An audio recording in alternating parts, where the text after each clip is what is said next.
Itsuki was once just an ordinary child, but one day his entire life changed when monsters suddenly attacked the Earth. Those monsters killed his parents right before his eyes.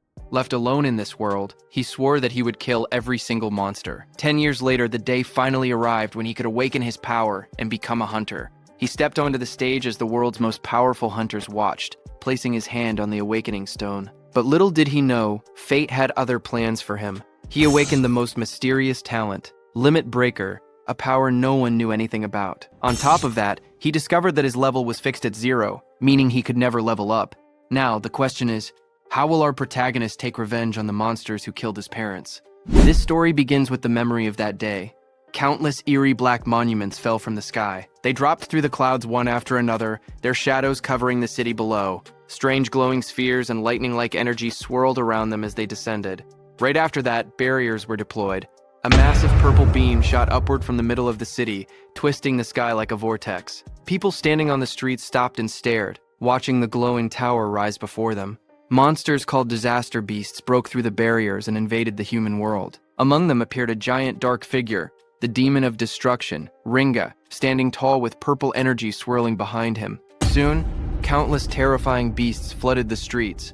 Armored monsters, winged creatures, and huge clawed beasts rushed forward, while people screamed and ran.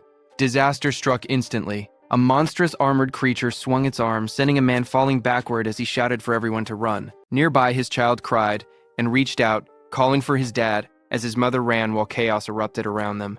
Across the streets, different beasts attacked from all directions. A winged creature swooped down, a burrowing beast erupted from the ground, and blue-flamed monsters charged toward the fleeing civilians. Bodies fell on the road as the destruction spread, and the entire area was swallowed by panic.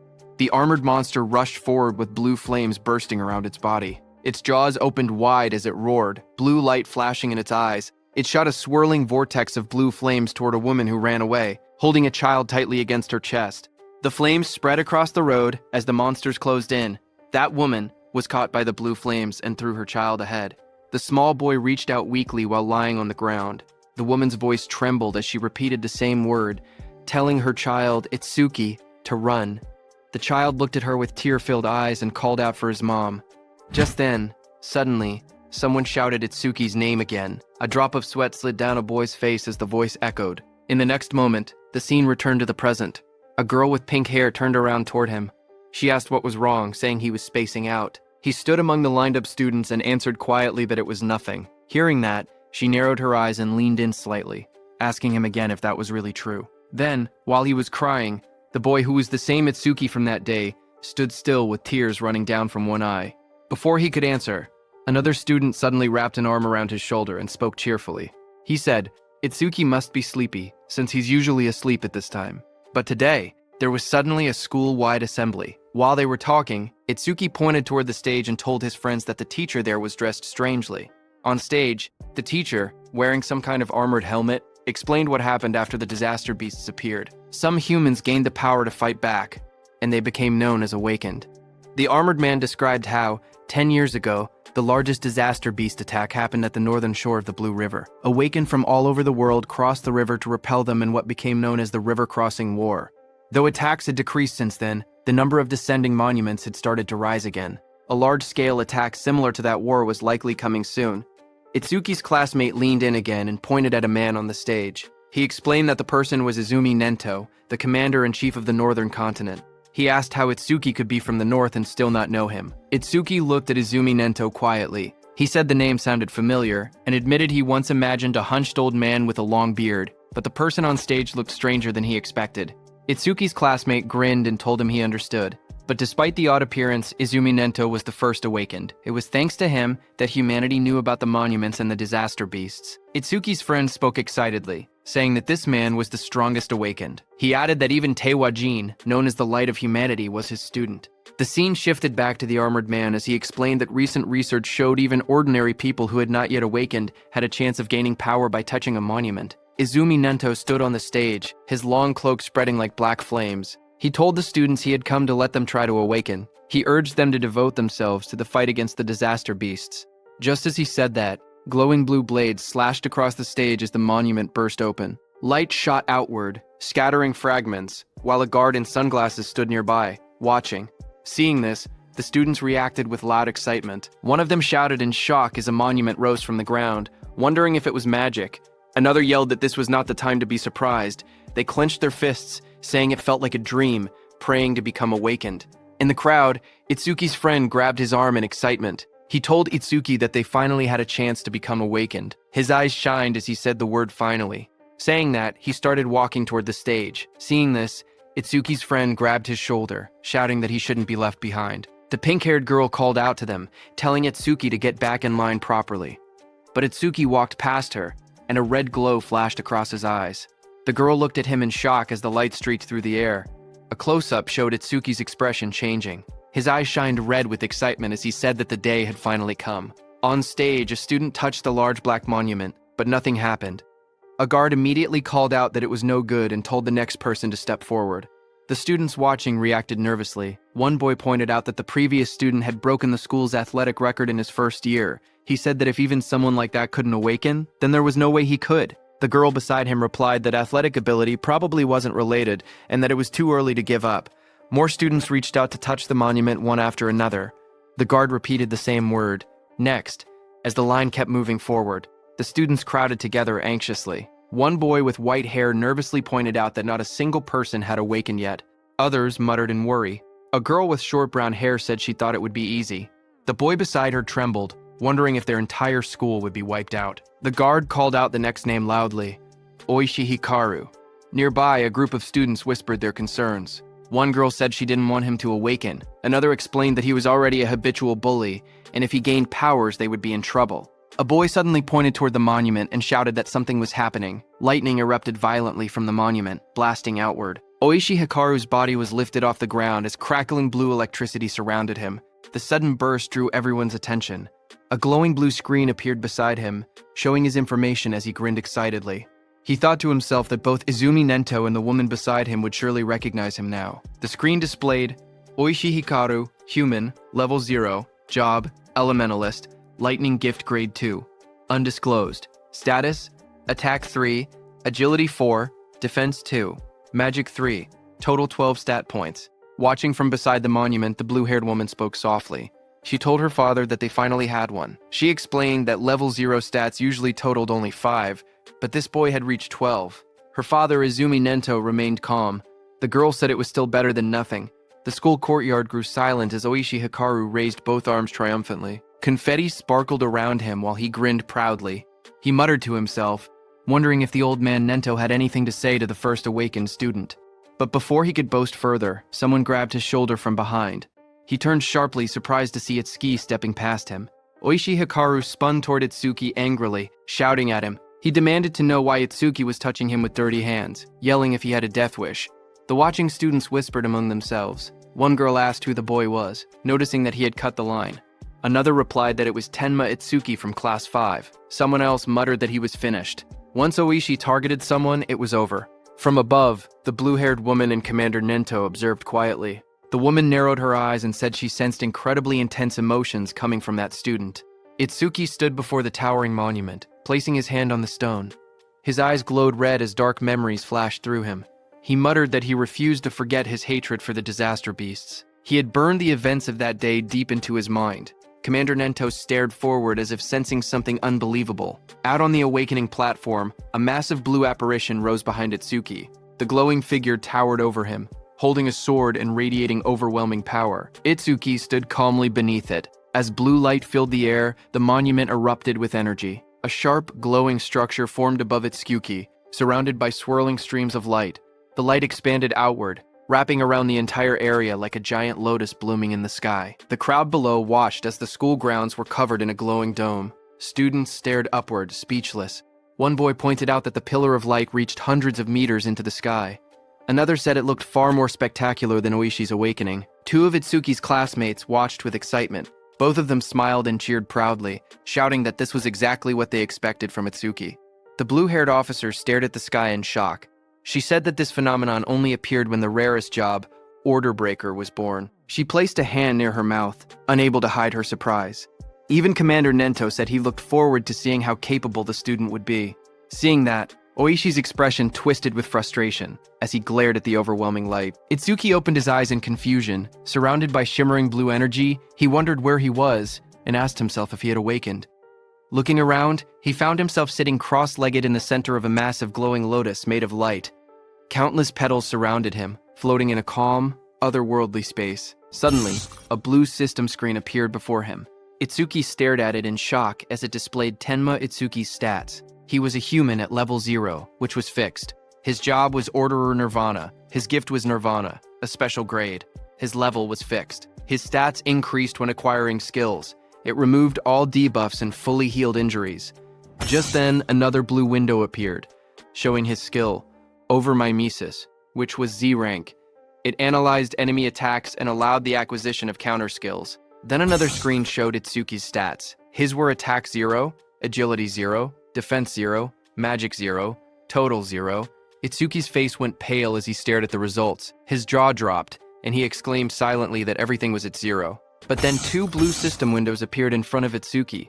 The first announced that the Z-rank skill Overmimesis had been acquired. The second stated that the special grade gift Nirvana had activated, increasing all of his stats by 200. Another screen displayed the changes. Attack went from 0 to 200, Agility went from 0 to 200, Defense went from 0 to 200. Seeing this, Itsuki's expression brightened. He looked at the glowing screen with excitement and said he understood. He realized that whenever he gained new skills through Overmimesis, Nirvana would raise his stats. Even if he couldn't level up like others, he could still grow stronger in his own way. He clenched his fist and smiled confidently. He admitted he didn't know what level this power compared to, but he had no doubt he had become an awakened. With determination in his eyes, he declared that he would annihilate the disaster beasts. A massive burst of blue light exploded from the monument. Students around him shielded their faces and shouted that the light was too bright. Some grabbed their eyes in pain. Through the blinding radiance, Itsuki's silhouette stood tall within the monument's glow. Lightning and energy swirled around him in a powerful display.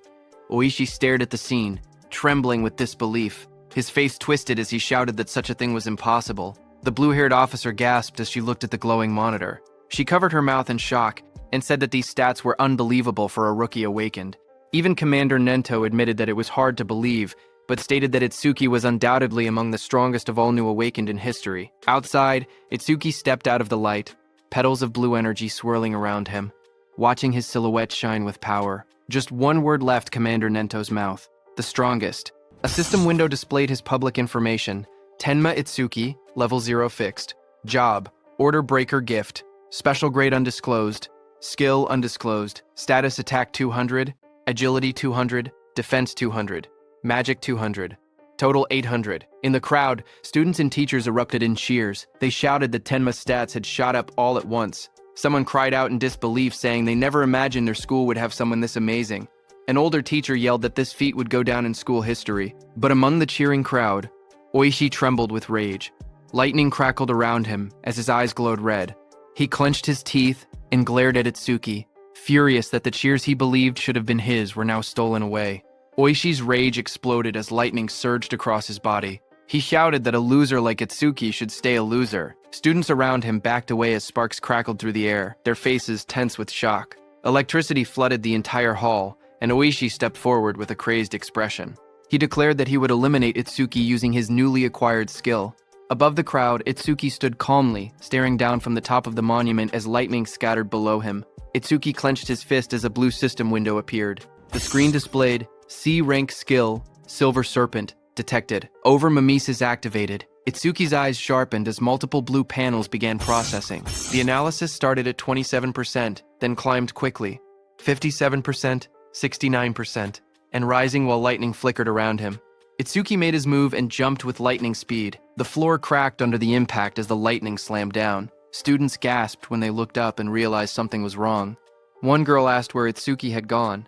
Another student said they saw a flash of electricity, and then Itsuki suddenly vanished. Oishi looked around in confusion, wondering where Itsuki was. A glowing blue window reached 88%, as Itsuki appeared behind Oishi like a shadow wrapped in lightning. His eyes shone with a blinding horizontal beam. Oishi froze in terror. Sweat poured down his face as he realized Itsuki was behind him. He panicked, unable to move. Itsuki placed a hand on Oishi's shoulder. His voice was cold as he told Oishi to consider himself lucky for being born human. He added that if Oishi were a disaster beast, he would have killed him about 100 times already. Oishi trembled uncontrollably, fear tightening his entire body. Moments later, Itsuki casually stepped forward, while Oishi collapsed onto the ground. Another student shouted in shock, asking when Itsuki had moved behind him. Someone else laughed nervously, saying Oishi must have been so scared his legs gave out. Another warned them to be quiet before Oishi heard them. A new panel floated above Itsuki, showing 94%, then rising quickly. Blue energy swirled around him as the progress reached 99%. Itsuki glanced at the glowing screen and commented that maybe the analysis was fast because it was only a C-rank skill. The display turned pitch black and flashed. Analysis progress, 100%.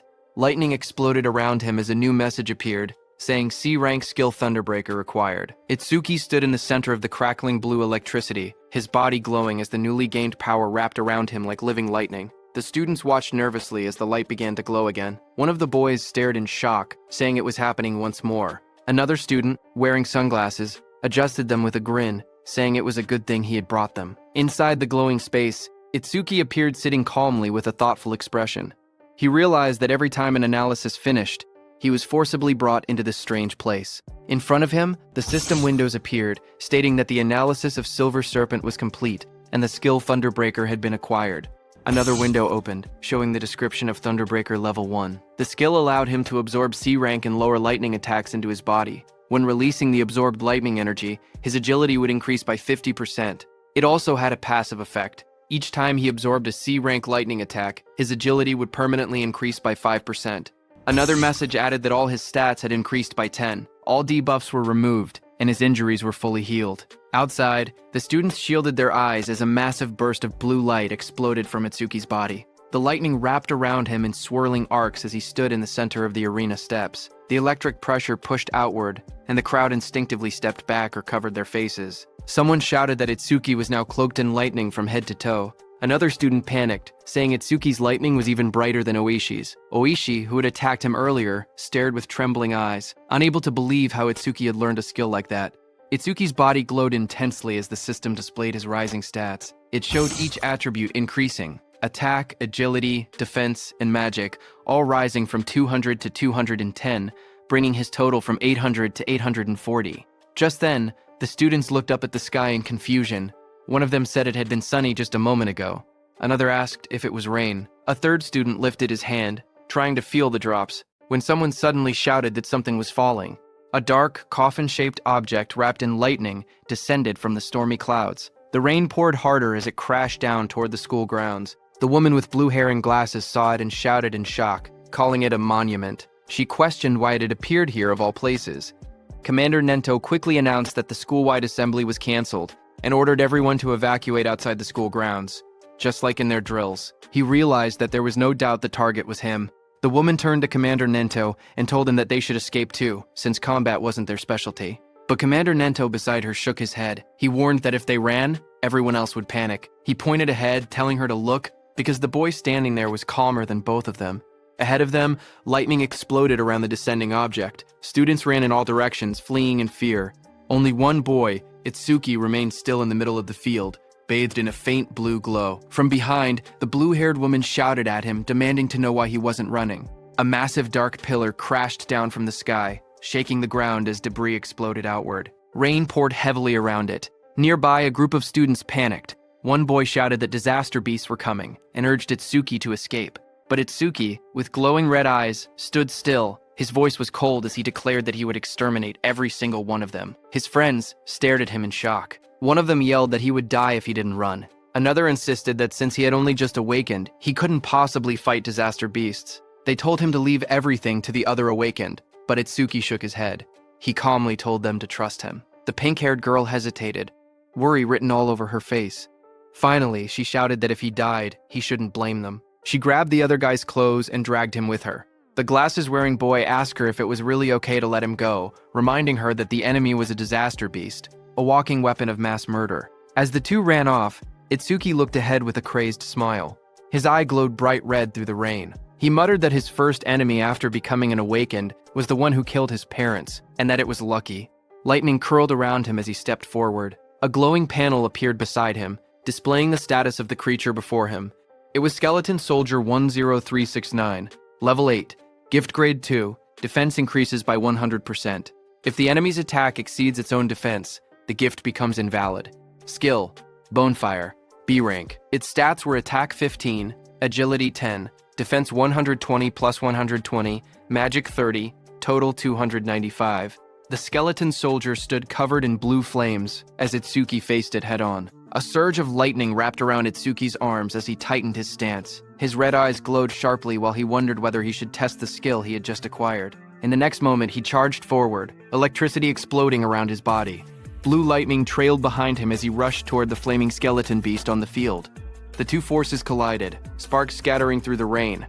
The skeletal beast swung its arms to punch, but Itsuki dodged. Then Itsuki swung his electrified fist with full force, shouting that he would not let anyone else die. His punch struck the creature's chest, and a violent burst of energy erupted. The impact sent the disaster beast flying across the field, smashing through the school building. The ground trembled as debris scattered in all directions. Students watching from afar stared in shock. One student said Itsuki's strength was too overwhelming, and that maybe they didn't need to run anymore. A female student was stunned, seeing how the impact had blasted the monster away in a single hit. The blue-haired inspector stared at the ruined wall, stunned that a rookie who had just become awakened could send a level 8 disaster beast flying with only one blow. Heavy rain poured down as Commander Nento watched from a distance, thinking to himself that Itsuki's speed and power were on a completely different level from other level zeros. But even then, he believed that defeating a skeleton soldier was impossible. He explained that skeleton soldiers had two troublesome abilities. The first was a gift that increased their defense. The second was a terrifying skill called Bonefire, a flame that burned anything it touched into ash. Blue flames erupted violently across the field, spreading like a wave toward Itsuki. The students gasped as the fire surged forward. Itsuki's friends cried out in fear, shouting Itsuki's name. Oishi stepped forward with a crazed smile, yelling that the fool who didn't know his place would just burn to ash. Meanwhile, glowing screens appeared in front of Itsuki. A system message informed him that the enemy was using Bonefire. The analysis began, first at 1%, then rapidly accelerating. As the blue flames engulfed him, more screens appeared. 25%. Itsuki stood firmly inside the blazing Bonefire, surrounded by data streams. He calmly observed that the analysis speed increased whenever the enemy's skill struck him. The blue-haired instructor watched with widening eyes. She said that even a level 10 awakened wouldn't stand a chance if they took a direct hit. Blue flames continued to swallow the arena as Itsuki stood in the center. Half of his body burned away, glowing like a skeleton. The blue-haired instructor's voice echoed through the flames, saying it would be tragic for a genius who had just appeared to be killed by a disaster beast before he could grow. System windows floated around Itsuki, showing 77% and 81%. Itsuki looked at his burning body and muttered that this was what it felt like when the body burned. He added softly that it must have hurt. A memory flickered through the flames. He saw his mother's face, half burned away. He realized that it hurt so much, but even in her last minutes, she smiled so as not to scare Itsuki. Commander Nento peered out with a sharp gaze, wondering if Itsuki hadn't used his full power yet. The blue fire swirled violently as the progress bar climbed. Itsuki's skeletal hand tightened, and he said that once the analysis was complete, the enemy was finished. The system window flashed. Analysis progress, 100%. Outside the flames, the students whispered nervously. One asked if it had been too soon to hope for a rookie who had just become awakened. Another admitted he had been stupid to expect anything. But suddenly, someone pointed forward in shock. He shouted that the blue lotus flower had appeared again. He said Itsuki might show them another miracle. Blue light swirled around Itsuki as he stood inside the burning aura, wondering what kind of skill he would gain this time. The flames around him continued to fade, revealing his burned and cracked body beneath the blue energy. Then a system window appeared, showing that the analysis of Bonefire was complete. It stated that a new skill, Black Wall, had been acquired. More windows followed, explaining the skill. The active effect would create ice on the body by consuming magic power, and could block B rank or lower fire skills. The passive effect increased defense when blocking those skills. Another notification appeared, saying that Black Wall Level 2 had been acquired and that all of his stats had increased by 20. It stated that all debuffs were removed and his injuries were fully healed. A new window showed his updated status. Attack, agility, defense, and magic had all risen from 210 to 230, bringing his total to 820. Itsuki looked at the glowing screen calmly. He remembered how even his strongest attack earlier couldn't break the skeleton soldier's defense. Now, with this new increase, he believed he should be able to do it. Suddenly, blue lotus petals unfolded around him, blooming like a massive light flower. Itsuki stood at the center, his body surrounded by shining energy. The students watching gasped in shock. One of them cried out in relief, saying, "Itsuki is alive!" Others cheered loudly, convinced that he would succeed. Someone pointed out that a full recovery like this was practically a miracle. The blue-haired instructor stared in shock as she watched the scene unfold. She wondered aloud if Itsuki had a self-healing skill. She had seen him use a lightning element skill earlier, so she couldn't understand how he was recovering. Commander Nento was also shocked. He remembered that order breakers were considered the most mysterious job, but even among them, Itsuki seemed uniquely strange. Meanwhile, Itsuki stood in the center of the glowing lotus petals. His body had recovered completely. Not a single injury left. Blue fragments drifted around him as he looked down at his restored form. Itsuki whispered in disbelief, saying it was a perfect recovery. He wondered whether he would heal even if his limbs were cut off, or if his brain was destroyed. He admitted he was curious about the limits of his self-healing. Suddenly, the skeleton soldier roared, its armor burning with blue bonefire. The flames surged violently as the monster charged forward. Itsuki turned calmly, raising his arm as black spikes spread across his skin. The blue flames rushed toward him. His entire body became engulfed in the fire, but he stood unmoving within it. Moments later, his silhouette appeared again through the blaze. Thick layers of black spikes covered him completely, and his red eyes glowed coldly behind the cracked ice armor. Itsuki cracked through the air as he shot upward. The explosion of blue flames shook the area when he crashed down. Itsuki's armored body glowed with electricity as he readied another strike. The skeletal beast struck, but Itsuki moved again, instantly appearing behind the beast faster than anyone could follow. Itsuki then raised his arm, and it turned into a massive black spike sword, lightning running through it. Itsuki moved with lightning speed and, with a single slash, cut the skeletal beast in two with that sword. The students watching from afar were stunned. One of them said that Itsuki moved behind the disaster beast in an instant, as if he had teleported. Another said that only awakened people could track movements like that. Oishi was also stunned, saying she couldn't see Itsuki's movements at all. She compared it to what she had seen before. The blue-haired instructor questioned if someone like Itsuki could really be a rookie. On the other hand, as the dust settled, Itsuki stood alone as the black spikes on his body disappeared. He kicked and destroyed the skeleton beast's head. He was stunned to realize that it not only generated solid armor to protect his body, but could also shape that armor into any kind of weapon he wanted, a divine skill that combined both offense and defense. Suddenly, someone shouted his name. Itsuki turned his head in surprise as his friend rushed toward him and wrapped him tightly in a relieved hug, saying he was glad Itsuki had won because he had been worried the entire time. Itsuki stayed still for a moment before asking about Saya. His friend pulled back and admitted that Saya had been watching earlier with a face that looked like she might cry, but now she was nowhere to be seen. Itsuki looked toward the crowd, wondering why she didn't come. He scanned the students in the distance, confusion growing. He quietly wondered if she might be angry. Not far away, the blue-haired instructor watched the aftermath of the fight. She spoke seriously, noting that for a boy to defeat a skeleton soldier, something even a level 10 awakened would struggle against, was unbelievable. Commander Nento called the blue-haired instructor Choa and told her to stay and assist with the cleanup. He also told her to deliver his message to the principal, that he would be taking Itsuki with him. On the other hand, Itsuki's friend patted Itsuki's hand, saying there was no way Saya would be angry after he won. He guessed that Saya was probably scared of falling behind Itsuki, so she might have gone to touch the monument instead. Itsuki lowered his gaze slightly and murmured that he hoped that was the case. Just then, a voice called out to him, asking if he was Tenma Itsuki. Itsuki turned and noticed someone approaching. Commander Nento, wearing a long cape, stood before him. Itsuki looked up at him in silence. People watching from a distance began whispering among themselves. They saw that Izumi Nento, a famous figure, was talking directly to Itsuki. Some wondered if he intended to take Itsuki as a student. Others doubted it, saying the only person Commander Nento had ever accepted as a student was Teiwajin, humanity's strongest. They insisted that no matter how strong Itsuki seemed, something like that wouldn't happen. Itsuki's friend stepped away nervously and said he would go look for Saya. Commander Nento then looked down at Itsuki and spoke calmly. He told Itsuki that he was quite special. Itsuki looked at Commander Nento and repeated the word softly, asking what he meant by calling him special. Commander Nento observed Itsuki closely and saw dark energy gathering around Itsuki. He told Itsuki that his heart seemed filled with anger and hatred. Itsuki stood in the darkness, a glowing light shining across his eyes. Commander Nento then stepped forward and said that he wanted to know the reason behind that hatred. Itsuki finally spoke, explaining that 10 years ago his parents were killed by disaster beasts while trying to protect him. A scene from his childhood flashed before his eyes, his younger self crying helplessly as danger closed in. He remembered how he had nearly been killed as well, but an awakened appeared at the last moment and saved him. the powerful figure struck the beast right in front of the frightened Itsuki. Itsuki told Commander Nento that right before his eyes, he had watched his mother die. A glowing blue flame slowly consumed his mother's body. Even as half her face vanished into bone and ash, she smiled gently at Itsuki and told him that he must walk the rest of the path on his own. Young Itsuki stared at her with trembling eyes, unable to understand. His voice cracked as he cried out for his mother. Anger raged inside him as he looked at the beast. Words echoed in his mind, reminding him that both his mother and father had died because of beings like this. Tears streamed down his face as he shouted in denial. Before him, a towering, monstrous figure rose from the darkness, an enormous being surrounded by raging purple flames. Its shadow loomed over Itsuki as he realized the horrifying truth.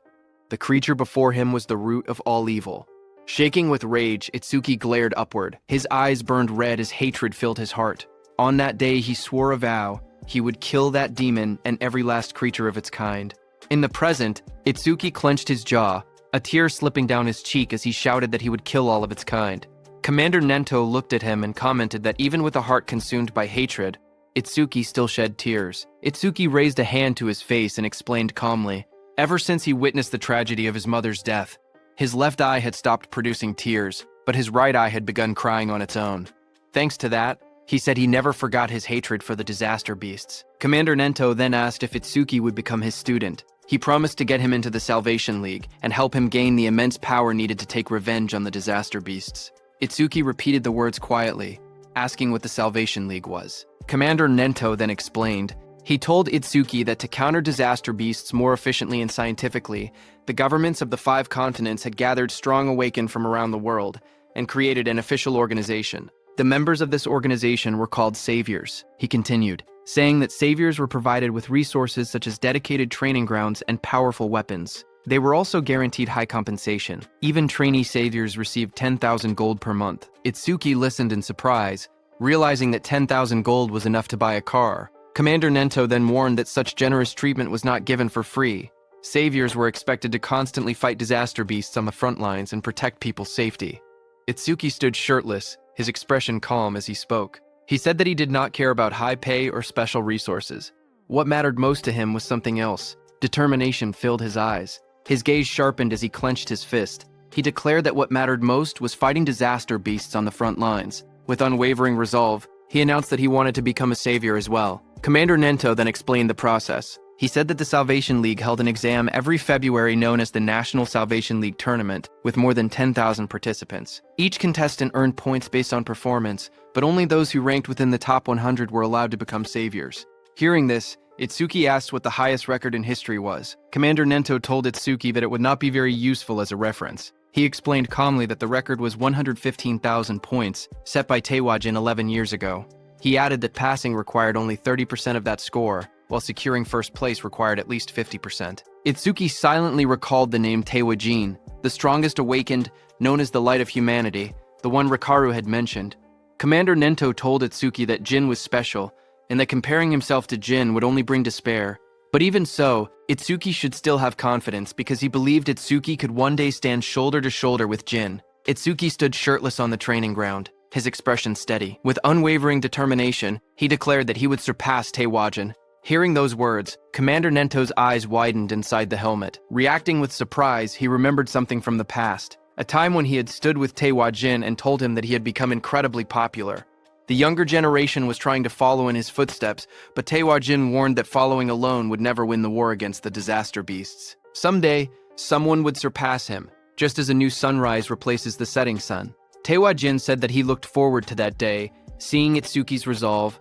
Commander Nento thought that the sunrise Taewajin had been waiting for had finally appeared. A few hours later, Commander Nento took Itsuki to another place. When Itsuki saw the massive dome-shaped structure rising in the distance, glowing under the sky, he asked quietly what it was. Commander Nento explained that these monuments acted as passages connecting the human world to the world of disaster beasts. He said that if the beasts were killed but the monuments were left untouched, new beasts would simply appear again. He pointed at the massive dome-shaped building and explained that this facility was created to isolate monuments that couldn't be destroyed. Awakened individuals periodically entered it to sweep out the disaster beasts that emerged. This kept the danger under control and also served as training. Itsuki looked at the building and asked if it was a training facility. Commander Nento, standing beside him, confirmed it, saying they called these places stages. He explained that the number and strength of the beasts inside couldn't be controlled, making it extremely dangerous.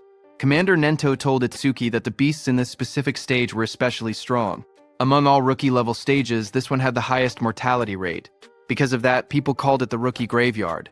He told Itsuki that when Jin was still a rookie, he had cleared this deadly stage in 3 minutes and 14 seconds. Commander Nento turned to Itsuki and said that if Itsuki truly intended to surpass Jin, then 3 minutes would be his limit. As Itsuki walked toward the giant facility, Commander Nento told him that if he could clear the stage within 3 minutes, he would accept him as his student. Hearing that, Itsuki's eyes sharpened with determination. He wanted to surpass Jin and become Commander Nento's student.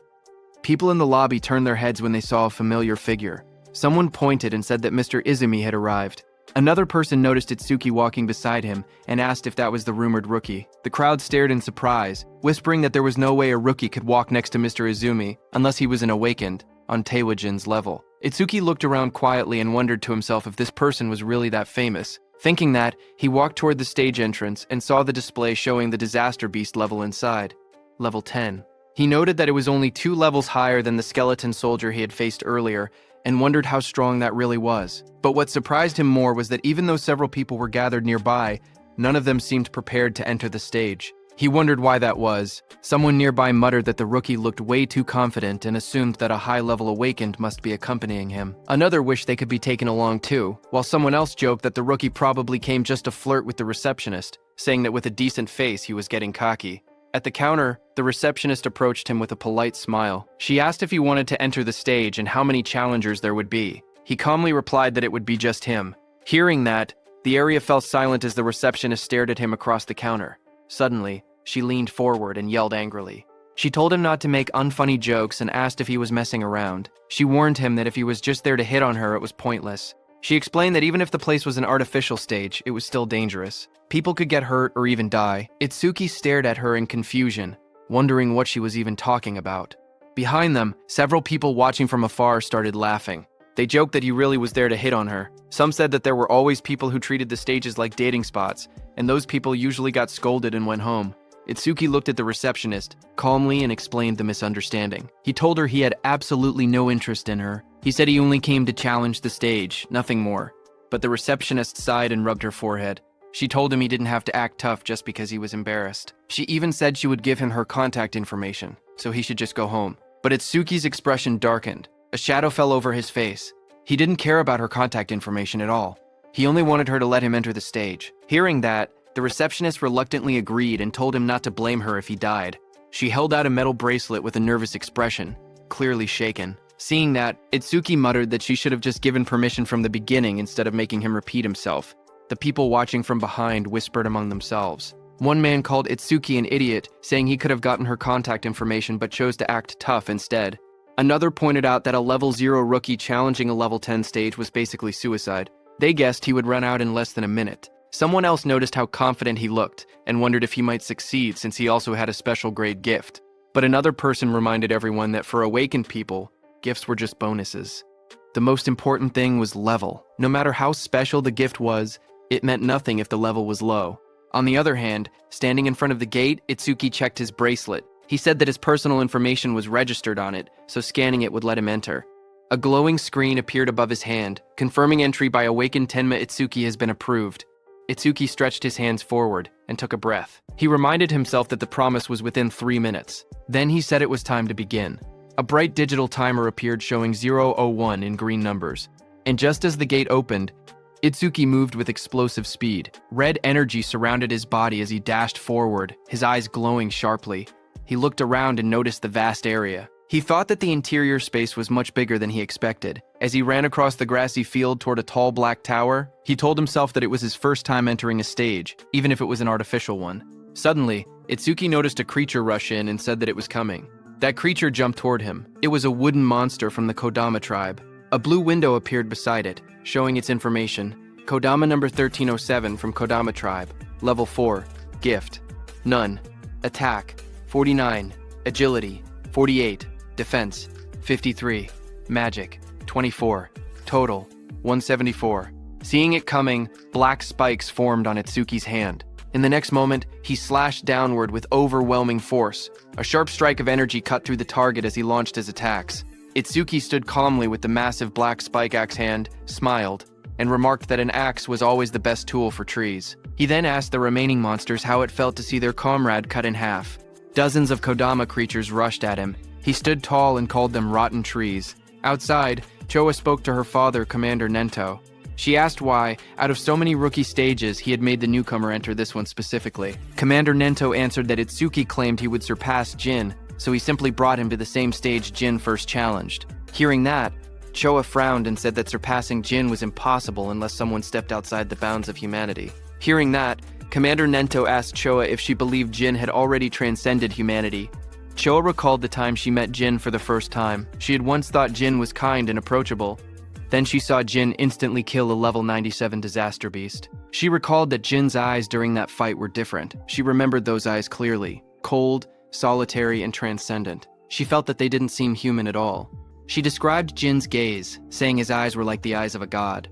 Hearing that, Commander Nento told Choa that Itsuki also had potential comparable to Jin, but at the moment, he was nothing more than an unpolished gemstone. He added that if Jin could be compared to a godlike existence who saved people, then Itsuki was the opposite, a demon consumed by hatred. Meanwhile, on the battlefield, Itsuki stood among the fallen wooden beasts. He stated that Over My Masis wouldn't even activate against disaster beasts of this level. Just then, a dark silhouette appeared behind him, its eyes glowing red. His own eye glowed the same way as the shadow towered over him. In the next moment, his body moved at extreme speed, cutting through the enemies with a sharp motion. Itsuki stood before the fallen creature and looked down calmly. He asked if that was the end. He examined the broken body and wondered if level 10 disaster beasts were only this strong. But then he thought that if that were true, this place wouldn't be called the Rookie Graveyard. There had to be something else. Just then, a blue system window appeared before him. It displayed B-rank skill, self-regeneration detected, Over My Mimesis activated. Another window followed, analysis progress 5%. Itsuki turned as a sudden sound caught his attention. His expression shifted slightly. The level 10 disaster beast rose again behind him, its entire form twisting upward with glowing green eyes. Its long vine-like limbs burst outward and lunged at him. Itsuki braced himself, thinking in surprise that he had cut off half its head, yet it had regenerated. The moment the towering monster regenerated, Itsuki narrowed his eyes and muttered that he knew things wouldn't be straightforward. A glowing blue system window appeared in front of him, revealing the creature's details. It identified the monster as Regenerated Kodama, number 520 of the Kodama tribe, a level 10 beast with a grade 2 gift. Its defense had dropped by 50%, but its self-healing ability had greatly increased. Another blue window listed its stats clearly. Attack, 110, Agility, 100, Defense, 60, Magic, 180, Total, 450. As the creature's roots and branches whipped wildly, Itsuki tightened his fist. A system alert flashed. Black Wall activated. The next second, his hand was covered by black spikes cutting through the roots. Itsuki jumped at the monster. While dodging the monster's attacks, he quickly analyzed the situation. He realized the beast couldn't regenerate if he damaged it fast enough. He told himself that he had to deal massive damage in a short amount of time. The analysis window appeared beside him.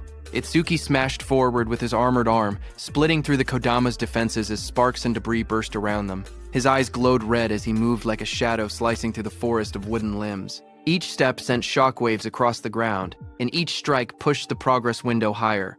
Itsuki surged forward again, his blade-like arm shining with a cold blue light. Then he shot upward before crashing down like a falling spear, splitting the monster's giant body in half. Light from his attack cut straight through the Kodama, illuminating the entire battlefield. The towering creature's body split down the middle, a glowing crack running from its head to its torso. Its golden eyes shone through the gaps as its massive frame began to fracture. Itsuki watched with sharp red eyes, a grin forming on his face. He said he wasn't done yet. He said he would mince the creature completely so it wouldn't regenerate. In the next moment, he raised both arms. A blinding vertical slash of light tore downward, cutting the giant monster clean in half. Cuts spread across the creature's body, and the wooden shell shattered into countless pieces. The fragments scattered through the air, glowing faintly before breaking apart completely. As the dust settled, Itsuki lowered his arm and exhaled. He said, "This should be enough." He added that using Black Wall for so long was draining his magic. But before he could rest, vines and roots twisted together again in front of him. The wooden creature's form surged upward with glowing yellow eyes, rising from the remains and preparing to attack. The glowing display in front of Itsuki showed 60%, but the fight still raged on. Wooden tendrils whipped toward Itsuki as he moved between them with sharp, fluid steps. He glanced back with an annoyed expression, thinking that even after all of this, the monster still refused to die. He quietly muttered that it was becoming a real pain. The attacks continued to strike from every angle. As he dodged, he noticed something important. Every time the monster regenerated, overmimesis analysis speed increased. His eyes narrowed. That meant the longer this continued, the faster the analysis would complete. He realized he needed a new approach. He decided to cancel Blackwall to conserve his remaining magic, and instead rely on Thunderbreaker to avoid the attacks while keeping his distance. Continuing this pattern until the analysis finished would be the winning strategy. But there was a problem. He didn't have much time left before the 3-minute limit ran out. Lightning crackled across his arm as the display climbed to 75%. Determination hardened his expression. He activated Thunderbreaker and Black Wall at the same time, pushing his offense to the extreme while forcing the monster to repeatedly regenerate. Doing so, he thought, would increase the analysis speed even further. Power surged around him. Arcs of lightning danced across his arm as he charged forward with a cold, focused expression. The creature's wooden body split down the middle, its golden eyes glowing through the cracks. Electric sparks flashed violently as he fought. If overmimesis failed when his magic hit 0, he knew he would die right there. The percentage rose to 80%, then 85%, as he forced his body forward through the storm of wooden strikes. He told himself that if he died now, then everything he'd done would amount to nothing. Lightning gathered in his arm as he unleashed another powerful strike. But right before hitting the monster's head, his magic power hit 0. Finally, his body staggered. Blood dripped from his mouth. He lowered his head and quietly muttered, "Damn it." Itsuki stood pierced by sharp wooden spikes, his body battered and barely holding on. He lowered his head as white steam drifted off his wounds. He quietly admitted that his magic seemed to have finally run out. Then a glowing window appeared beside him, showing 99%. Seeing that, Itsuki's expression sharpened. Blood streamed down his chin as his eyes glowed coldly. He declared that just as he thought, overmimesis did not need magic to activate. With a strange smile, he announced that this match was his win. The window in front of him then showed analysis progress 100%. A bright lotus-shaped energy began expanding around him, glowing blue and cracking the wooden spikes. A system window appeared, saying, Self-regeneration analysis complete. Lotus burst acquired. The lotus continued to bloom outward, pushing everything away as more spikes shattered. Another window displayed the details. Lotus burst level 2. Active effect. Consumes magic to deal explosive damage to enemies within a 5-meter diameter. Power scales with magic consumption. Passive effect. Each time Lotus Burst defeats a living creature of level 1 or higher, all skill ranges increase by plus 1%. The Lotus opened fully. A pink glow surrounded Itsuki as his wounds rapidly healed. Another window appeared. Lotus Burst level 2 acquired. All stats plus 20. Remove all debuffs and fully heal injuries. The monster watching him narrowed its glowing yellow eyes. A final window appeared. Lotus Burst activated. Itsuki brought his hands together and clapped. A burst of force erupted instantly, followed by a roaring explosion of flames that engulfed everything in front of him. A blazing wave swept outward, and the monster's shadow shot through the smoke and sparks. When the flames settled, he stood there with blood running down his cheek, his hand still extended from the technique he had just used. With a calm breath, he looked ahead and said that Lotus Burst wasn't bad. Smoke rose around the scorched crater at Itsuki's feet. As he examined the destruction, he noted that using only a third of his magic produced this much power, and sweeping away weak disaster beasts would now be far easier. But he admitted he never expected overmimesis to restore magic that had already reached 0. As he stepped forward, something on the ground caught his attention. He stopped, staring at a glowing green crystal beside him, and quietly asked what it was. Meanwhile, outside, the receptionist stared anxiously at the bright red screen. She said that almost 3 minutes had passed since the rookie Itsuki went inside, yet there was still no sign of him coming out. She pointed at the display where the status window showed, Challenge in progress. Stage level 10. Challenger, Tenma Itsuki. Time used, 2 minutes 09 seconds. Seeing this, she nervously added that they should call the rescue team quickly. Choa adjusted her glasses and spoke calmly. She said she didn't think Itsuki would lose to level 10 disaster beasts, but clearing the stage within 3 minutes seemed impossible. Her sentence trailed off as silence fell between them, but suddenly a new message appeared on the large screen, saying, New record achieved. Seeing that, everyone in the hall froze. Shocked whispers spread through the crowd. One woman stepped forward, staring at the green screen in disbelief, whispering, No way. Choa widened her eyes. She asked aloud how Itsuki managed to clear it, unable to believe what she was seeing. And the most shocking thing was that even 3 minutes hadn't passed. A final notification flashed brightly on the monitor. Challenge success. Stage level 10. Challenger Tenma Itsuki. Time used, 2 minutes 14 seconds. Stage clear record updated. The room fell silent as everyone stared at the unbelievable result. The leaderboard screen displayed the results. It showed first place belonging to Tenma Itsuki with a clear time of 2 minutes 14 seconds. Second place belonged to Taewajin, who cleared it in 3 minutes 14 seconds. Third place was Heaton Sho with a time of 7 minutes 17 seconds. Just then, Itsuki came out of the gate, his clothes torn and stained with green liquid. Around him, people reacted in shock. One person exclaimed that Itsuki had really survived, asking whether the green liquid on him was disaster beast blood. Another shouted that Itsuki was a full minute faster than Taewajin. Someone else pointed out that the beasts inside were level 10 disaster beasts and couldn't understand how a level 0 rookie managed it. Another voice added that there was no way a level 0 rookie should have survived. As Itsuki stepped forward, someone began to speak, saying, "Mr. Izumi is coming." Izumi Nento turned toward Itsuki, who asked him if he could now officially receive Commander Nento's guidance. Itsuki looked at him with a faint smile and addressed him as teacher. Commander Nento responded with pride, saying that Itsuki had done well, just as he expected from his student. Standing nearby, Choa watched quietly. She wondered if her father was happy, saying she hadn't seen this expression from him in a long time. In the crowd, people continued whispering. One person shouted in disbelief that Itsuki was actually Izumi Nento's student. Another said it was no wonder he could break Taewajin's record.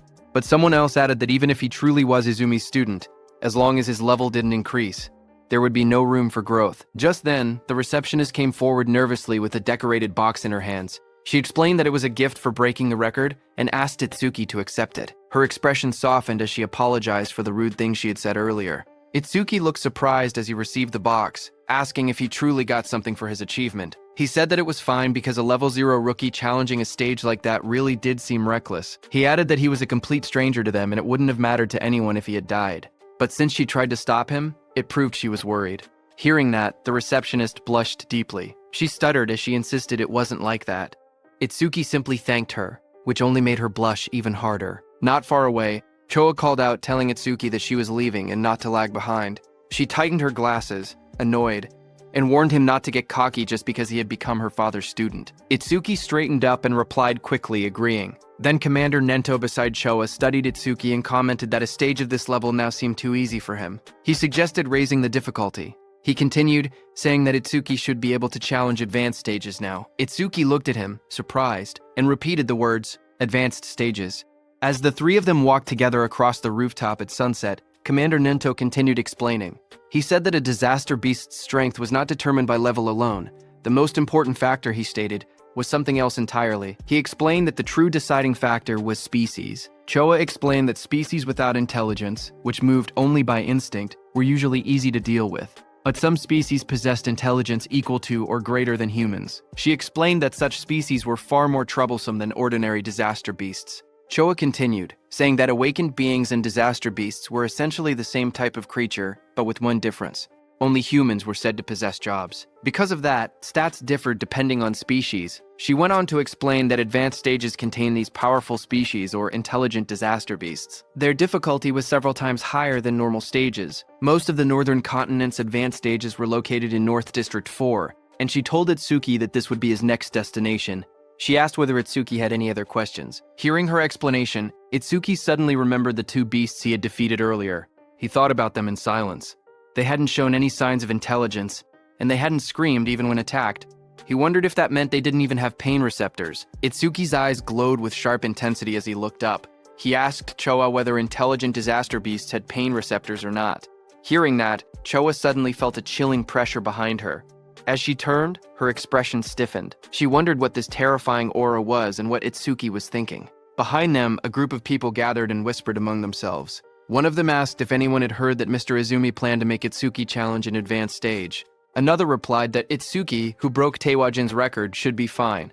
But one man explained that advanced stages were completely different from normal ones. More importantly, almost all the stages in North District 4 were under a single man's control. He said that every awakened person who had entered an advanced stage there had gone missing, and rumors claimed that the man had killed them. Someone immediately asked if he meant Kinoshita Reiji.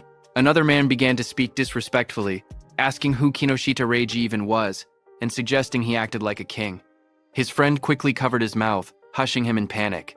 He warned him that he would be killed too if that man heard him. After all, he said, that man was the son of the North District 4 governor, Kinoshita Reiji. The scene shifted to a luxurious room. A young man lounged confidently while servants stood around him. He was the infamous Kinoshita Reiji. A subordinate asked him when he would be departing. Kinoshita Reiji smirked as he answered. He said that all the stages in North District 4 were under his control, so he would go whenever he wanted.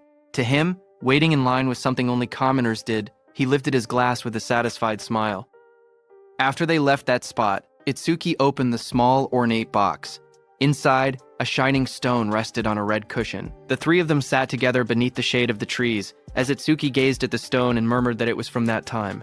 Hearing this, Commander Nento, who was beside him, asked if he had seen a karma stone before. Itsuki nodded and calmly explained that after defeating the disaster beasts inside the stage, something identical to this had dropped. Then he paused and added that there was a slight difference. He took out a green crystal, stared at the one in his hand, and said the color was green, but something about it wasn't the same.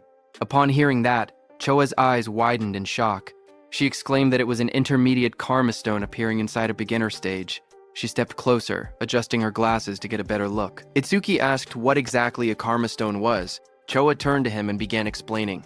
She reminded him that he had been a rookie. She said karma stones were also called experience stones. She explained that when a disaster beast or an awakened being died, karma, an invisible energy similar to experience points, emanated from its corpse. Absorbing this energy increased a person's level. In other words, a karma stone was an object that contained karma. A figure glowing with energy appeared in her explanation, demonstrating how someone could use a karma stone to absorb the karma inside. She continued, saying that karma stones did not occur naturally, which made the situation strange. Choa wondered aloud why such a stone had appeared in that stage. Beside her, Commander Nento quietly said it was probably because of Itsuki's gift. Hearing this, both Itsuki and Choa looked confused and asked again about the so-called gift. Commander Nento explained that normally the karma of a defeated enemy would be absorbed by the one who killed them, yet, even though Tenma had defeated 2 disaster beasts, he never leveled up. That meant the karma had not been absorbed. He added that manifested karma never disappeared without a reason. He continued, saying that if his speculation was correct, the karma of the disaster beast that had attacked the school had been absorbed by the awakened individuals present, meaning the people standing there. He explained further that a stage was an enclosed space. Because Tenma was unable to absorb the generated karma and there was no other recipient inside, the leftover karma clumped together and formed a karma stone. Hearing this, Choa looked startled. She asked how Itsuki's stats increased if he truly could not level up. Upon hearing that, Commander Nento suddenly stood up and reminded Choa that an awakened person's gift was top secret and could not be disclosed. Startled, she apologized immediately. Commander Nento then turned back to Itsuki.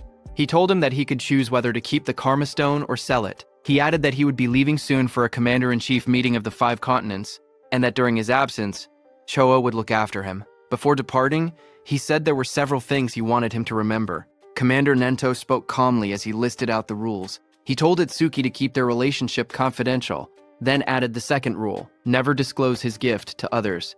The third rule followed. Itsuki had to clear at least 6 advanced stages before the teacher returned. A fourth instruction echoed after that. He told Itsuki to do what he believed was right without hesitation, promising that no matter what happened, he would be behind him. Hearing this, Itsuki smiled with determination and answered, "Yes, teacher." At the same time, at North District 4, Flaming Rock Execution Ground, groups of students argued with suited guards blocking an entrance. One of them shouted that they had arrived first and demanded to be let in. The guards refused. They said the stage had been reserved by the Kinoshita family's son, telling everyone to go home. The students grew angry. One yelled that having money did not give someone the right to do whatever he wanted. Another pointed out that the privileged boy was not even there yet and insisted they should be allowed in first.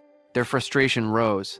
One threatened to report the situation to the Awakened Guild, saying he did not care who the rich kid was. But before he could finish, a dark figure with glowing red eyes appeared behind them, cutting off their complaints. In the next moment, a powerful attack blasted forward.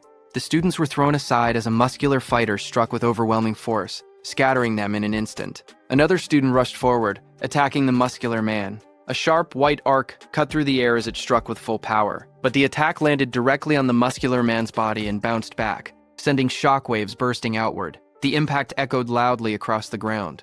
The blonde student watching from behind stared in horror. He muttered in disbelief that his B-rank skill, Earthspine, had not worked at all. The muscular man turned, his face shifting into a terrifying form with glowing red eyes and metallic markings. He shouted that the attack did not hurt or even itch. The blonde student trembled. He thought to himself that Earthspine was a technique meant to pierce anything. He wondered if the man in front of him was actually a monster. Before the student could react, the monstrous man lunged forward and grabbed him, his red aura flaring violently as he towered over the frightened student. The muscular man smacked the blonde student's head. The blonde student slammed down violently. Blood burst from his mouth as his eyes rolled back, his body twisting from the impact. Around him, the spectators reacted in shock. They whispered that a level 7 and a level 8 student had been killed instantly without being able to defend themselves. They said the big guy was far too strong. Someone identified him as Oga Takeru, one of Kinoshita Reiji's 4 pillars and a level 12 gold elementalist. Hearing that, the crowd understood why things had turned out this way. Takeru held one of the defeated students by the neck and warned everyone. He said he would not forgive anyone who tried to enter the stage without Reiji's permission. If anyone resisted, he would treat them the same way he treated the 2 lying on the ground. The other students watched nervously as Takeru lifted the struggling blonde student off the floor. The blue-haired student remained unconscious beside him. Takeru shouted that nobody should think about helping them. The group of bodyguards in suits stood nearby, laughing. One of them told Takeru not to go too far because the trash was watching. Another warned that if he kept beating weak students, the teacher would hear about it. Their laughter echoed through the area. Takeru only scoffed. He tossed the blonde student aside with a flick of his arm, showing no concern at all. The injured blonde student collapsed forward, but before he could hit the ground, Itsuki caught him. Blood dripped from the student's nose as his body went limp in Itsuki's hands. Around them, the other students whispered in shock. One of them asked who the newcomer was and wondered why he did not listen when they told him not to interfere. Another panicked voice said that a level 0 person was definitely going to die. Someone else stared at Choa and muttered that the beauty beside him looked familiar.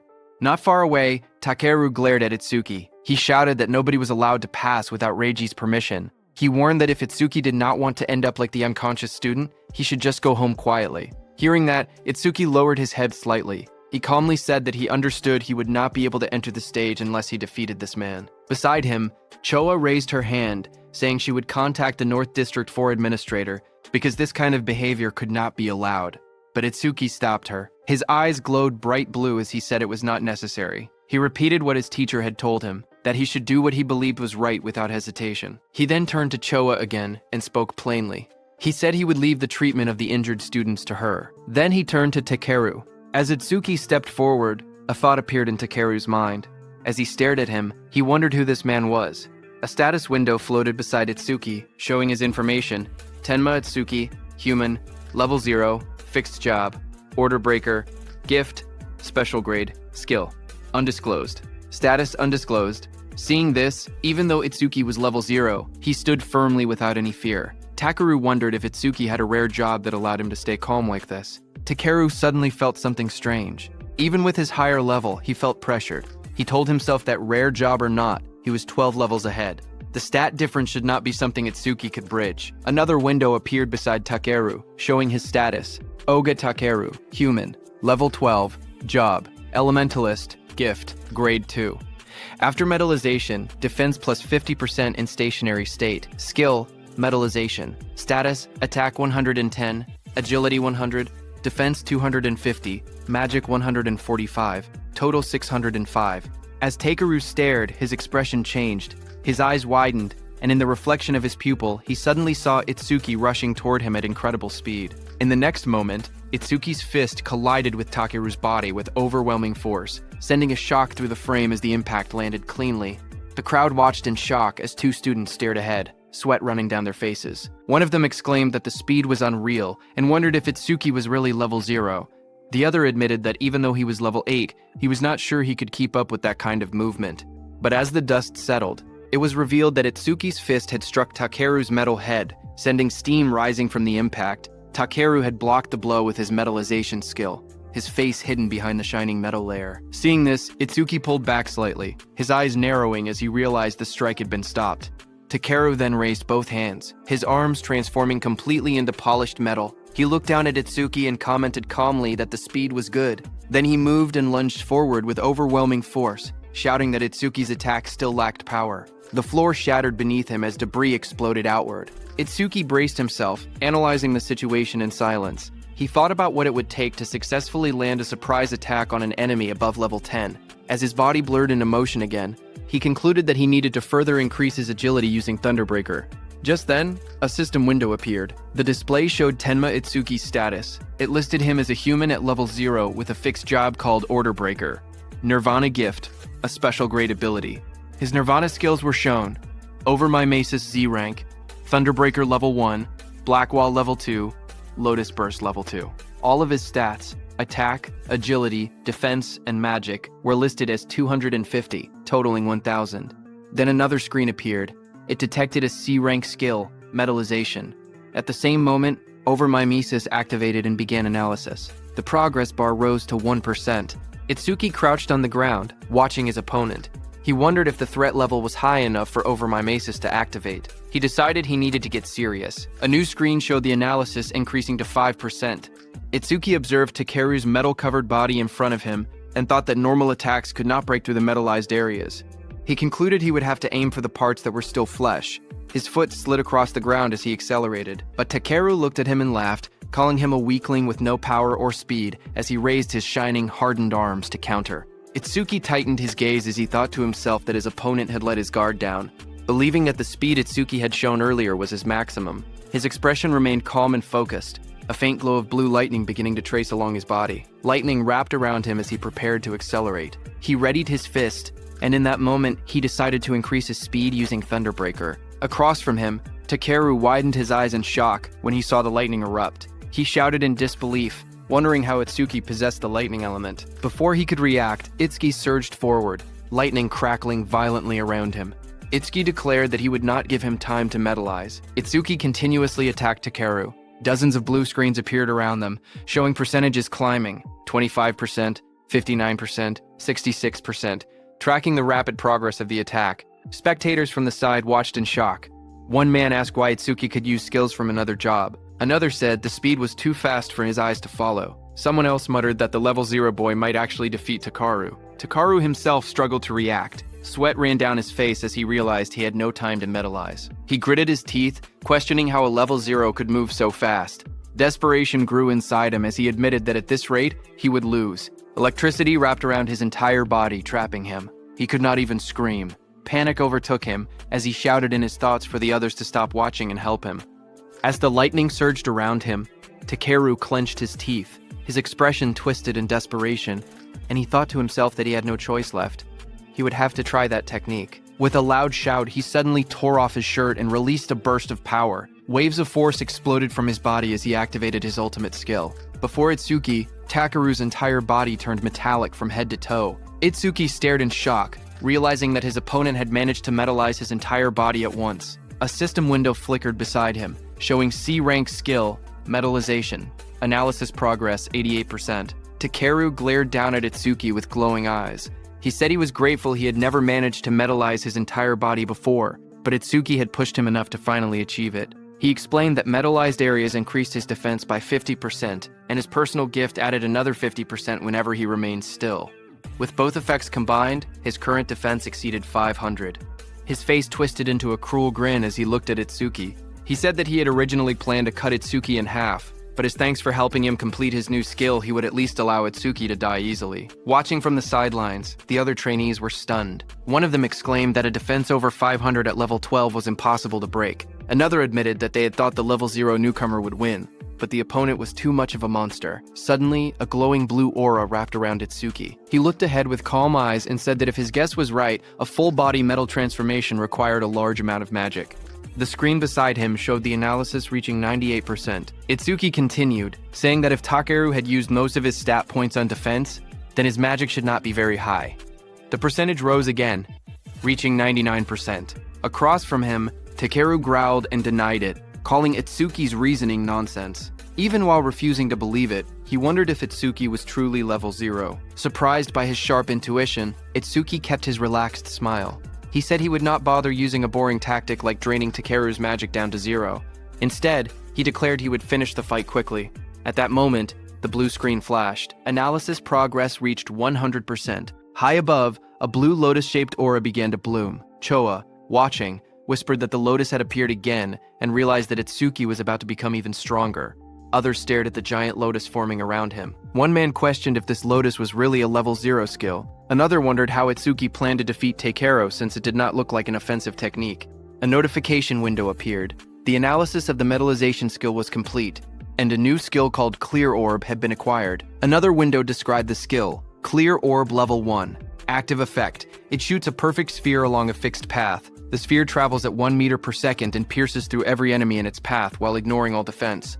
Passive Effect. Every time an enemy with higher defense than the user is defeated with Clear Orb. Seeing that this new skill had defense ignored, Itsuki thought that if he hit with this, he could definitely deal damage.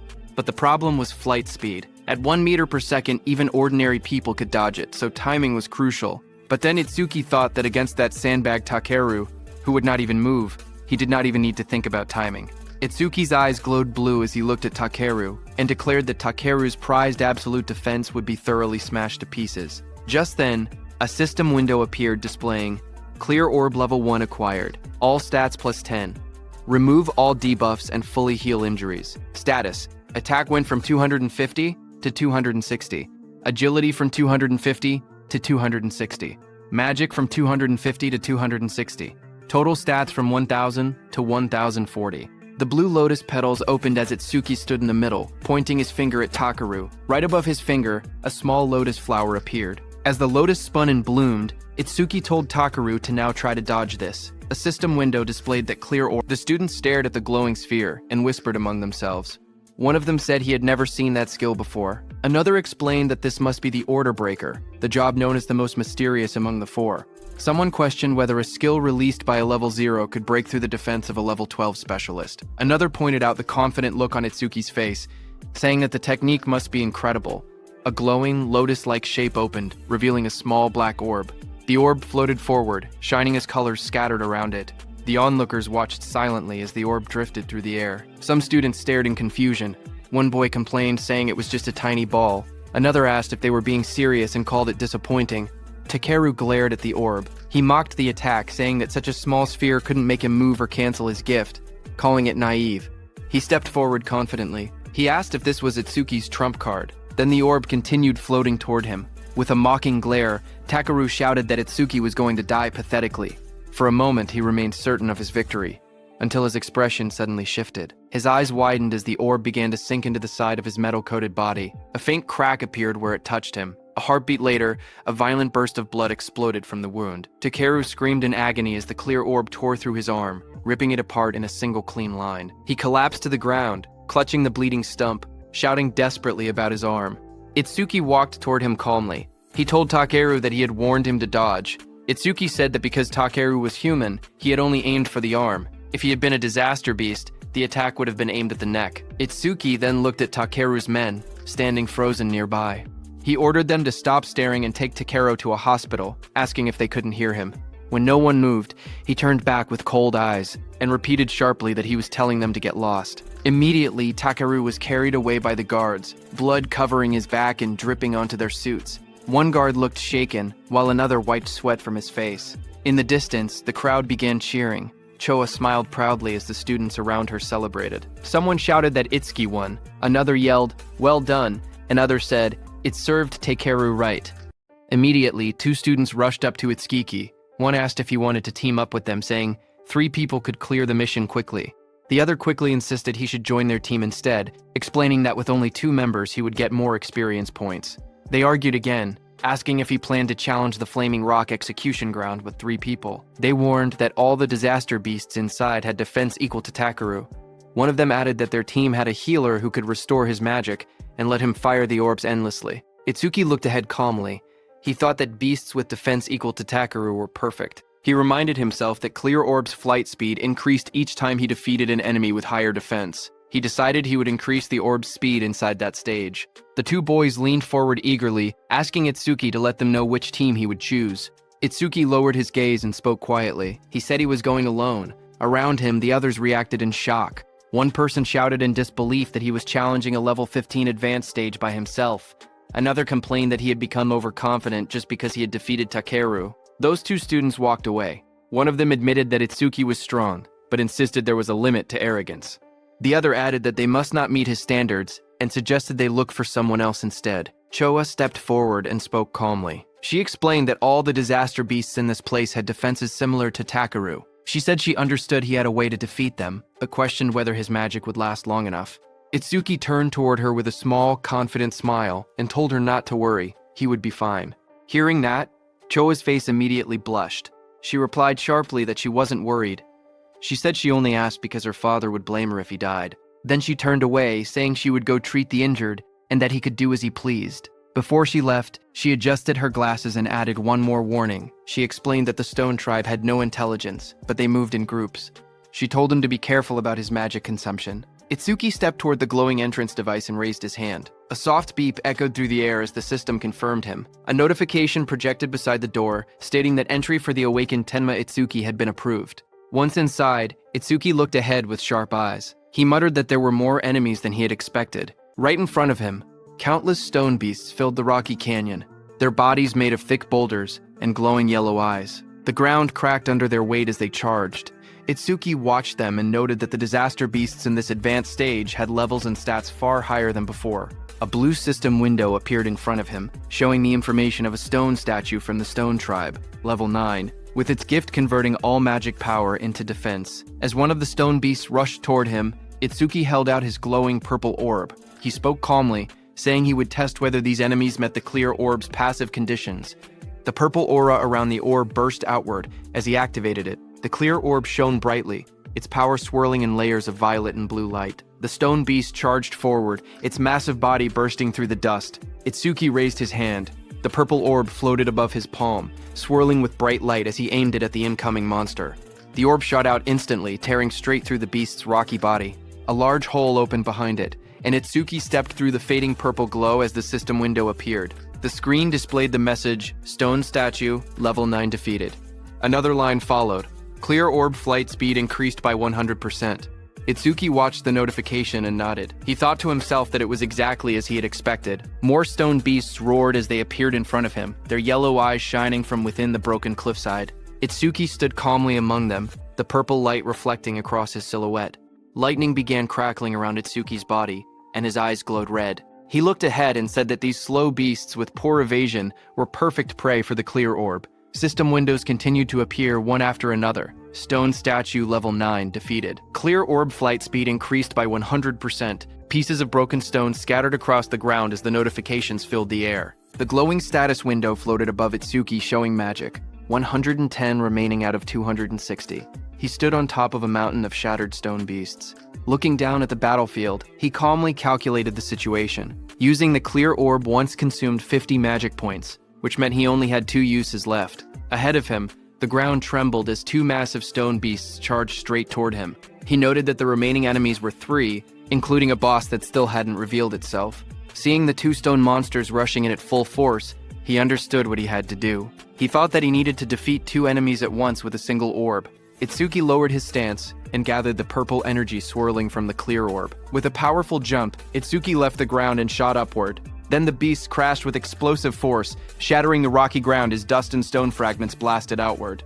Itsuki leapt forward. "Now," he said, moving straight through the debris. His eye glowed blood red as he pushed through the shockwave. A fierce grin formed on his face. "Take this," he shouted, preparing the next strike. The purple orb shot downward with blinding speed, its light stretching across the sky as its Tsuki hung in the air above it. Immediately, glowing system windows appeared one after another, displaying Stone Statue Level 9 defeated. Clear orb flight speed increased by 100%. After the impact, Itsuki collapsed on the ground, panting heavily. Sweat dripped down his face as he lay flat on the rocky floor. He muttered that the exhaustion he felt right before his magic ran out was rough. He hoped he would someday get a magic recovery skill. He slowly sat up and looked at the glowing screen in front of him. He said that with the orb now flying at 5 meters per second, he could catch up to running enemies. The system window displayed the details of the skill. Clear orb, level 1, active effect. Fires a perfect sphere with a fixed trajectory. The sphere flies at 5 meters per second and penetrates all enemies in its path, ignoring defense. Passive effect. Each time an enemy with higher defense than yourself is defeated with clear orb, flight speed plus 100%. Current flight speed increase, 500%. While he was checking the details, suddenly the ground shook, and a massive stone arm dropped toward him with a loud crash.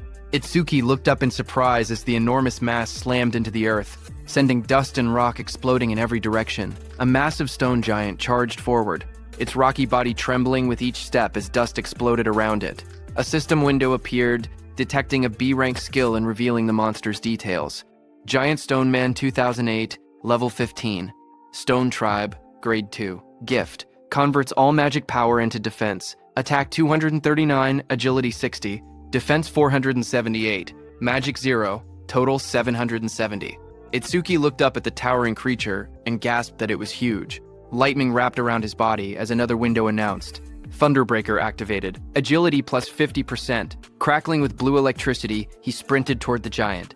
As he dashed below the monster's massive frame, he wondered if he could defeat it with a single clear orb hit. He looked up at the stone giant's head and thought that maybe aiming for the head would work. Lightning trailed behind him as he climbed the monster's rocky body. He spotted a moment of opportunity and shot a clear orb at the monster's head. However, Itsuki soon realized something troubling. He told himself the orb was too small, and even if it penetrated, it wouldn't deal much damage. The massive stone giant swung its enormous arm, and the impact sent wind blasting through the air. Itsuki leaped upward, light and energy swirling around him as he tried to avoid the attack. His eyes widened when he realized he was stuck in the air. He clenched his teeth and thought that this was bad. He couldn't dodge while mid-air. A system window appeared as dark spikes wrapped around his arm. Black wall activated. Just as the giant's blow landed, Itsuki smashed into the rocks with a violent explosion, kicking up dust and debris across the rocky ground. When the dust settled, Itsuki was wedged into a stone wall. Breathing heavily, he muttered that this big guy was tougher than he expected. Another system window flickered in front of him. A B-rank skill, Gigantification, was detected. Over Mimicry activated and began progressing at 1%. Seeing that, Itsuki looked up with a confident grin. Realizing the monster grew huge because of his skill, he said this would be easy. With one hand, he grabbed onto the giant stone body and prepared for his next move. Meanwhile, outside, one of Kinoshita Reiji's men got the news of what had happened to Takeru and froze in shock. Behind him, Kinoshita Reiji, dressed in a golden vest, sat calmly. He narrowed his eyes and warned his man not to make noise in front of him. The suit-wearing man bowed his head and apologized, saying it was just so unexpected. Kinoshita asked him what had happened. The man reported urgently that someone had defeated Takeru and forced their way into the stage. Hearing that, Kinoshita clenched his teeth and broke the wine glass in his hand. He questioned what Takeru was even doing. He reminded himself that Takeru always bragged that no one below level 30 could break through his defense. He wondered if a level 30 or higher awakened had shown up, but his man quickly explained that with the recent surge in descending monuments, all awakened above level 30 were busy dealing with them and shouldn't have time to come here. He added that challengers at the Flaming Rock Execution Ground were mostly level 10 rookies. Hearing that, Kinoshita shouted that there was no way a level 10 could beat Takeru. His guard behind him looked down with a serious expression and said that if he was given some time, he would gather detailed information. Kinoshita adjusted his vest and tie and said that gathering information was unnecessary. Even if the opponent was level 30, he himself was already here. He mentioned that the Flaming Rock Execution Ground was known for its stubborn disaster beast that slowed down challengers. He added that if they headed there now, they would make it in time. However, his guard said that since the opponent's identity was unknown, they should still be cautious. Hearing that, Kinoshita's expression grew sharp. His glasses glowed as he told the guard that he had already said they were heading there now and that he shouldn't have to repeat himself. The guard stiffened, sweating nervously, and replied with a quiet, "Yes." Kinoshita then threw his arm upward confidently and declared that he would make them regret opposing the Kinoshita family. At the same time, in the dungeon, blue energy lotuses surged around Itsuki. A glowing screen appeared behind him, showing 100%. Seeing that, Itsuki smirked and said that he no longer had to run around like a mouse anymore. He was standing on top of the massive stone beast, and a bright blue lotus had formed on the beast's forehead. At that moment, a system window opened in the air, announcing that the B-rank skill Gigantification had been fully analyzed. Itsuki looked at the window in surprise. He muttered that instead of gaining a new skill, something else had happened. He realized that Clear Orb had leveled up to level 2, and he checked for new effects. Another set of windows appeared, explaining the changes. Clear Orb, level 2, now fires a perfect sphere at 5 meters per second, piercing all enemies while ignoring defense. New effect. After activation, the orb size can now be adjusted by consuming additional magic power. Passive effect. Each time an enemy with higher defense than your own is defeated using Clear Orb, flight speed increases by 200%. Itsuki stared at the window, shocked that the passive effect had risen from 100% to 200%. More importantly, he was excited that he could now control the size of the orb with magic. Power surged around him as the blue energy lotus opened. Itsuki said he wanted to try the new ability immediately, and glowing energy surrounded his body. Another window appeared confirming the upgrade. Clear Orb level 2 acquired. All stats plus 20. All debuffs removed. Injuries fully healed.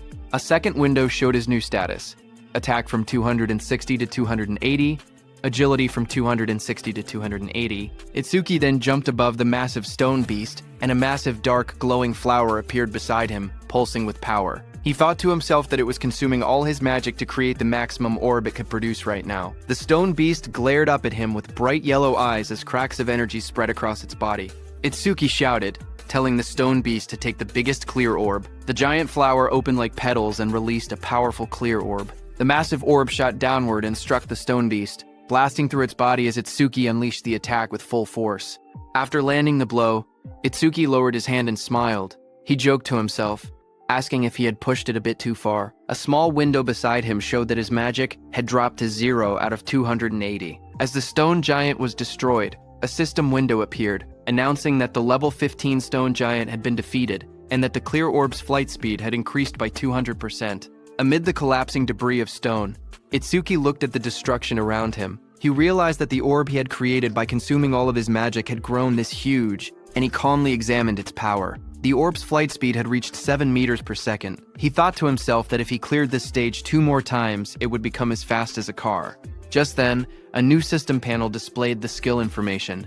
Clear orb, level 2. Active effect, fires a perfect sphere on a fixed path. The sphere travels at 7 meters per second and penetrates all enemies, ignoring their defense. After activation, the orb's size can be adjusted by spending more magic. Passive effect. Each time he defeats an enemy with higher defense than his own using Clear Orb, the orb's flight speed increases by plus 200%. The current total increase had reached 700%. Itsuki held a glowing green crystal in his hand while reading the information. He admitted that he had ignored passive effects until now, but now saw how useful they actually were. Dust settled around him as he walked forward. He then thought about another passive skill. Lotus Burst's passive expanded the range of all skills. That meant Clear Orb's range should also increase along with it. He then checked Lotus Burst's passive effect. Each time Lotus Burst defeats a living creature of level 1 or higher, the range of all skills increases by plus 1%. Seeing this, Itsuki smiled slightly as he looked at the system panel floating beside him. He imagined to himself that if he kept increasing Lotus Burst's passive effect, he could eventually defeat disaster beasts from thousands or even tens of thousands of meters away. Then outside, a bright green display screen lit up. It showed the result of the challenge. The challenge was successful. The stage level was 15. The challenger was Tenma Itsuki, and the time used was 3 minutes and 1 second. The stage clear record was updated. Seeing that, the crowded group reacted immediately. One man shouted in disbelief, saying that 3 minutes and 1 second was impossible. Another said that even a 5-person party needed more than 10 minutes. Someone else wondered if Itsuki had defeated all the disaster beasts in a single hit. Another person pointed out that he had even broken Taewajin's 3-minute 19-second record and asked what kind of monster he was. They all turned as someone announced that he was coming out. More voices followed. One person questioned why he was still level 0 and wondered if the clear notification was a bug. They looked at him and said he wasn't even injured, only a little dirty. So they didn't believe he had cleared it at all. Choa, in her armor, stepped forward with a smile as a green butterfly flew around her. She was happy that he had cleared the stage unscathed again, and that he had broken Jin's record again. She admitted that he always managed to surprise her. Choa then adjusted her glasses and, with a restrained tone, admitted that the challenge had ended unexpectedly quickly. Itsuki answered casually. He said the disaster beasts inside were weak against defense, so he had taken them down easily. The glowing butterfly hovered in front of Itsuki. He looked at it with surprise and asked what it was. Choa explained calmly. She said that her job was a Shikigami user, and the glowing butterfly was her Shikigami. Itsuki watched the butterfly flutter near his hand. He softly repeated its name, Tamacho, and admitted that this was his first time seeing a Shikigami. To him, it looked beautiful. Curious, he asked Choa what kinds of awakened jobs existed. His question startled her, and she asked why he didn't know something so basic. She then began explaining. Jobs, she said, were divided into 4 major types. According to her, he should have already encountered 3 of them by now. She raised her hand and continued her explanation. The first type she mentioned was Elementalist. Elementalists controlled 7 elements: fire, water, wood, metal, earth, wind, and lightning. She said Elementalists had the largest population among awakened jobs, and also possessed the highest minimum combat capability. She then explained that his classmate who used electricity attacks, as well as Takeru, the muscular iron-skinned man from earlier, belonged to that same type. She then introduced the second type, Shikigami User. She explained that Shikigami users could summon Shikigami that obeyed only their master. A blue system window appeared beside the butterfly, displaying that it was Tamacho, B rank, level 15. Its skill was undisclosed. Its status was undisclosed. Choa continued explaining that a Shikigami stayed with its master from birth. Then another system window appeared, showing her own status. Izumi Choa. Human, level 6. Job. Shikigami user, gift. Grade 2, undisclosed. After explaining everything, she asked him if he had any questions so far. Itsuki looked at her Shikigami and then asked why her own level was lower than her Shikigami's level. He wondered aloud if she was really a veteran awakened. His words hit Choa like arrows. She wondered to herself if Itsuki had no concept of sugarcoating. Choa touched her forehead with a tired expression and explained that Shikigami also absorbed experience and leveled up. Because of that, they were basically always at a higher level than their master. Hearing that, Itsuki's expression darkened. Half of his face sank into shadow, and his eyes glowed coldly. He stated that in that case, when fighting a Shikigami user, it was faster to target the person themselves. Seeing that, Choa's eyes widened. She noticed the negative aura seeping out of him again, and wondered what was going on with him. Itsuki then looked at her calmly and asked what else there was, pointing out that she had only introduced 2 types so far. Choa straightened herself and explained that the third job was currently the most mysterious one with the least information known about it. She pointed at Itsuki and told him that his job was order breaker. Itsuki listened quietly as she continued explaining. She said the reason this job was mysterious was because every order breaker possessed different abilities, like the blue lotus flower ability he had shown earlier. She then explained that there were order breakers who could change the size of their bodies at will, others who could create infinite clones, and even some who could stretch their bodies freely like rubber. Next, she compared order breakers to regular awakened jobs. She explained that normal jobs had skills divided into 4 ranks, C, B, A, and S, while order breakers had only Z-rank skills, abilities that stood completely outside that ranking system. Choa said that order breakers were treated differently because of these rare, exclusive skills. She warned that if an order breaker's abilities became known to their enemies, they would lose their greatest advantage. That was why her father had scolded her earlier when she tried asking about his skills. She looked at him seriously and added that he was an irregular existence even among order breakers. From what she had observed, he could already use at least 3 different skills, and 2 of those skills were normally only possible for elementalists. Hearing her words, Itsuki looked uneasy as he realized the teacher wasn't there. He thought to himself that he would be in trouble if Choa continued talking about him. Itsuki then asked her about the last job, adding that he had never seen it before. When Choa heard Itsuki asking about the last job, she kept a calm expression and told him she would only explain it after he actually saw it. She added that this was his punishment for never telling her anything about himself. Hearing that, Itsuki let out a quiet sigh and answered with a simple, "Fine." As she turned away, Choa reminded him that the students he saved were now safe. Then she asked what he planned to do. After this, Itsuki replied that he was thinking of clearing the stage a few more times. Choa looked back at him sharply. She asked him if he really didn't know anything, explaining that stages had cooldown times. She warned him that this one had an especially long cooldown, meaning he couldn't enter again for at least 2 days. Hearing that, Itsuki's eyes widened in surprise. He wondered aloud if cooldown times really existed. He realized that this must be why Kinoshita monopolized the stages. Determined, he decided that if he couldn't raise the passive effect of his Clear Orb skill, then he would increase the power of his Lotus Burst instead. Itsuki then turned and asked Choa if there was a stage filled with disaster beasts.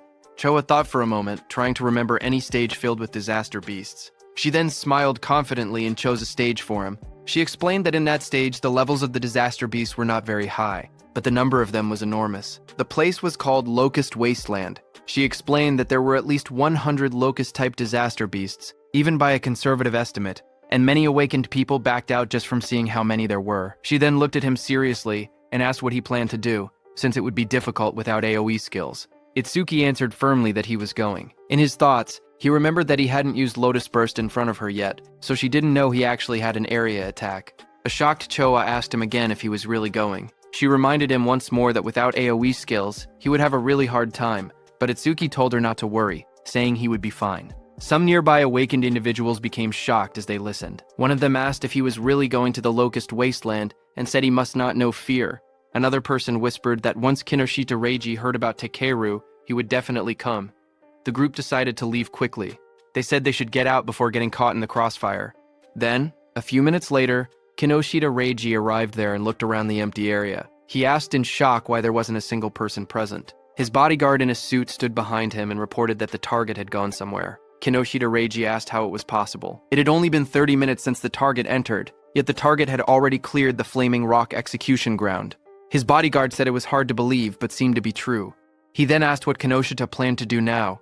Kinoshita Reiji gritted his teeth and said the target was making a fool out of him. He then said that if the target had used skills, there should still be magic traces left behind. He ordered his bodyguard to contact the hound and make it track the target. Kinoshita Reiji shouted angrily for them to capture the target alive no matter what, saying he would make the target taste what living hell was. At the same time, inside a dim alley lined with machinery, a man pressed his back against the wall, hidden in the shadows. His panicked thoughts echoed as he regretted taking the assassination request. He muttered to himself that he never knew Kinoshita Reiji had such a strong subordinate, and cursed himself for accepting the job. That same man slumped to the ground, exhausted and trembling. He breathed heavily and admitted that without his earth escape technique, he would have been killed. Sweat dripped down his face as he caught his breath. He slowly peeked around a corner, whispering that he should be safe now that he had gotten this far. His eyes widened with fear as he carefully watched his surroundings. Suddenly, a massive beast lunged toward him, with its jaws wide open. The monster's sharp teeth and glowing red eyes filled his vision as it attacked.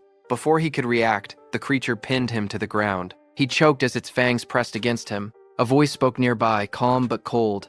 The speaker approached and looked down at the scene. He ordered the beast called Death to loosen its grip, saying the man seemed to have something to say. The giant wolf-like creature eased up slightly as the man lay helpless beneath it. The wounded man lay on the ground with blood on his face. With fear in his trembling voice, he asked how they had managed to find him. In front of him, the long-haired man in the coat explained calmly. He said that their beast, Death, had a sharp sense of smell. The creature could sense the scent of death coming from people like him. That man was the hound Kinoshita Reiji had been talking about. His name was Charles. He stepped forward, tipping his hat as he walked. He said that Death could smell the death they were giving off. Filled with terror, the injured man begged for his life. He cried and pleaded for them not to kill him.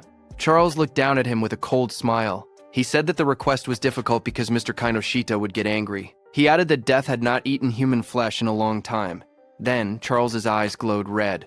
He gave a sharp command, telling Death that it was mealtime. The massive black wolf lunged forward with its jaws wide open, fangs bared as it roared fiercely. A moment later, it ate the man. The wolf stood beside the long-haired man in a trench coat. The man looked at it calmly and said that it had finally leveled up. A glowing blue panel appeared, showing the creature's details. Deathhound, B rank, level 16, skill 1, death smell, C rank. Detects all magic traces in an area and identifies the magic source. Skill 2, respawn desire, B rank. After the Shikigami dies, its respawn time is greatly reduced. Status, attack 250, agility 250, magic 150. Just then, the man's phone began vibrating. He glanced at the screen and answered the call. He told the person on the other side that he had finished things there.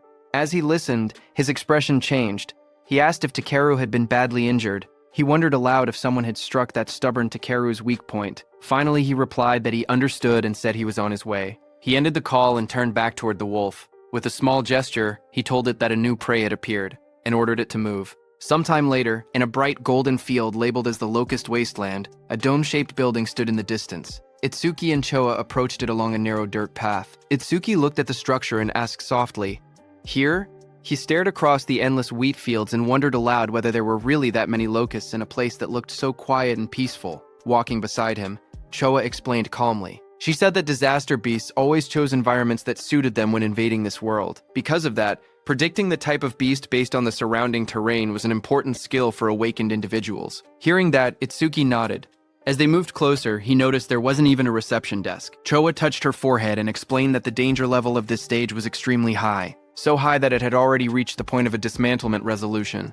Confused, Itsuki compared it to the Flaming Rock execution ground, noting that the stage was actually below level 13. He asked why such a drastic decision was made. Choa replied that in normal stages people could still escape if they couldn't win, but here, the disaster beasts were unnaturally aggressive and appeared in overwhelming numbers. As they studied the stage's environment, Choa explained the danger. She said that if an awakened person let their guard down even a little, they would quickly be surrounded by countless locusts. She continued, saying that anyone caught like that would be devoured completely, down to the marrow of their bones.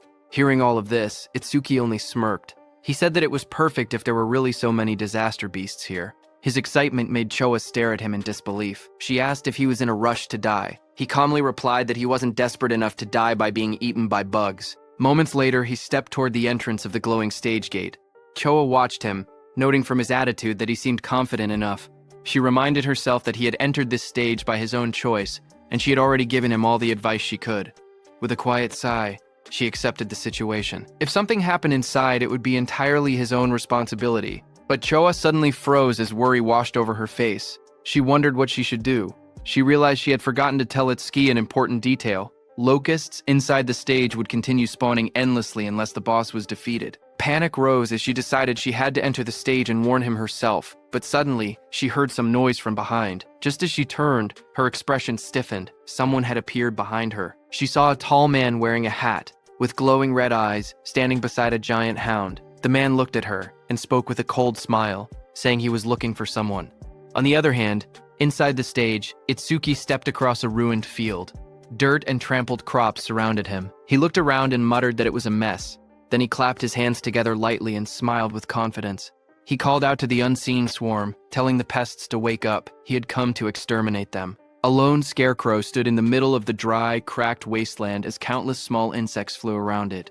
Itsuki looked at the scene and noted that the enemy's individual levels were surprisingly low. He said that since they met the requirements for Lotus Burst, there would be no problem. Information windows appeared one after another. Evil Locust 2231 from Insect Tribe. Level 1. Gift. None. Status. Undisclosed. There were also some Level 2 Evil Locusts mixed in. Itsuki stared at the dark sky as an enormous swarm of locusts covered everything. He commented on the incredible number of enemies. But instead of being worried, he said that this worked in his favor. Flames rose around him as he formed a glowing lotus of light in his hands. He explained that the more the locusts clustered together, the less effort he needed. Once they entered the range of Lotus Burst, he said he would crush them all at once. The ground shook as a vortex of locusts formed around him. When the moment was right, he shouted a single command, "Now." A bright red explosion ignited in the air as the system message appeared, stating that Lotus Burst had been activated. Then there was a huge explosion. Right after the blast, notifications flashed one after another. Each one reported that an evil locust had been defeated by Lotus Burst, increasing all of the user's skill ranges by 1%. More messages followed, showing both level 1 and level 2 locusts being wiped out instantly. When the smoke cleared, Itsuki stood calmly in the middle of the scorched ground. Sparks drifted around him while charred insect bodies lay scattered at his feet. Another notification floated beside him, confirming the defeat of a level 2 locust and awarding another 1% increase. New windows opened, explaining Lotus Burst's abilities. The active effect consumed magic to deal explosive damage within a 10.5 meter range, its power proportional to how much magic was spent. The passive effect stated that every time Lotus Burst killed a living creature of level 1 or higher, all skill ranges increased by 1%. Itsuki glanced at the numbers and made a small comment. He had defeated 110 enemies, which meant a 110% increase, therefore receiving 110% at once. Lotus Burst's range had now expanded to 10.5 meters, which he considered impressive. He analyzed the situation calmly. Against disaster beasts of this level, consuming 10% of his magic to output 10% of his firepower should be enough. Taking his remaining magic and recovery speed into account, he could probably use about 10 more shots. If he gained even 100 kills per use, he could increase his total skill range by 1000%. Another screen displayed his magic level, 250, 2 out of 280. He looked at it and muttered that things would go much more smoothly if stages didn't have cooldown times. But suddenly, Itsuki noticed something. He stared at his bracelet with a confused expression. He noticed that the usual challenge success notification was missing. He muttered that something felt odd. As he frowned, a thought crossed his mind, and he wondered if the reason was something unexpected. Just then, a system window suddenly appeared. It reported that a C-rank skill called Mother's Will had been detected. It also stated that overmimesis was activated and that the analysis progress was at 1%. Itsuki looked up sharply. He realized that one locust had survived. Dust and broken ground swirled around him as more locusts flew through the air. He turned, watching the locust swarm gather again. He questioned whether Mother's Will was the boss monster's skill. At that moment, several locusts lunged at him. He jumped back and blocked the attacks with the crystal armor covering his arms.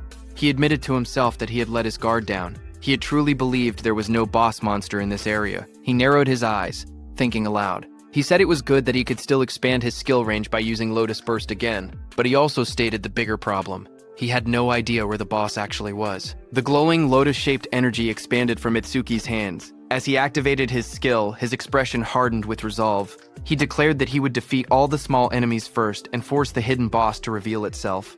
A bright explosion erupted around him. The ground shook as countless evil locusts were blown apart by the blast. System notifications appeared one after another. Each message showed that an evil locust, either level 1 or level 2, had been defeated with Lotus Burst, and every kill increased all his skill ranges by 1%. The notifications continued stacking until the Lotus Burst total experience reached 220%. His Lotus Burst leveled up. Another message explained the updated skill. Lotus Burst level 2 now consumed magic to deal explosive damage within a 16-meter diameter, and its power increased, based on how much magic was used. Itsuki looked at the smoking battlefield and murmured that the range had expanded to 16 meters, calling the new effectiveness outstanding. But even after defeating 10 small enemies, the boss still hadn't appeared. Deep underground, inside a dim nest filled with shifting shadows, many insect-like creatures began to crawl and move. Their wings rustled as more of them gathered around a glowing cluster hidden in the darkness. As the locusts crawled out of the cracked ground, a notification floated in front of Itsuki, showing the analysis progress rising to 27%. He looked ahead sharply and muttered that they had spawned again. Another screen appeared, showing his magic at 232 out of 280. He noted that he could still use Lotus Burst 9 more times. Fire erupted around his hand as he stepped forward, declaring that no matter how many times the monsters appeared, he would thoroughly deal with them. His arm swung through the flames, and he shouted that he would sweep them all away. A fiery explosion burst across the battlefield, and several notifications appeared one after another, stating that evil locusts of level 1 had been defeated with Lotus Burst, and that all skill ranges increased by 1%. More screens stacked up endlessly, showing the same message again and again. A blinding explosion tore through the ground as Lotus Burst activated again, scattering debris in every direction. Bright light flashed across the stage, and the blue notification window appeared with the same message, Lotus Burst. Another massive blast followed right after, engulfing the area in a wave of yellow flames and flying rubble. The screen repeated the skill name, Lotus Burst. A new system panel displayed the updated description of the skill. It stated that Lotus Burst Level 2 consumed magic to deal explosive damage within a 54.5-meter diameter, its power tied directly to magic consumption. Below it, another panel explained the passive effect. Every time the skill defeated a creature of level 1 or higher, all skill ranges increased by plus 1%, now reaching a total of plus 990%. Itsuki ran forward through the burning battlefield, sweat rolling down his face. He glanced at the glowing screen. He said that up until now he had wiped out large groups 9 times and expanded Lotus Burst's range by 990%, but he only had enough magic left to use it one more time. He wondered why the monsters kept appearing non-stop. His magic display dropped to 5,280. He looked up as the sky darkened with swarming insects. He muttered in frustration that there was no end to them. The swarm grew thicker overhead, but even after all the destruction, he saw no trace of the stage boss. He frowned and said that there was still no sign of the boss appearing at all. He considered withdrawing temporarily from the stage and returning after the analysis finished. But even as he thought it through, the endless swarm closed in around him. Itsuki narrowed his eyes sharply as a thought erupted in his mind. He declared that behaving like that was what third-rate raiders would do. Fire gathered in his hand, and flames wrapped around his arm. With determination burning in his expression, he stated that no matter how many disaster beasts appeared, he would defeat every single one of them. A massive explosion erupted like a lotus blooming in fire, sending shockwaves across the ground. As smoke rose around him, Itsuki steadied himself and muttered, "With this attack?" But before he could finish, countless more insects filled the air. Swarms surrounded him, and he realized in frustration that there were still more, and their numbers hadn't decreased at all. A glowing system screen appeared before him, showing the analysis progress at 91%. Itsuki's eyes widened as he tried to make sense of the situation. He wondered what was happening. All the disaster beasts that had appeared since the first defeat were still only level 1. Their bodies were small too, as if they had just hatched. As he connected all the dots, he realized the truth at once. The boss's ability was infinite reproduction. A massive golden insect, the queen locust, crouched in the darkness as glowing eggs shot out from its abdomen. A system window identified it. Queen Locust 0379, Insect Tribe, Level 13, Gift Grade 1, lays large quantities of evil locust eggs. Skill, Mother's Will. Itsuki looked up, sweat trailing down his face. If the queen could reproduce endlessly, then fighting the small ones meant nothing. The only way forward was to defeat the boss itself. His magic was nearly gone, but the analysis bar floated in front of him, rising steadily, 98%. He clenched his teeth as the final percentage completed. The blue sphere of the analysis pulsed outward. Analysis progress, 100%. A new message appeared. Mother's Will. Analysis complete. Skill acquired. Magic detection level 1. Another window followed. Magic Detection Level 1. Active Effect. After activation, continuously consumes magic to sense magic flow within a 100-meter diameter. Passive Effect. Range expanded to 1,100 meters because of Lotus Burst's passive effect. Additional passive. Each time one enemy unit is detected, the user's magic recovers by 10%. Seeing this, Itsuki's eyes widened as he read the description. A detection skill, its effective range now stretching over 1,000 meters, and every enemy detected would restore his magic. A smile curved across his lips. The passive effect was perfect for this stage. Hunting the smaller creatures again and again would now benefit him greatly. He tilted his head slightly, his eyes shining with confidence. He thought that leaving the queen alone for a moment and clearing out more enemies wouldn't be a bad plan at all. As he lowered his gaze, he thought quietly to himself. He realized he had been keeping Choa waiting for now. He decided to finish clearing the stage before returning. A blue system window appeared before him, announcing that Magic Detection Level 1 had been acquired. All of his stats rose by 10 points. All debuffs were removed, and his injuries were fully healed. Another window displayed the updated numbers. His attack increased from 280 to 290. His agility rose from 280 to 290. His defense moved from 280 to 290. His magic stat climbed from 280 to 290, where training his total grew from 1,120 to 1,160. Itsuki then raised his hand to his forehead as swirling energy surrounded him. He activated the new skill, focusing intently. He began locating the boss using magic detection. Wide ripples of energy spread out from his body, expanding across the entire area like rings on water. The waves traveled far into the distance, lighting up the surroundings as they moved. Down below, the massive golden insect boss lifted its head, its yellow eyes glowing as the waves passed over it. Itsuki's eyes suddenly sharpened. In the next instant, he spotted the reaction in the distance. He slowly raised 2 fingers and pointed them forward, a confident smile forming on his face. A surge of dark, swirling energy formed at his fingertips, twisting the air around him. He was going to use his clear orb skill. Amid the chaos, his steady voice echoed. He said that even if the enemy used its children as shields, it would be useless. The clear orb began to glow, merging with the power of Lotus Burst. A bright, lotus-shaped light burst outward, illuminating the battlefield. He declared that with Lotus Burst's passive effect and the clear orb's current flight range, the attack would definitely reach its target. A system window appeared, stating that the clear orb's flight distance was now 120 meters. In the next instant, the glowing orb shot across the field like a streak of purple lightning. Wind burst apart in its wake as the Queen Locust recoiled in shock, spreading its golden wings wide to escape. But Itsuki was already behind it, surrounded by crackling blue crystal. His transformed figure loomed like a shadow. Lightning surrounded Itsuki as he appeared above the Queen. Looking at her, he said, "Checkmate." He slammed his attack down, overpowering the Queen with sheer force. He cut the Queen into pieces. Immediately, the whole insect swarm was disturbed. Seeing that, he realized the swarm fell into chaos after losing its queen. Itsuki turned toward them with cold eyes. Flames erupted from his crystal-covered arm as he promised to send the remaining creatures to their mama right away. After the Lotus Burst explosion, all insects fell to the ground.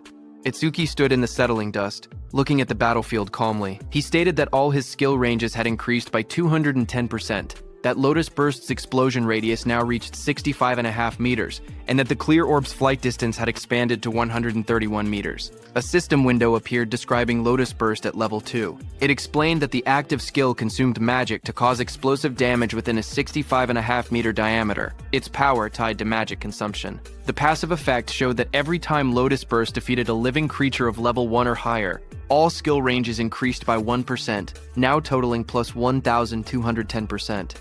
A second notification appeared, showing the flight distance of the true orb, 131 meters. Itsuki looked at the result and smiled, saying it had been a good harvest. He held a green leaf in his hand while sitting on the ground, surrounded by rising dust. He then thought to himself that when the cooldown ended, he would challenge it again and raise Lotus Burst's passive effect to 5 digits. As he returned to exit the dungeon, a new notification appeared, stating, "New record achieved." Another line reported time used, 17 minutes, 7 seconds. Standing in front of a glowing blue portal, Itsuki looked at the timer and noted that it had taken 17 minutes. He thought that Choa must be worried. He imagined Choa waiting outside. He believed that when he returned safely, she would probably act aloof again. Yet, he knew she was actually kind and considerate. He thought her inability to be honest was somewhat cute. Stepping out of the portal, surrounded by a swirl of blue energy, he lifted his hand and greeted her, saying he was back and sorry for worrying. But then his eyes widened sharply, shock filling them. Right in front of him, Choa appeared injured, blood on her lips. A man with glowing red eyes held her up by the collar. He looked down at Itsuki and spoke coldly. He said that going solo and coming out of the stage safely could mean only one thing. Itsuki was the guy Reiji had been looking for. Charles, in the wide-brimmed hat, looked at Itsuki and spoke calmly. He said the timing was perfect. He had been trying to get information about Itsuki from Choa, whom he had captured, but even in her current condition, she refused to talk. Charles added that Choa had more backbone than most men. Across from him, Itsuki stepped forward.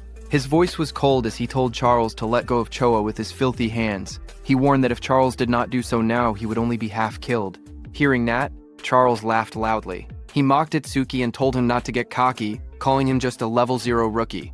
But in the next moment, blue electricity burst from Itsuki's body as he shot forward with incredible speed. His eyes glowed with a sharp red light as he charged toward Charles. Charles flinched in fear, shouting that he was fast, then called out to Death. Before Itsuki's blow could land, Death, a giant black beast, suddenly leapt between them. Itsuki's lightning-covered punch slammed into Death instead, sending sparks and force blasting outward as Death roared. Just as Death appeared in front of Itsuki, a glowing system window appeared, announcing that a B-rank Shikigami called the Death Hound had been detected. Another window followed, showing that over-mimesis had activated, with analysis beginning at 1%. When Itsuki saw the notification, he realized the truth. This dog was a Shikigami, which meant the man wearing the hat was its user. The analysis window continued to rise, reaching 12%. Charles narrowed his eyes as he watched Itsuki move. He noted that there were no wasted movements and that his opponent's speed was extremely high. He understood now why Takaru had lost. Takaru likely did not even have enough time to metalize before being defeated,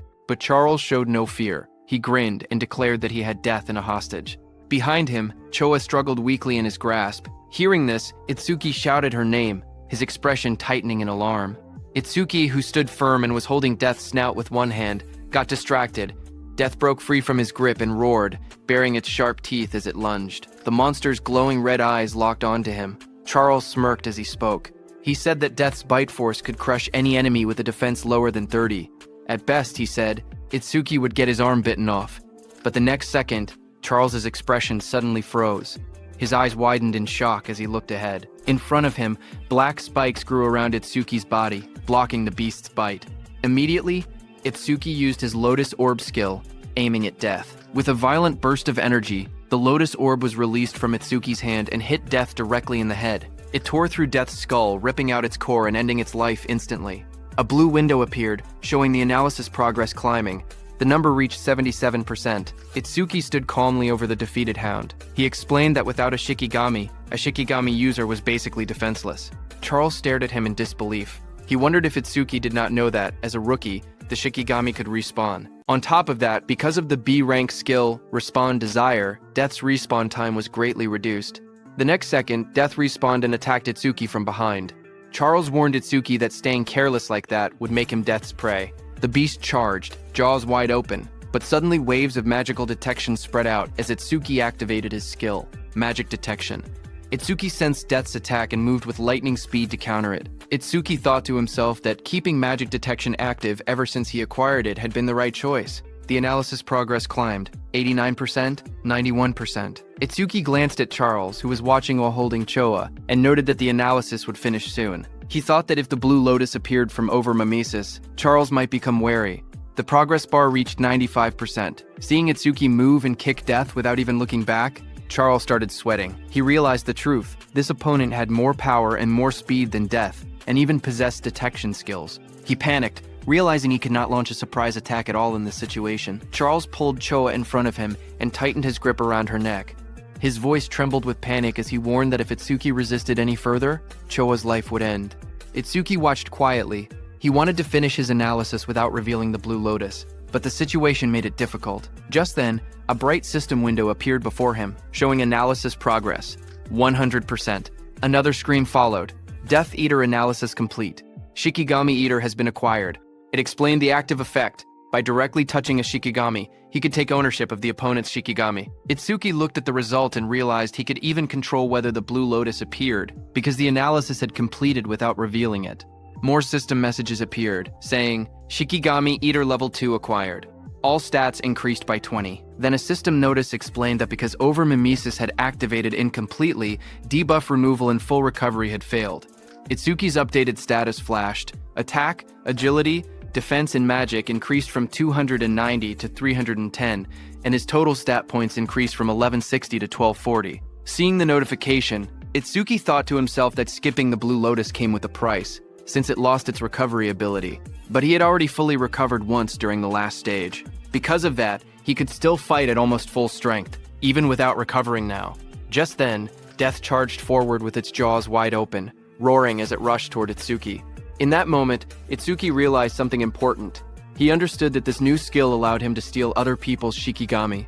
He looked down at the glowing energy gathering in his hands. Calm despite the danger, he thought to himself that if that was the case, then he already knew what he should do. Blue energy burst around him as he raised his hand. With sharp determination, he placed his hand on top of Death's head, deciding that he would take Charles's dog. Blue flower petals erupted like a storm. Death's body was wrapped in swirling petals of energy as the power pulled it away. The next second, Itsuki stepped forward with overwhelming speed and kicked Death, sending it blasting across the field. Death went flying and fell behind Charles. Seeing that, Charles panicked. He stared at the scene and cursed angrily, calling Death a useless mutt. He shouted in frustration, demanding to know what he had fed it all that experience for. Charles tightened his grip on the injured Choa and shouted in rage. He warned that if Itsuki resisted any further, he would snap her neck. Choa, battered and barely conscious, forced her eyes open. With a trembling voice, she told Itsuki not to worry about her. Across from them, Itsuki slowly raised both his hands and surrendered. He called out, telling Charles not to touch her. Seeing that, Charles smirked coldly. He said that if Itsuki had been obedient from the beginning, Choa wouldn't have had to suffer like this. Itsuki glared at Charles and asked why he was being targeted, saying he didn't remember doing anything to earn such a grudge. Hearing that, Charles sneered, accusing him of still trying to probe for information. He then explained that it didn't matter, because Itsuki would meet him soon anyway. He told Itsuki that Kinoshita Reiji was furious that Itsuki had entered a North District 4 stage without permission. He introduced himself, saying he was Charles the Hound sent under Reiji's orders to capture him. Hearing that name again, Itsuki muttered that he needed to meet Kinoshita directly and talk things out. Charles grinned and said that Itsuki would meet him soon, but only in a battered body. He then announced that Death would bite off his legs next, and warned that if Itsuki wanted Choa to stay alive, he was forbidden from using that strange ice again. Charles pointed at Itsuki and gave the command, telling Death to bite off both of Itsuki's legs. Hearing that, Itsuki narrowed his eyes. Instead of fear, a cold determination filled them. He told Death to prove it was worthy of being his Shikigami. In the next instant, Death turned and lunged, not at Itsuki, but at Charles, sinking its teeth into its former master. Taking advantage of the moment, Itsuki moved at lightning speed, appearing behind Choa. Blue sparks burst around him as he caught her gently in his arms, pulling her away from danger. Charles screamed as he stared in shock. Sweat ran down his face as he shouted, asking why Death was attacking him, his own master. Shikigami Death stood beside Itsuki with glowing red eyes.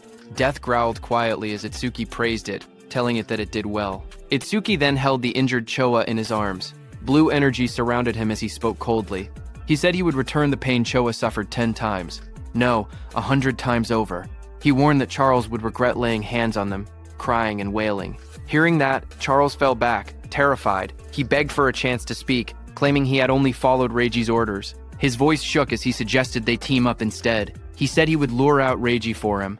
Itsuki's eyes glowed red. He looked down at him and said that it was a good proposal. Seeing this, Charles's expression changed. A sharp grin spread across his face as he muttered that he had found an opening. He threw a blade toward Itsuki and shouted for him to die. The attack flashed forward with blinding light, but Itsuki was calm and easily dodged the blade. His eyes narrowed as he watched the attack pass by. He muttered that he alone was more than enough to kill Kinoshita Reiji. Beside him stood Death, its eyes glowing red.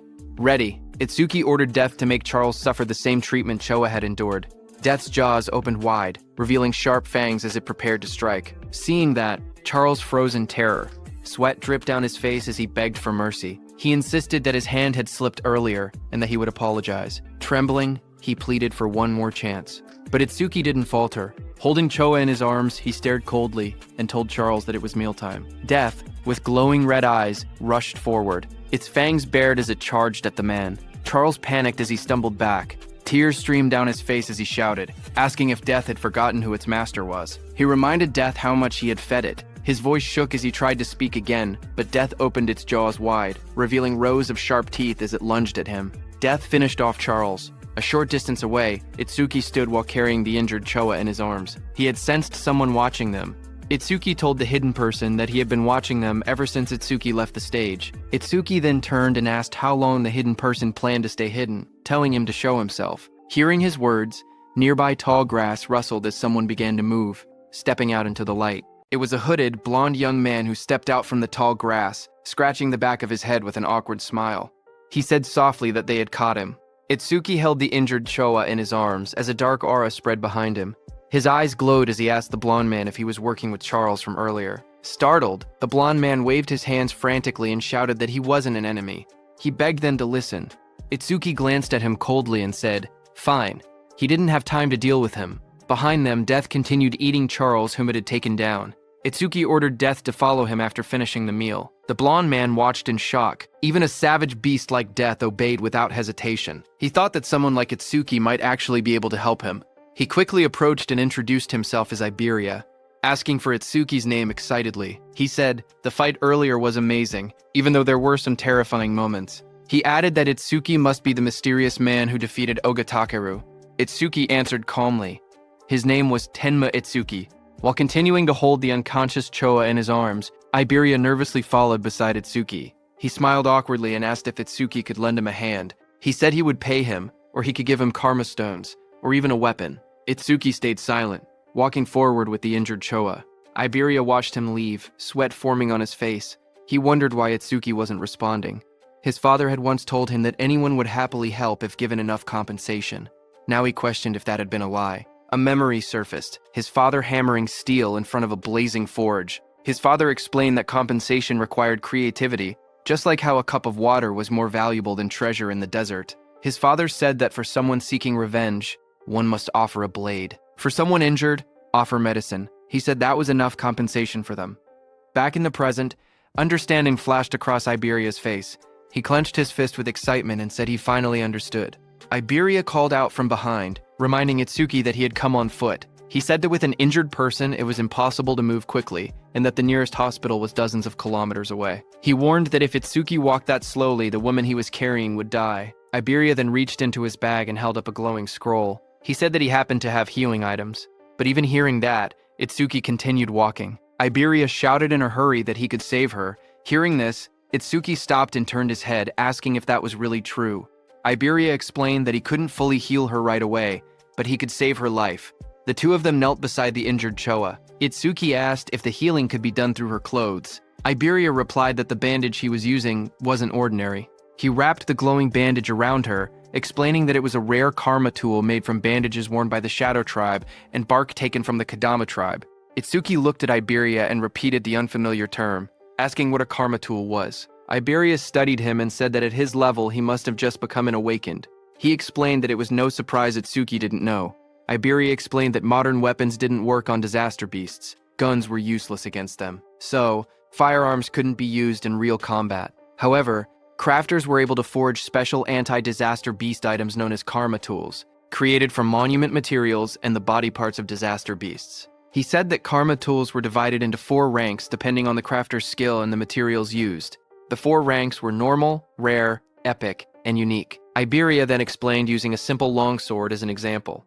Normal karma tools weren't much different from regular weapons, except they were capable of damaging disaster beasts and awakened beings. The sword was labeled an ordinary longsword. The next weapon was the ocean sword, rare, which increased agility and magic. Iberia said that rare karma tools boosted their owner's stats. The third weapon was the blood sword, epic, which increased attack power and absorbed blood to raise the blade's temperature and reduce an enemy's self-healing by half. Iberia explained that epic karma tools not only boosted stats, but also possessed special effects. Iberia continued by explaining the final rank of karma tools, which was the holy sword, unique. It granted increased attack and agility. Its unique effect allowed the user to obtain the inexhaustible magic sealed inside it, enabling infinite magic usage. Iberia said that the ultimate goal for every crafter was to create a unique karma tool, weapons with massive stat boosts and powerful one-of-a-kind effects. Iberia went on to explain that crafters themselves didn't have much combat power, and there were very few of them. But because they could forge karma tools, all awakened people respected them. Hearing that, Itsuki asked Iberia if his father was a crafter. Iberia smiled and replied that his father wasn't just any crafter. He explained that countless crafters couldn't create a unique karma tool even once in their entire lives. Across the 5 continents, there were only 10 crafters who had achieved that level. Then he proudly added that 3 of those 10 unique tools were made by his father. That was why everyone called his father the Crafter King of the Northern Continent. Saying that, he grinned proudly.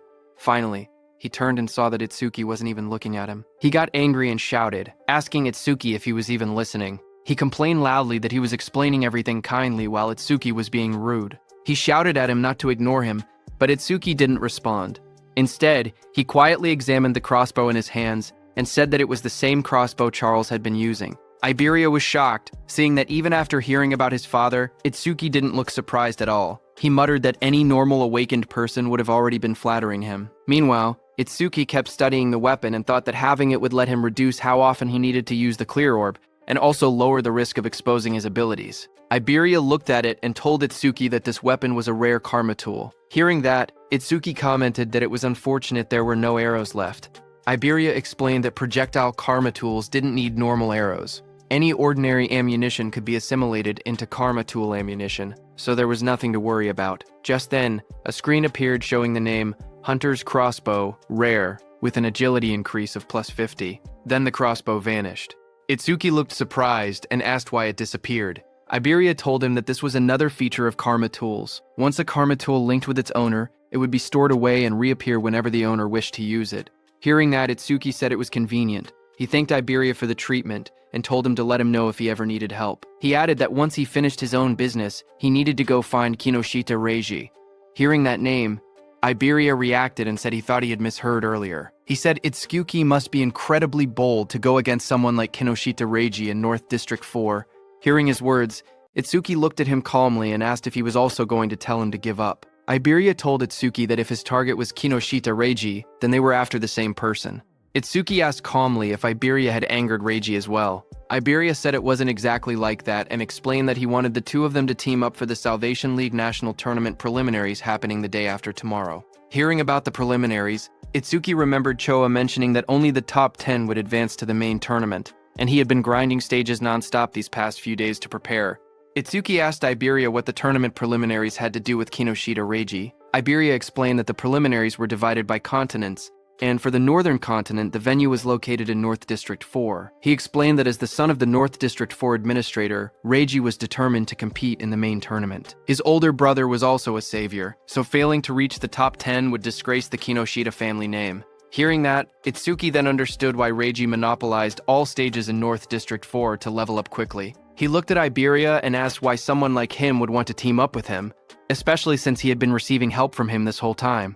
Iberia raised his voice confidently, saying it was because Itsuki was strong. He believed that if they teamed up, they would definitely pass the preliminaries. Itsuki then asked why Iberia was so fixated on this year, pointing out that he was younger and had plenty of opportunities ahead. Hearing Itsuki ask that, Iberia looked tense as he clenched his fist.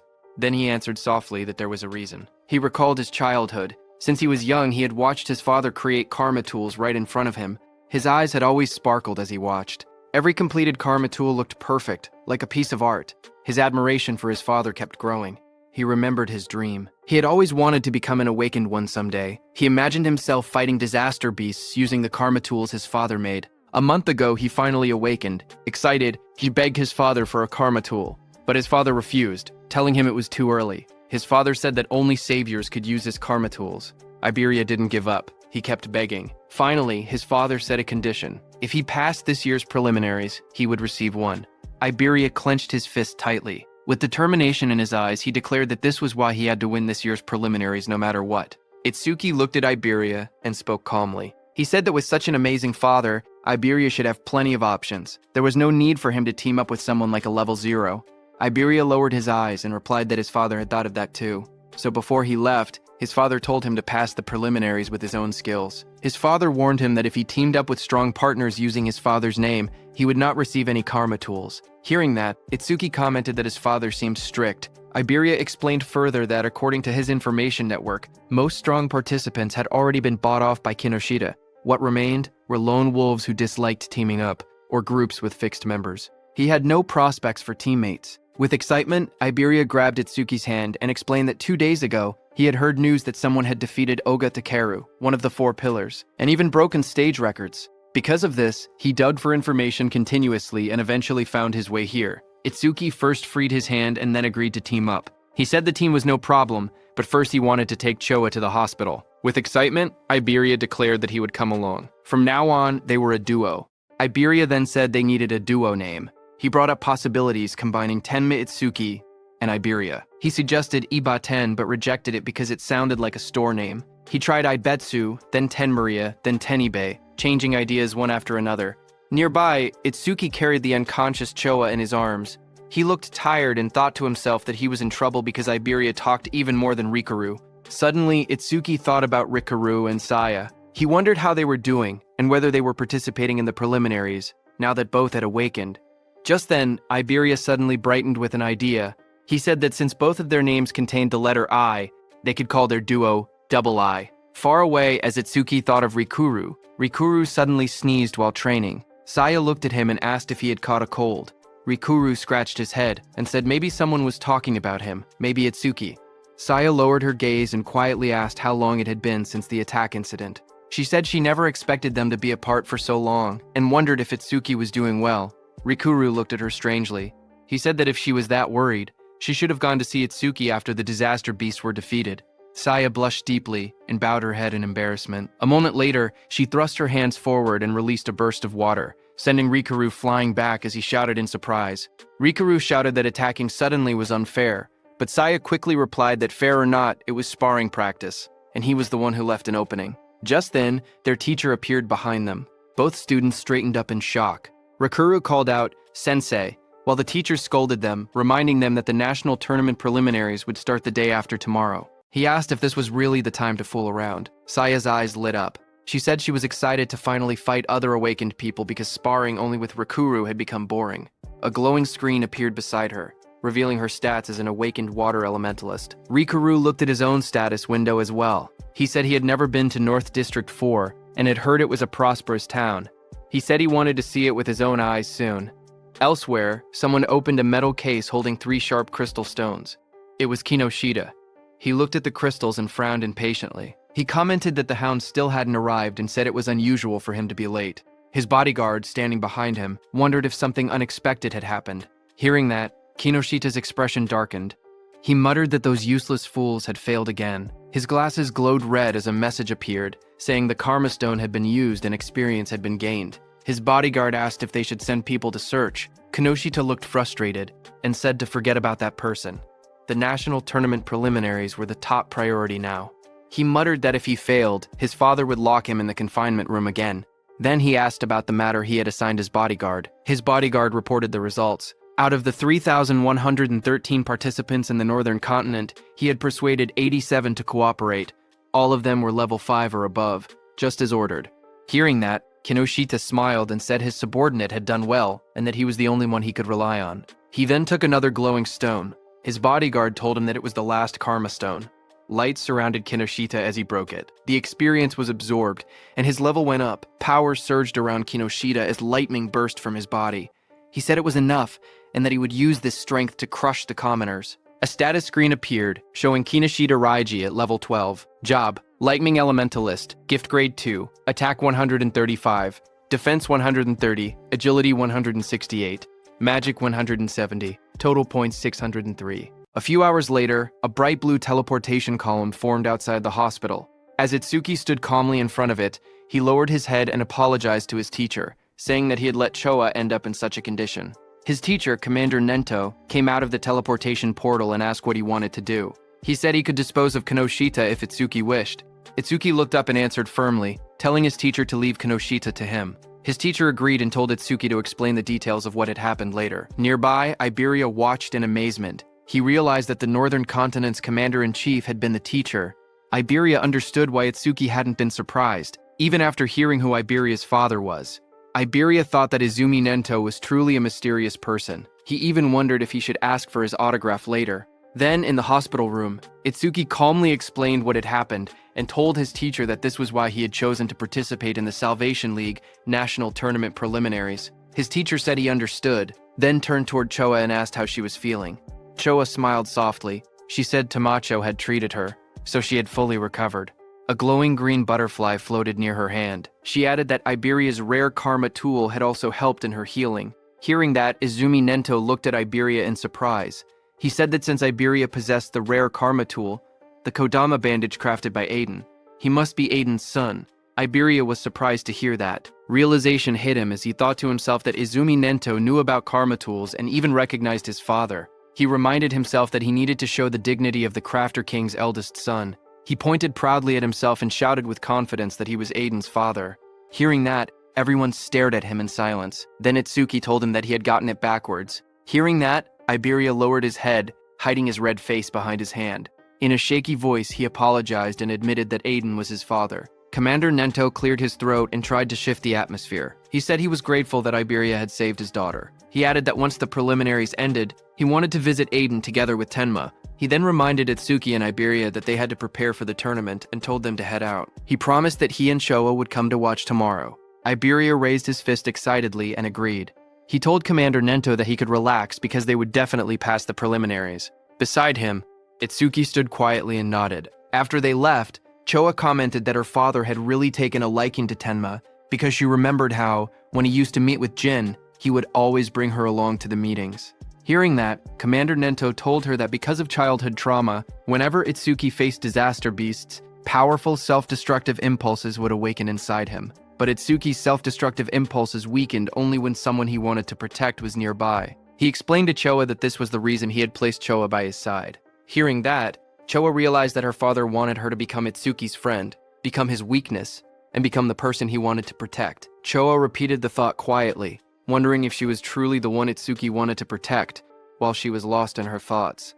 The commander then stood up and revealed to Choa that the disaster beast attack at Itsuki's school had been planned, not a coincidence. Hearing that, Choa reacted with surprise. Commander Nento added that more traitors were joining the disaster beasts, and that similar attacks on commanders and chiefs had happened across other continents as well.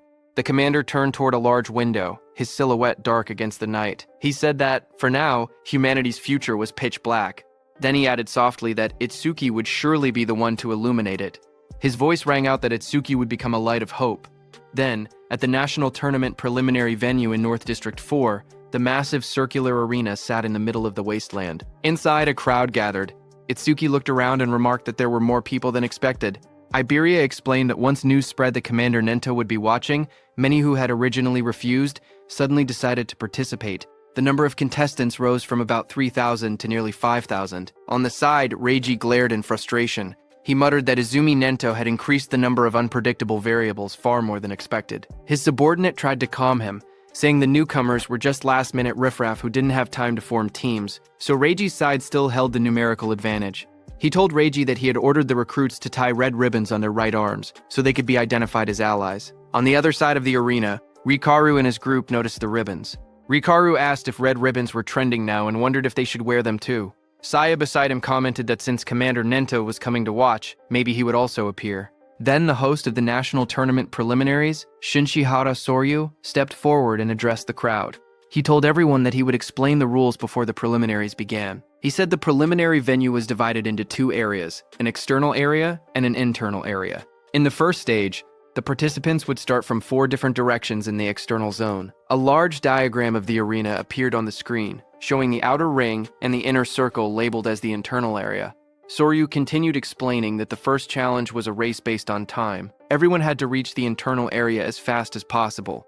The moment someone entered the inner zone, their rank would automatically be recorded on the bracelet they were wearing. Only the first 50 to arrive would advance to the second stage. Then a hologram of the bracelet lit up, showing how it displayed the rank of the participant. Some competitors reacted immediately. Rikaru raised his arm and commented that the bracelet had a surprising function. Hearing that, Saya beside him thought that eliminating thousands of people in just the first stage was extremely harsh. Next, Soryu explained that each person was allowed to carry up to 2 karma tools. Participants were also free to team up with anyone they wanted and use any method necessary. Results were all that mattered. As the rules were being announced, Iberia nudged Itsuki and pointed ahead excitedly, asking Itsuki to look. He was pointing at the Reiji team in front of him. As the host announced that the first stage would end with rankings and an explanation of the second stage, Iberia pointed at Kinoshita Reiji, standing in the middle of a group, and told Itsuki that he was Kinoshita. Meanwhile, Kinoshita ordered the people he had recruited to obstruct anyone running ahead of him. Watching from the side, Iberia guessed that the people standing near Kinoshita were the ones he had bought off. He suggested that they should rush into the internal area as soon as possible. His plan was to launch a surprise attack once Kinoshita lowered his guard after entering the interior. But before he could continue explaining, Iberia suddenly froze with a shocked expression. He saw Itsuki walking toward Kinoshita. Shocked, Iberia asked if he had even been listening. One of Kinoshita's men noticed Itsuki approaching. He asked who Itsuki was. Another man warned everyone to be careful because Itsuki didn't have a red ribbon. Just then, from high above, the host raised his voice and declared that the first stage was beginning. The host looked at the students and commented that more and more young people wanted to join the Salvation League, which he found reassuring. But suddenly, a voice told him that having numbers without quality was meaningless. It was a black-haired man. He said that in their time, there had been many participants above level 15. This black-haired man was also an instructor. A blue screen appeared showing Hiten Akira's information, but most of it was hidden. Instructor Soryu corrected him, saying that only 2 participants had reached that level in Hiten's year. That year, Hiten Akira was at level 18, and along with him was Teiwa Jin at level 21. Remembering the past, Instructor Hiten commented that things were boring now without rookies like Teiwa. He said he hoped someone similar existed in the current group. But Instructor Soryu shook his head and replied that geniuses like that did not appear easily. Instructor Hiten stepped forward and asked Commander Nento about a rumor. He said he had heard that a student from the northern continent had defeated a level 8 skeleton soldier right after awakening, and later became Commander Nento's pupil.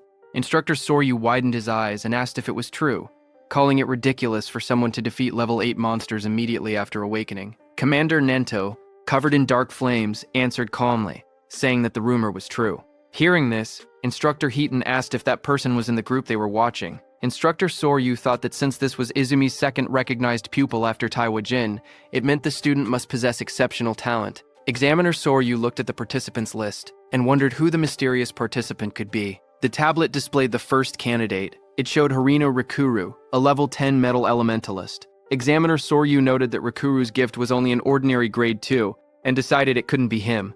Another profile appeared. Kisaragi Saya, a level 11 water elementalist with a grade 1 gift. She specialized in support-type abilities, so he assumed she wasn't the one either. The next image revealed Hanyu Kana, a wood elementalist at an unusually high level 16. Seeing this, he guessed she must be the hidden talent, but when he looked at Commander Nento, he didn't say anything. Seeing that, Instructor Soryu realized that his guesses seemed incorrect, even though Hanyu had the highest level among all participants. Just then, Instructor Hiten pointed out that among this year's participants there was even someone at level 0. But Instructor Soryu didn't think much of it, and remarked that there was always one person every year who joined the tournament out of curiosity, only to get beaten badly and withdraw soon after. On the other hand, Kinoshita's group burst into laughter as Kinoshita pointed toward Itsuki, shouting in disbelief that a level 0 had really joined the competition. His team laughed loudly, mocking Itsuki and asking if he had gotten lost. Hearing them, Itsuki stepped forward silently and raised his hand, showing the mechanical glove of Charles on his hand. Kinoshita froze when he saw the glove. He stuttered, recognizing it as something belonging to Charles. Fear spread across his face as he demanded to know who Itsuki was. Itsuki stared directly at Kinoshita and asked if Kinoshita was the one who had been looking for him this whole time. Hearing that, Kinoshita grew furious. He refused to believe it. He shouted that there was no way a level 0 could have defeated Takeru. He insisted that Itsuki must have been sent by someone just to shake him up. He then pointed forward and yelled for his group to attack. The men beside him grinned confidently and stepped forward. They said they would handle it and make Itsuki regret provoking them. While Kinoshita's men stayed back to block Itsuki with a burst of purple lightning, Kinoshita rushed toward the center, saying he didn't have time to deal with trash like Itsuki. As Kinoshita left, his remaining men formed a circle around Itsuki, ready to attack him. From the watchtower, Instructor Hiten watched everything and thought that there were 3 level 6 fighters and 2 level 7 fighters present, so there was no need to wait for the results. He thought that if Itsuki just begged for mercy now, he might survive on the ground. Iberia also grew nervous and started calculating the situation. He thought he could take down one opponent, but even with Itsuki's strength, fighting 4 enemies at once would be impossible. That meant he had no choice but to use a certain technique. Thinking that, he stepped forward slowly while reaching toward the item at his side. Suddenly, one of Kinoshita's men, a red-haired man, smirked as he looked at Itsuki. He said he had expected a strong opponent to appear, but the first one they encountered was just level 0 trash. Hearing that, Itsuki lowered his head slightly, his face hidden in shadow, as he told the man in front of him to move. The red-haired man widened his eyes in surprise, not having expected such blunt words. For a moment, he froze, then burst into loud laughter. Throwing his head back, he mocked Itsuki's attitude. but instructor Hiten smirked instead when he heard Itsuki. He said he liked that attitude and offered to step in later, claiming he would save Itsuki when things got bad. Then the red-haired man leaned forward with a twisted grin. He told Itsuki to let him crack open his head and see what was inside. Itsuki didn't reply to him. Instead, the next second, Itsuki struck. His fist slammed into the red-haired man's face with overwhelming force, sending blood and broken teeth flying as the red-haired man fell backward, screaming. Itsuki repeated in a cold voice that he had already told him to move. Instructor Hiten was shocked to see that Itsuki's opponent had been 7 levels higher than him, yet Itsuki had defeated him instantly. He couldn't believe that Itsuki had instantly killed the red-haired man. Kinoshita's other fighters stared in shock. One man shouted that Honda was level 7 and couldn't understand how a rookie had defeated him. Another tried to calm him, suggesting that the rookie must have caught Honda off guard. Flames swirled violently in the hands of that fighter, as he growled that he would burn the rookie to a crisp. A system window appeared beside him, showing that he was using the B-rank skill Flamethrower at full output. A massive wave of fire shot out. Iberia, watching, gasped, saying the attack was so fast he couldn't even use his karma tool in time. The flames roared across the arena. One of Kinoshita's fighters commented that the attack was overkill for a level 0, but the fighter who threw the fire said deaths in the preliminaries were common. He added that if the rookie wanted to resent someone, he should resent himself for acting cocky at level 0. But another fighter suddenly pointed forward, shouting that something wasn't right. As the flames cleared, everyone looked toward the center of the blast. Itsuki had created a huge black ice wall. Flames danced around it. One fighter stared at the scene and yelled, asking what this was. Inside the black ice wall, Itsuki and Iberia stood unharmed. Iberia stared at the scene with wide eyes. He shouted in shock that Itsuki had blocked such a wide-range flame attack completely. To him, it was exactly what he had expected from someone that strong. Itsuki didn't react to the praise. Instead, he looked to the side and told Iberia to get away from him. A system window appeared beside him. It stated that he had blocked a B-rank fire skill using Black Wall, and his defense increased by 10%. Another window listed his updated stats: attack 310, agility 310, defense 310. Seeing that, Itsuki noted that his defense had increased by 31. He thought to himself that he needed to confirm whether Black Wall's passive effect would activate again if he blocked the same skill more than once. From a distance, one of Kinoshita's fighters pointed at Itsuki in disbelief. He asked how Itsuki was still unscathed, and wondered if that strange ice-like shield was really his ability.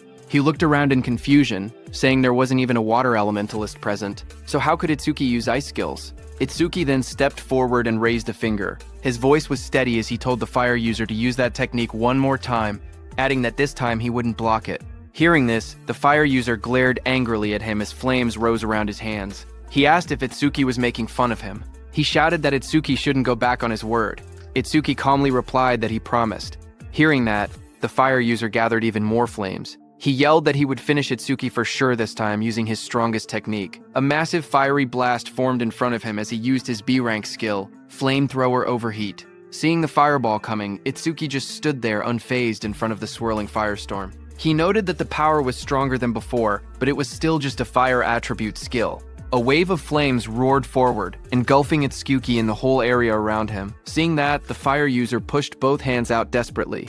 Another fighter behind him looked shocked and said he was taking things too seriously, but the fire user muttered that the attack's power probably rivaled level 8.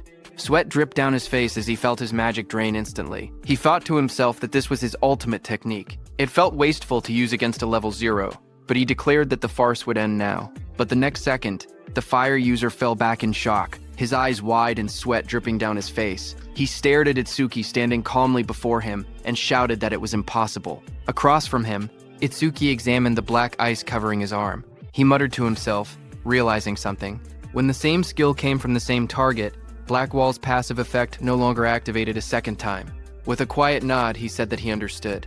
He stepped forward confidently. Cracks of heat and smoke spread across the ground as he declared that the verification was over, and now he would finish this. Seeing this, the fire user trembled. He couldn't believe that his ultimate technique had been defeated so easily. Standing beside him, another fire user clenched his burning fists and insisted that he had already figured out the weakness behind the ice skill.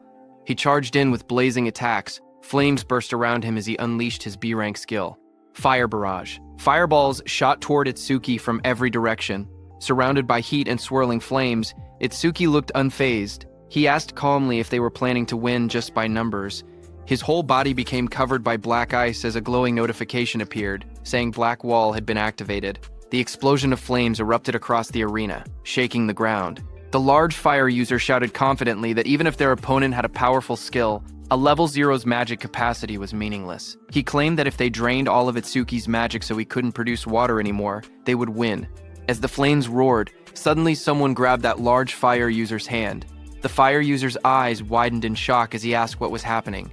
He was shocked to see that Itsuki had closed the distance between them instantly. Itsuki now chose to fight hand-to-hand because he realized that even after being hit by so many fireballs, the passive effect of the Black Ice Wall skill had only activated once. That large fire user rushed forward, shouting that if speed was Itsuki's strength, then power was his. But Itsuki stared at him calmly and asked if he was truly putting his full strength into this. Itsuki told the fire user that he looked strained, so he would make it easier for him. He said that he pulled the fire user near, and before the fire user could do anything, Itsuki stepped in and kicked him in the face. The blow landed so hard that the fire user's face twisted. He staggered, unable to get up. Itsuki looked down at him calmly. He analyzed the system message, noting that his defense increased by 31, not 34, which meant the calculation was based on his original defense before enhancement. Just then, another window appeared, showing that he had blocked a B-rank fire skill, gaining a 10% defense boost. His total defense now stood at 310, with an additional 62 from Blackwall. Turning away, Itsuki noticed two lightning users standing nearby. He muttered to himself that lightning elementalists were perfect targets and decided to increase Thunderbreaker's passive effect next. Seeing this, those two lightning users panicked, watching both of their allies fall. They shouted that Itsuki's stats must be fake. One of them cried out that they should run. Itsuki glanced back with cold eyes and asked if they really thought they could escape. The two lightning fighters roared in desperation. Lightning burst around their bodies as they charged at Itsuki, yelling that this wasn't a fire attribute and the same trick wouldn't work. Their combined skill, C-rank Silver Serpent, activated in a surge of electricity. As the lightning attack hit Itsuki, a system message appeared again, showing that Itsuki had absorbed the C-rank lightning skill with Thunderbreaker, raising his agility by 5% twice in a row. His new stats displayed: attack increased to 310, agility to 341, defense to 310, making his total 1,333 points. Instructor Hiten, watching from the control room, was shaken. He realized that Itsuki before him was defeating awakened individuals several levels higher than himself, and he was doing it as if it were nothing. On the battlefield, Itsuki stood calmly among unconscious enemies, lightning wrapping around his body. Instructor Hiten, watching him, trembled and wondered what kind of monster he was facing. Itsuki analyzed the situation. He thought about how Thunderbreaker's passive effect worked the same as Black Wall. It only increased once for the same skill coming from the same target. Nearby, Iberia checked the fallen enemies and was surprised to see that everyone had been knocked out. He admitted that he had expected a difficult battle, but never imagined Itsuki would be this strong. Just then, one of the fire users, who was badly injured, asked from behind what ability Itsuki was using. His voice shook as he shouted, insisting that Itsuki wasn't level 0 at all. Hearing the fire user ask who they were, Iberia stepped forward with a grin. Seeing that, Itsuki realized that Iberia was going to do something. Iberia looked back as his smile widened. He proudly declared that together they were double I, and that one day they would become the strongest duo on the northern continent. He told the fire user to remember them, but before he could finish his proud introduction, Itsuki cut him off and said they should stop talking and chase Kinoshita. Iberia flailed in frustration, shouting that what he was going to say next was the good part of his speech. From the side, the fire user whispered double I to himself in disbelief. He muttered that it sounded lame. On the other hand, Kinoshita, who was running at full speed surrounded by crackling purple energy, noticed the commotion. He assumed that the level 0 participant was probably being beaten badly by now, but then he hesitated. He remembered the crossbow he had seen on Itsuki earlier. It had definitely belonged to Charles. He told himself that he needed to investigate later because he knew that, other than the saviors, there shouldn't be many people on the northern continent capable of capturing Charles. While he was lost in thought, something in flames passed him. It was another participant who shot into the sky. Kinoshita's eyes widened in surprise as the fiery trail blurred past his face. That brown-haired participant, moving with extreme confidence, smirked as he rushed forward. He thought to himself that he had passed another opponent with ease and had overtaken yet another one. Unlike the brute force types, he considered himself someone who specialized in pure speed. But before he could enjoy that pride, a violent surge of purple lightning hit him from behind. It swallowed him completely. The brown-haired boy screamed as the electricity tore through his body. He crashed onto the ground, coughing out smoke.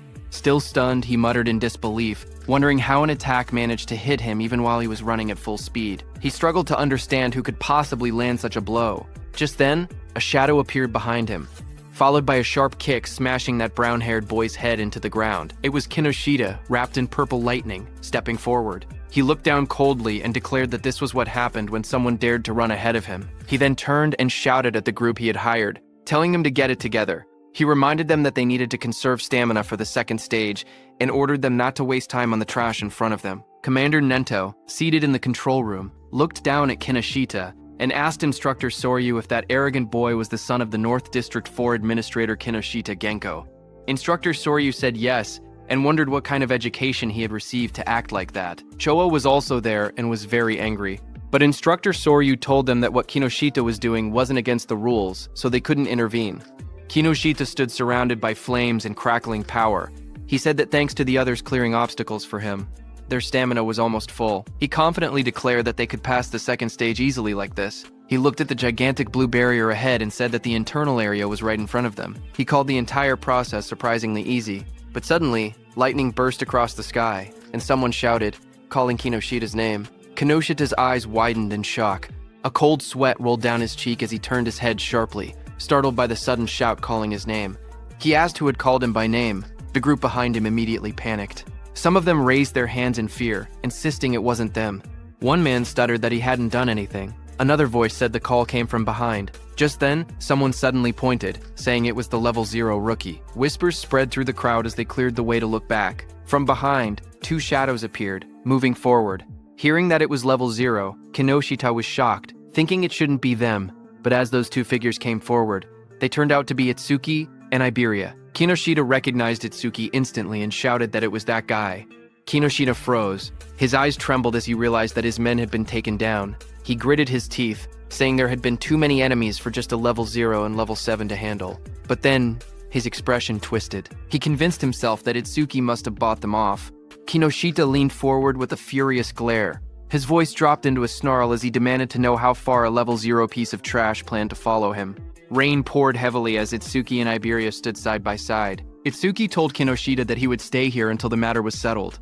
Standing beside him, Iberia admitted that he had made it this far only because of Itsuki. Every enemy they met had been taken down instantly, and without Itsuki he would have been defeated long ago. Ahead of them, Kinoshita turned and raised his hand. He said he was too busy to deal with them himself, but he would prepare some playmates to handle them. Then Kinoshita's eyes glowed red as he shouted for his men to take out Itsuki. Hearing that, his group of armed men stepped forward. One of them mocked Itsuki, saying he was just a level 0 kid. Another said he had guts for calling Kinoshita by name and promised to drill manners into him. Someone else laughed and said he would show them hell. Iberia stared in shock as he counted their numbers. It was no less than 100 people. Fear tightened his voice as he asked what they should do. Itsuki grabbed him by the hood and pulled his head down, telling him to keep low. Iberia looked up in surprise and confusion. Blue lightning ripped across that group of men before they could understand anything. Itsuki, using his lightning skill, moved very fast. He reached Kinoshita and grabbed him from behind. Kinoshita's expression froze as the lightning wrapped around his collar. Before anyone could react, Itsuki pulled Kinoshita off his feet and slammed him into the ground with overwhelming force. And before Iberia could understand anything, Itsuki threw Kinoshita toward the blue barrier. Both Iberia and Kinoshita landed on the ground. Shock filled their faces as they didn't understand what had just happened. In front of Kinoshita, Itsuki stepped forward and said it seemed he hadn't been clear. Then he corrected himself and told Kinoshita and his men that until everything was settled, no one was going anywhere. His cold gaze made everyone freeze where they stood. Inside the internal area, Saya dropped to her knees, breathing heavily. A screen beside her showed her result, arrival in the internal area, ranked 4th place. She complained that the guys wearing red ribbons had all teamed up and obstructed them again. Beside her, Rikaru lay on the ground, catching his breath. His own screen showed internal area arrival rank, 5th place. He said that if they had acted separately, they might have fallen before reaching the area. Rikaru looked up shocked, saying he thought they were pretty fast. But now, he realized there were people even faster. A huge man holding a large hammer stood nearby. He was Ubo Gale, who ranked in 3rd place. He clicked his tongue, annoyed that he had only placed 3rd. At his feet, a cat-eared girl stretched lazily. She was Akagami Shion in 2nd place. There was a cat on her back that yawned. Akagami Shion told her cat that she had just eaten and was already hungry again. Then the two looked toward another girl across the room. She was Hanyu Kana in 1st place. She sat calmly on the ground, a cloak draped around her. They whispered that she was already level 16. Looking at all of them, Saya thought about Itsuki. She said he would definitely act alone, even if he was obstructed like they were. But suddenly, Rikaru pointed upward, panicked, saying someone was flying toward them. She slowly lifted her head, eyes widening as she looked up at the sky. A man was thrown across the ground, landing hard as the notice showed. Internal area arrival, ranked 6th place. That was Iberia, who pushed himself up and shouted desperately, calling out Itsuki's name. Saya and Rikaru both heard it. Rikaru stared in surprise and asked if that boy had really said Itsuki. Saya looked over and confirmed that she had heard the same thing. As they looked out into the arena, they saw a silhouette standing in the rain. Saya recognized the posture and muttered that there was no doubt. They realized the truth. It was Itsuki. The scene then shifted to Itsuki himself. He stood firm under the falling rain and repeated his earlier words. Until they settled this, he wasn't letting anyone go anywhere. From inside the control room, Instructor Soryu watched the scene unfold. He noted that the rookie was only one step away from entering the internal area. He wondered why he was so focused on Kinoshita Raiji. Choa watched Itsuki with a worried expression. Sweat slid down her cheek as she looked toward the scene in front of her. Instructor Soryu then turned to Instructor Heaton beside him and told him calmly to help Itsuki if things became dangerous. But Instructor Heaton's eyes widened slightly as he looked at Itsuki. He muttered the name Tenma Itsuki, remembering how just moments earlier Itsuki had moved with incredible speed. He admitted to himself that he wasn't sure he could have done something like that at the same age. Far away under the rain, Kinoshita was furious. He spoke with frustration, saying that Itsuki kept interfering again and again, so he warned Itsuki to prepare himself. He lifted his gaze and his voice grew heavier. He said that what was about to begin wasn't just a battle, it was complete subjugation. Across the field, a huge group of fighters stepped forward through the rain. Their eyes glowed red as they surrounded Itsuki. Kinoshita's voice explained what it meant, a 100-on-1 group attack. The moment rain slid down his face, Itsuki's eyes narrowed with cold determination. Passing the preliminaries didn't matter anymore. Right now, his top priority was avenging Choa. Across the field, Kinoshita screamed with bloodshot eyes. He pointed forward and yelled for everyone to kill Itsuki. In an instant, dozens of fighters charged toward him, lightning and flames clashing as the battlefield erupted into chaos.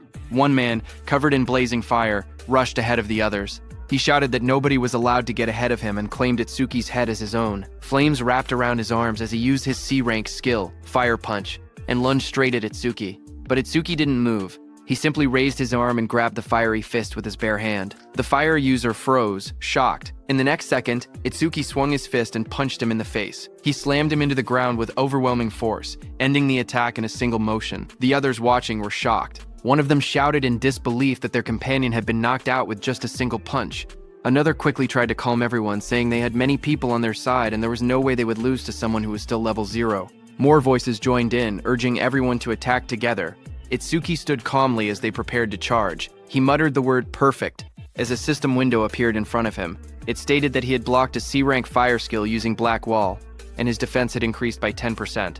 Itsuki then raised his clawed arm, flames swirling around him. He declared that he would end this farce quickly. The fiery lotus in his hand glowed brighter as the system announced, Lotus Burst activated. The flames wrapped around his whole body, spinning wildly. And then Itsuki clapped. A massive explosion erupted. The fire burst outward like a wave, blasting everyone off their feet and sending bodies flying across the arena. The dust settled, and everyone stared at the ruined ground. Rikaru trembled as he looked at the destruction. He asked in shock if this overwhelming attack was really Itsuki's skill. Behind him, Saya covered her mouth, unable to speak. Gaku rushed over, asking what had just happened. Beside him, Shion calmly stroked her small cat, saying that Michin should be able to swallow an explosion of this size without any problem, speaking as if the blast meant nothing. Not far away, Kana sat silently with her sword, her expression unreadable as sparks drifted through the air. From inside the control room, Instructor Soryu stared at the screen in disbelief. He shouted that the explosion had been caused by a level 0. He couldn't understand how someone with such a low rank could use so much power. What shocked him even more was how Itsuki used skills that didn't belong to his job class at all. Instructor Hitten was also shocked. Choa couldn't believe her eyes because she never knew Itsuki had learned an AoE skill. She thought back to the Locust Wasteland incident and finally understood why he had been so confident back then. She looked at him, wondering just how many trump cards he had. On the battlefield, Itsuki stood calmly. His suit was torn, and faint flames glowed around his clawed hand. He thought that 30% of his power would be enough. Since his opponents were human, he reminded himself to hold back and not to kill them. Kinoshita looked at the destruction in front of him. Smoke filled the air as the ground cracked open. Bodies lay scattered across the arena. Itsuki was standing in the middle, He looked straight at Kinoshita and said that he was the only one left. Seeing that, Kinoshita panicked, sweating heavily. He shouted that there had been over 100 people, and they were all taken out instantly. He asked why Itsuki was targeting only him. Itsuki stepped forward through the smoke. He repeated Kinoshita's words and said that it was Kinoshita who had attacked him first and seriously injured his friend. Itsuki said, "Now I will return the pain she suffered back to you." Enraged, Kinoshita released a surge of purple lightning. He called himself the young master of the prestigious Kinoshita family, saying every stage in the area was under his control. He bragged that with his family's karma stones he could reach levels commoners would never achieve without even fighting disaster beasts. He raised his crackling hand and shouted that he and Itsuki were on completely different levels, and that he would definitely kill him. Purple lightning gathered as he unleashed his B-rank skill, Lightning Cannon Purple. But at the same moment, Itsuki's system activated. It detected the skill, and overmimesis started copying it. The analysis began at 1%. Lightning fired at Itsuki, but he dodged easily. He then moved with lightning speed and punched Kinoshita in the stomach. Kinoshita fell to the ground as shock spread across his face. He couldn't understand how a supposed level 0 could move that fast. Real fear replaced his confidence. He realized there was no way he could win. Desperate, he screamed for help, calling out to 40. A bald man with glowing red eyes suddenly charged forward into the arena to help Kinoshita. He admitted it broke the rules, but he couldn't care anymore. He had to help. Seeing him coming, Kinoshita shouted proudly that 40 was a level 35 awakened and ordered him to tear Itsuki to shreds. Watching from the control room, Commander Nento called out to Hiten. Hiten, who stood in front with a sharp grin, nodded and answered that he understood. Rain poured over the arena as Itsuki's magic detection flared. He sensed something. Someone was rushing toward him at incredible speed. His analysis window appeared again, showing analysis progress, 19%. But before Itsuki could do anything, he suddenly realized that it wasn't just one attacker. Multiple people were coming. A figure crashed down from the sky, landing on Kinoshita's bodyguard, 40, with heavy force. Dust shot up everywhere as Itsuki stood calmly, watching with sharp, focused eyes. His expression didn't change. He simply observed the incoming threat. But then he realized that it was Instructor Hiten who sat calmly on top of Kinoshita's bodyguard. Without even looking back, he told Itsuki to keep going. Itsuki then turned and stood in front of Kinoshita, surrounded by glowing purple lightning. He stared down at the trembling Kinoshita and said that it looked like his lifeline wouldn't be coming anymore. Seeing Itsuki, Kinoshita panicked. He stuttered and begged for a moment, explaining that his father was the North District 4 administrator and his brother was a member of the Salvation League. Sweat rolled down his face as he warned that touching him would cause trouble. Before he could finish, a scream tore through the air, long and painful. The next moment, Kinoshita lay flat on the cracked ground, unconscious. Rain fell lightly around him. Itsuki walked away slowly, his coat swaying in the wind. He then looked up at the control room and muttered softly that this settled the score for Choa. From the control room, Choa looked toward him while blushing, realizing that he had done this for her. Instructor Soryu was surprised to see that Itsuki had really beaten Kinoshita Raiji, but he wondered why Itsuki was suddenly looking their way. Meanwhile, the system window showed Itsuki that his analysis was at 99%. He thought to himself that if he paused it now, he could reset his condition once. During the second stage, he stopped the analysis just before completion. Just then, from the internal area, Saya shouted Itsuki's name. Hearing her voice, Itsuki froze for a moment. His eyes widened as he recognized it. He turned slowly toward the sound. He whispered her name, Saya. As he saw her standing in the internal area with Rikaru and Iberia, Saya stood in the rain, holding her arm as the cold wind hit her. She looked up and softly asked Itsuki to hurry inside. She told him he would catch a cold if he stayed out any longer. As Itsuki came inside the internal area, Saya smiled gently and said it had been a while. In front of her stood Itsuki, whose arrival rank in the internal area was 7th place. Just then, suddenly, Rikaru and Iberia rushed toward Itsuki, shouting his name. Rikaru cried that he wanted to see him, calling him a bastard out of frustration and relief. Both of them hugged him tightly, crying that they were glad he was safe. But when both of them saw each other hugging Itsuki, they glared at each other. Rikaru demanded to know who he thought he was, crying on Itsuki like that. Iberia pointed at himself in confusion, asking who he was. With a proud grin, Iberia raised his fist and declared that he was Itsuki's partner. Hearing that, Rikaru shouted angrily at Itsuki, saying he never heard about him teaming up with someone else. He called him a traitor. Saya looked at them with surprise while Itsuki stood quietly beside them. Soryu thought it was rare for Itsuki to make friends. Iberia and Rikaru started arguing. Iberia asked how Itsuki was a traitor and whether Rikaru had been in a duo with him. He demanded to know their duo name. Rikaru yelled back, asking why a duo name even mattered and saying they weren't kids. He then asked if they themselves had a duo name. Iberia immediately puffed up with confidence and said, "Of course." Hearing that, Rikaru asked him to say it. Itsuki, watching from the side, quietly whispered for Iberia not to say it, but Iberia's eyes shone dramatically as he proudly announced the duo name, Double I. He insisted it took a lot of effort to come up with it. Hearing that, Rikaru fell to the ground laughing, saying Double I sounded lame. Iberia became frustrated and shouted that it was a good duo name. Just then, Instructor Soryu walked out onto the high platform. He announced that 500 people had reached the internal area, and those who had not arrived were eliminated. He said the second stage would begin shortly. He told them that in the second stage, they would fight disaster beasts alone in the trial grounds for 1 hour. Hearing that, Rikaru got very excited, saying, "Finally, it's the second stage." But Iberia was shocked when he heard that he had to be alone in the second level. A wide smile appeared on Instructor Hiten's face when he heard that the second stage was finally here. He had been looking forward to it. He looked at the top 7 participants, wondering what they had got. These 7 participants were Kana at first stage rank 1st, Shion at first stage rank 2nd, Gaku at first stage rank 3rd, Saya at first stage rank 4th, Rikaru at first stage rank 5th, Iberia at first stage rank 6th, and Itsuki at first stage rank 7th. Then, sometime later, as the large metal structure stood in the center, countless participants gathered around it from all sides. Itsuki and the others walked toward the entrance. Rikaru looked up and asked whether the second stage venue was inside the building. Iberia said that this place felt gloomy and scary. Rikaru remarked that it had been a while, and he was still at level 0. He asked whether his level was still fixed at level 0. Itsuki quietly answered yes. Rikaru then asked how someone could become stronger if their stats never increased. Iberia agreed, saying he was also curious why Itsuki was so strong despite being level 0. Itsuki looked away awkwardly and said that his teacher had told him not to tell people. Saya reminded them that they had learned in class that order breaker skills were state secret level. She told Itsuki that he didn't have to deal with the questions. Then, suddenly, far ahead, the instructors and Commander Nento, along with Choa, appeared. They walked forward with serious expressions. Instructor Soryu asked if everyone was ready. Hearing that, Iberia suddenly stiffened in shock, turning his head sharply. Up on the raised platform stood several well-known figures. Someone in the crowd whispered that the man in front was Fujiwara Soryu, the one who oversaw the national tournament every year. Another person explained that the muscular man beside him was Hiten Akira, a war veteran known for having the strongest physique. They also pointed out the masked individual and called him the legendary Izumi Nento. The murmurs spread as people recognized them as all legends.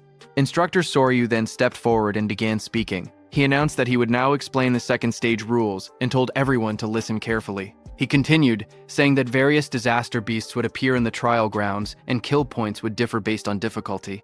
A screen appeared, showing the values. A hard-class disaster beast gave 1,000 kill points. Another screen listed the full chart: beginner class, 100 points, hard class, 1,000 points, and nightmare class, 5,000 points. He explained that after defeating each disaster beast, participants would receive a 1-minute break before being forced to advance to the next difficulty. Hearing that, Gaku, holding a long staff, smirked confidently. He declared that he would go straight to nightmare class. A status window appeared beside him, displaying his information. He was Gaku, human level 13. Job: elementalist. Earth gift. Grade 2. Status undisclosed. Just then, Itsuki stepped forward slowly, his voice low as he said that he had a question. Seeing that, several contestants around him whispered among themselves. They pointed at him and mocked him, saying he was only level 0. Some wondered how he had even passed the first stage. Others laughed, claiming he must have been carried. They joked that now that he knew the second stage involved individual combat, he was probably scared and thinking about withdrawing. Up on the platform, Instructor Soryu looked down and told him not to hesitate. He could ask anything. Itsuki raised his head and asked calmly whether Nightmare class was the highest difficulty. His question made several people freeze. Instructor Soryu and Instructor Hiten both looked surprised. Hiten even grinned with interest. But in the crowd, the mocking continued. Some said he was acting tough. They whispered that if a level 0 fighter encountered a Nightmare class disaster beast, he wouldn't stand a chance. Others scoffed, saying he couldn't even beat a beginner class beast. One of them clicked his tongue, calling him trash who only talked big. Instructor Soryu then explained further. He said that theoretically, there was no upper limit to disaster beast difficulty. He told them they would understand once they actually defeated a nightmare class beast. Hearing this, Itsuki's expression darkened as he repeated that there was no upper limit. Rikaru told Itsuki that thinking about such things was pointless, because nightmare class required at least level 10, and defeating a hard class would already be amazing for them. Instructor Soryu continued explaining the rules. He said that points earned in the preliminaries would carry over to the main tournament. In other words, today's performance would greatly affect whether they could join the Salvation League in the future. Down below, hearing that the points earned here would also become points in the main tournament, Rikaru got very excited. But Iberia got nervous, thinking he had no choice but to use that thing. Itsuki watched silently. He thought about Taewa Jin's record of 115,000 points, which included what he had earned in the preliminaries. To surpass him, Itsuki believed he needed to take advantage of this opportunity. Soon, the order was given. The instructor announced loudly for everyone to enter the trial grounds. The announcement echoed through the dome, declaring that the second stage of the preliminaries had begun. Itsuki stepped into the vast arena and quietly noted that the trial grounds didn't look much different from the regular stages. Just then, from the darkness around him, multiple red eyes appeared, watching him.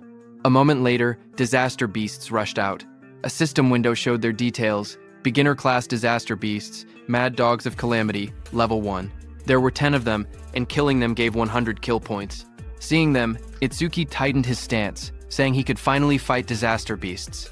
A blue notification flashed around Itsuki, showing that Black Wall had been activated. He moved forward, focused, thinking that he couldn't increase his stats with low-level monsters like these, so he needed to finish the battle quickly. Meanwhile, in the control room, Instructor Soryu looked at the screen and asked if Instructor Heaton was monitoring Itsuki again. He added that he also wanted to see that Hanu girl's battle, but Instructor Heaton beside him stared at the screen with a grin. He said that Itsuki was more interesting. Suddenly, he pointed at the screen with excitement and shouted for Instructor Soryu to see. Instructor Soryu beside him looked confused and asked calmly whether it was really so surprising every single time. On the battlefield, Itsuki moved like a flash. In just 1 second, he cut through the pack of disaster beasts. The system window appeared, stating that 1 second had passed and 100 points were earned. Back in the control room, Instructor Soryu stared at the numbers in shock. He muttered that it normally took several minutes. Instructor Heaton only laughed and reminded him that he had already said this. Itsuki was far more interesting. Instructor Soryu explained that the Mad Dogs of Calamity came in large numbers but were only level 1. Someone strong enough could instantly kill them if they went all out. But the next opponent was level 8, and instant killing something that strong should be impossible. Inside the trial grounds, a massive red salamander covered in flames appeared. The system window identified it as a level 8 salamander, worth 500 points. Itsuki stepped forward to face it, his expression calm. From the control room, Instructor Soryu commented that fighting a disaster beast 8 levels higher would make anyone struggle. But Instructor Hiten disagreed, saying the level 8 salamander didn't seem like much of a threat. Just then, Commander Nento, standing behind them, asked how the other participants were doing. Instructor Soryu apologized, saying he had gotten too focused and switched the display to multi-screen mode so they could watch the top 10 contestants at once. Choa beside him narrowed her eyes and remarked that her father was clearly trying to divert attention away from Itsuki's performance. Instructor Soryu checked his screen and spoke calmly, saying that most participants were still fighting beginner-class beasts. On the screen, Saya unleashed swirling water as she attacked a beast, while Gaku slammed his giant hammer down with force. Instructor Soryu continued watching and noted that only Hanu Kana was managing to keep up with Itsuki. Kana stood in the trial grounds surrounded by disaster beasts, her staff glowing brightly as she fought them back. While they were watching the others, suddenly Choa, watching Itsuki, grew worried. Shock filled her face as she exclaimed that something bad was happening to Itsuki. On the battlefield, Itsuki was swallowed by a massive explosion of flames from the salamander. The fire roared around him as the monster unleashed its attack. Watching from the monitoring room, Instructor Soryu panicked. He wondered if Itsuki had used too much stamina on the earlier enemies and failed to dodge. He shouted that taking those flames head-on would end badly and ordered the medical team to be called. But Instructor Hiten beside him stopped him with one arm. He told Instructor Soryu to wait and watch a little longer. With the speed Itsuki had shown earlier, he believed dodging this level of attack should be easy for him. On the battlefield, as the flames disappeared, Itsuki emerged covered in dark, ice-like armor wrapped around his entire body. A system window appeared beside him, announcing that Black Wall was activated. In the next moment, he rushed forward. Blue flames flared around him as he swung his arm, creating 2 bright arcs of power that sliced past the massive monster. The creature's huge body trembled, a clean cut appearing across its scales. Its giant body split apart. In front of it, Itsuki stood calmly, smoke drifting from his shoulders. A system window appeared in front of him, displaying that the time used was 5 seconds, and he earned 500 points. Watching from the control room, Instructor Soryu stared at the screen in shock. He shouted in disbelief, wondering how Itsuki remained completely unharmed and whether the ice armor covered his entire body. Instructor Hiten beside him narrowed his eyes, questioning why Itsuki had chosen to take the monster's attack instead of instantly killing it. Just then, another system notification appeared beside Itsuki, showing that he had blocked a C-rank fire element skill with Black Wall. His defense increased by 10%. Itsuki looked at the message and thought to himself that he needed to take every chance available to increase his stats. Just then, a blue screen appeared beside Itsuki, showing his updated stats. It stated that his defense had now risen to 484. A full status window opened. It displayed Tenma Itsuki Human, Level 0, Fixed, Job, Order Breaker, Gift, Nirvana, Special Grade, Skills, Overmisis, Z-Rank, Thunderbreaker, Level 1, Black Wall Level 2, Lotus Burst Level 1, and Shikigami Eater, Level 1. Magic Detection, Level 1, and Shikigami Eater, Level 1. His status was Attack 310, Agility 341, Thunderbreaker increased 10%, total 1,395 points. Then another screen appeared, counting down, remaining break time, 58 seconds. There was an option to skip the break. Itsuki lifted a finger toward the yes option and pressed it. He calmly decided that he wanted to test his enhanced defense against the next disaster beast. From the control room, instructors observed the next trial. Instructor Hiten asked Instructor Soryu if this upcoming difficulty would test a participant's speed and combat sense. Instructor Soryu nodded. On the battlefield, the next stage monster, a glowing blue creature appeared, an Eliki rhino.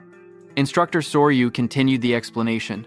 The rhino stored electricity in its horn when charging and could unleash a double physical lightning attack. A status window showed that it was a hard-class disaster beast, level 10, Eliki rhino, which gave 1,000 kill points. Instructor Soryu warned that taking the attack head-on carried two risks. With low defense, the horn would pierce the body, and with low lightning resistance, the shock would paralyze the body, leaving the person unable to move. Instructor Soryu quietly explained that to defeat the Eliki rhino, there was only one method. He said a fighter had no choice but to rely on speed, using clever movements to wear the beast down and strike only when it was exhausted. But then his eyes widened. He suddenly leaned forward, shocked, and asked aloud what Itsuki was planning. Inside the arena, Itsuki calmly stood before the massive blue rhino. He reached out and placed his hand on the creature's glowing horn. Itsuki examined the horn closely and said that this horn was perfect for testing his defense. The rhino didn't like Itsuki touching it. The Eliki rhino let out a heavy breath, electric sparks rippling across its body as it prepared to attack. Power surged through its horn. The next second, the rhino hit Itsuki with its thunder horn, sending him flying upward, heading straight toward the rooftop. The impact sent Tenma flying backward as swirling energy wrapped around his body. Choa saw him fall and screamed his name in panic. Instructor Hiten watched quietly and remarked that Itsuki always acted unpredictably, yet his results always went beyond imagination. A massive explosion shattered the rooftop as Itsuki hit it hard, but he was completely fine. A system window appeared, stating that Itsuki had absorbed a C-rank lightning element skill called Thunderbreaker, increasing his agility by 5%. Itsuki crouched amid the broken rooftop and noted that the test was complete. Attacks from disaster beasts below level 10 could no longer injure him. With his eyes glowing red, he lifted his head and declared that it was time to settle this. Lightning wrapped around Itsuki's body as the system announced that Thunderbreaker had been activated. His speed shot upward as his agility increased by 50%, and he launched himself forward like a bolt of blue lightning. The Eliki rhino exhaled steam, its glowing horn crackling with electricity as it braced for impact. Itsuki's swirling sphere of lightning tore across the ground. Before the rhino could even react, Itsuki's speed overpowered it. In a flash, the lightning sphere struck. A moment later, Itsuki stood over the fallen rhino. He had pinned his hand, covered by ice wall, into the rhino's head. Mist swirled around him as the result window appeared. Time used, 7 seconds. 1,000 points earned. From inside the control room, Instructor Hiten stared at the screen in disbelief. He said that the total time Itsuki had used so far was under 15 seconds. He laughed, saying Itsuki was even faster than he had been in his youth, and it still didn't look like Itsuki was using his full power. But then, Instructor Soryu narrowed his eyes, his tone shifting. He said softly that what came next was on a completely next level. Its sharp claws moved swiftly, slicing enemies into shreds. Iron chains shot out, and a giant mouth opened wide, ready to swallow everything. The creature's massive body was covered in a rigid, armor-like exoskeleton. Instructor Soryu explained that a ferocious disaster beast possessed all these traits. It was the most powerful creature in the preliminaries and the greatest goal for every participant. A system window appeared, showing the identity of the monster. Nightmare-class disaster beast, Inferno Giant, level 15, kill points 5,000. The giant charged forward with a roar as chains rattled around its body. Seeing that, Itsuki raised his hand and purple energy gathered around it. A system notification came, saying his skill Clear Orb was activated. The next second, a beam of dark purple energy shot forward, striking the giant. The impact tore through its body. Itsuki lowered his hand after using his skill. A system window appeared below him. It announced that the Inferno Giant, level 15, had been defeated, and Clear Orb's flight speed had increased by 200%. Inside the control room, both instructors and Commander Nento stood frozen. Their eyes widened in shock as they stared at the screen. The remains of the Inferno Giant lay on the ground, as Itsuki stood beside it. A system window appeared soon after, saying that Clear Orb flight speed was 9x and its flight speed increase was 900%. On the giant display screen, Itsuki's face appeared, telling the instructors that he would now move on to the next stage. Instructor Soryu watched in disbelief that even the Nightmare-class Inferno Giant had been instantly killed. Just then, a new window flashed as Itsuki killed another beast. It showed that time used was 3 seconds, and he earned 5,000 points. On the other hand, a massive beast with glowing red eyes opened its jaws wide to attack. However, a torrent of blue energy burst out like a violent stream and killed it. A system window appeared, announcing that a C-rank skill, Water Bullet, had been activated. The one who used that skill to kill the beast was Saya. She stepped forward with her fingers pointed like a gun, as water swirled around her hand. She told herself that if she defeated the remaining 2 monsters, she could advance to a normal class. Another window displayed her current status, Beginner Class Clear Progress, 80%. On the other side, Gaku faced a giant monster. Flames burned beside him as he spoke confidently. He said that since the other person had skipped the break time, he would definitely reach normal class first. His panel showed normal class Clear Progress, 0%. Meanwhile, Hanukana stood atop a defeated creature, surrounded by bright green magic. She said she needed to recover the magic she had used before moving on. Her window displayed normal class Clear Progress, 100%. Just then, there was an announcement saying, Nightmare Class Clear confirmed. Time used, 21 seconds. Rank, first? Hearing the notification, Saya reacted first. She said the one who finished must be Itsuki. Gaku was shocked, shouting that someone had finished faster than him and wondering if it was Hanu. Hanu remained silent, only staring calmly ahead. On the other hand, Itsuki stood on the cracked ground and pointed forward. In a calm voice, he told the inspectors to move on. Inside the control room, Instructor Soryu stared at the screen in shock. He couldn't believe that the level 15 Inferno Giant had been instantly killed. He questioned how something could pierce through its armor and wondered what that black sphere was. Instructor Hiton grinned and told Instructor Soryu to raise the difficulty, saying he wanted to see how far Itsuki could go. A new system message appeared, showing Nightmare Class Phase 2 starting. Now, 2 level 15 Inferno Giants would appear, and they would give 10,000 kill points. Itsuki looked up as the 2 giant monsters appeared. He said he had been expecting something, but the challenge had only increased in number. Both Inferno Giants roared as they charged, their bodies blurred as they rushed forward. Itsuki watched them calmly. He lifted his hand again and said that while one of them was still roaring, he might as well take care of one first. Purple energy wrapped around his arm as he prepared to attack. The Clear Orb activated, glowing as one Inferno Giant was struck down. A system window appeared, announcing that the level 15 Inferno Giant had been defeated, and the Clear Orb's flight speed had increased by 200%. Another window followed, showing the orb's speed, 11 ms, with its total increase reaching 1,100%. From the control room, Instructor Soryu stared in shock. He shouted that it was another one-hit kill, and questioned what that strange sphere was. He wondered aloud if there was no limit to how many of those spheres could exist. Instructor Hiton stepped forward, watching the screen closely. He admitted that Itsuki's skill was extremely powerful, but warned that it carried a fatal flaw. Instructor Soryu, beside him, turned slightly and asked what flaw he meant. Back inside the battlefield, the remaining Inferno Giant crashed down in front of Itsuki. Dust exploded upward as the huge creature roared with glowing red eyes. Itsuki looked at the charging beast and muttered that its speed was faster than any disaster beast he had ever encountered. Watching from the control room, Instructor Hiton explained that Inferno Giants were often mistaken for being slow because of their large bodies, but that assumption was wrong. Instructor Soryu asked what he was trying to say. At that moment, Itsuki moved forward. Purple energy wrapped around Itsuki's arm as he aimed. His eyes glowed sharply, and dark cracks of power spread around him. A system window appeared, announcing that the Clear Orb skill was activated. Itsuki shot, and at the same moment, the Inferno Giant rushed toward him with chains rattling and red light burning in its skull. At the same time, Instructor Hiton explained the Inferno Giant's traits. He said that as a racial trait, the giants had no magic power, but their other stats were greatly enhanced. Despite their huge bodies, they were technically a speed-type race. Just as he said that on the battlefield, the Inferno Giant moved to the side with lightning speed and dodged Itsuki's clear orb. A glowing window displayed its information. Inferno Giant of the Giant Tribe, level 15. Unable to use magic, but all other stats raised by 25%. Its attack, agility, and defense numbers flashed on the screen. Itsuki stared in shock. He couldn't believe that such a big monster moved that fast and dodged his attack. Back in the control room, Instructor Hitten analyzed the situation. He said Itsuki's black ball caused massive damage but wasn't actually very fast.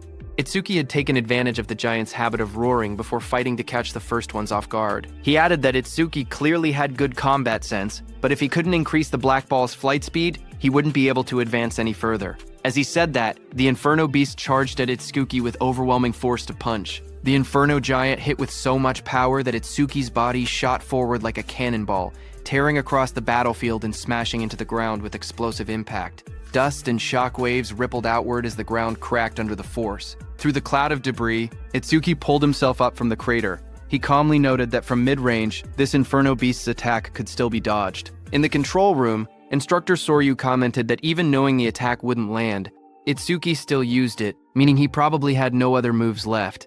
But Instructor Hiten didn't believe it. He wondered if that were the case, then why was Itsuki smiling?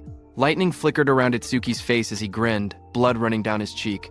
He admitted that the monster's speed wasn't bad at all.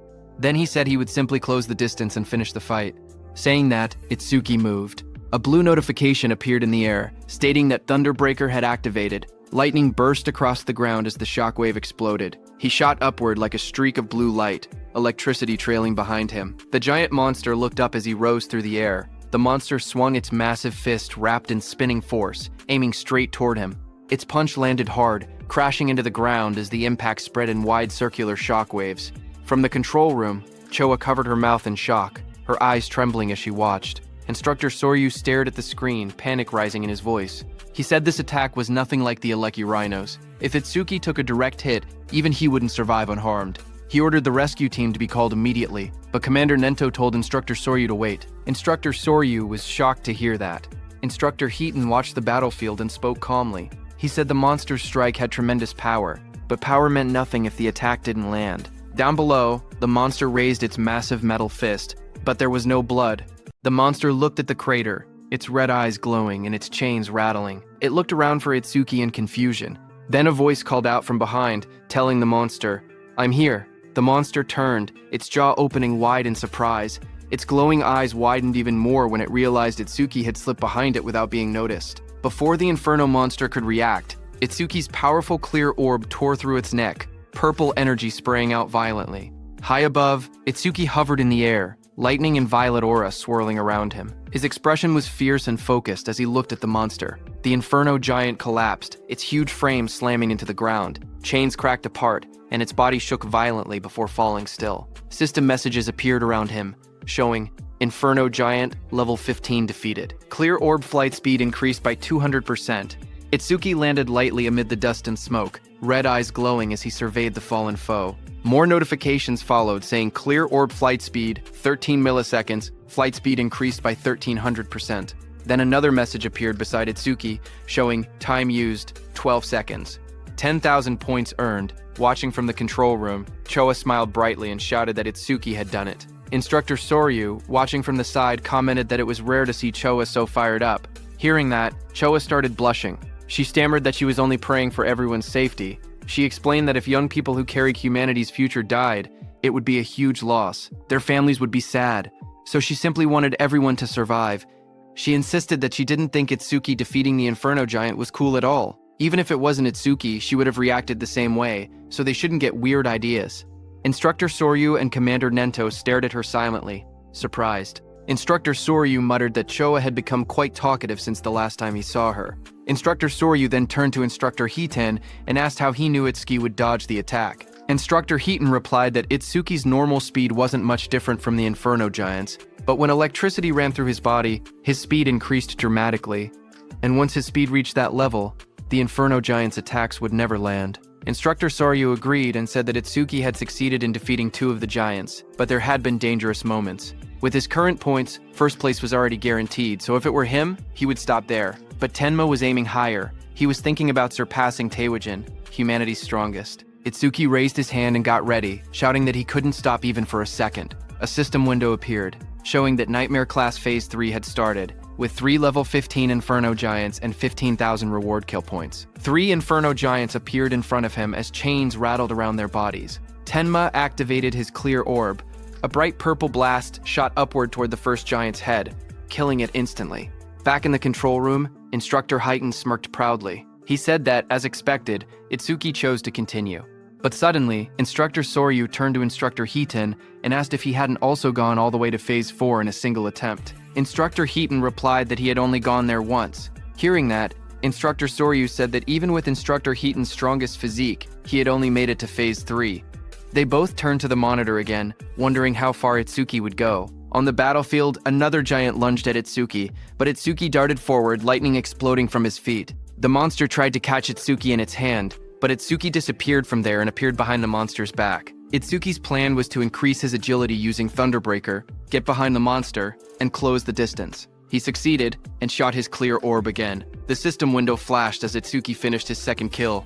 One more level 15 Inferno Giant was defeated, and his clear orb flight speed increased by 200%.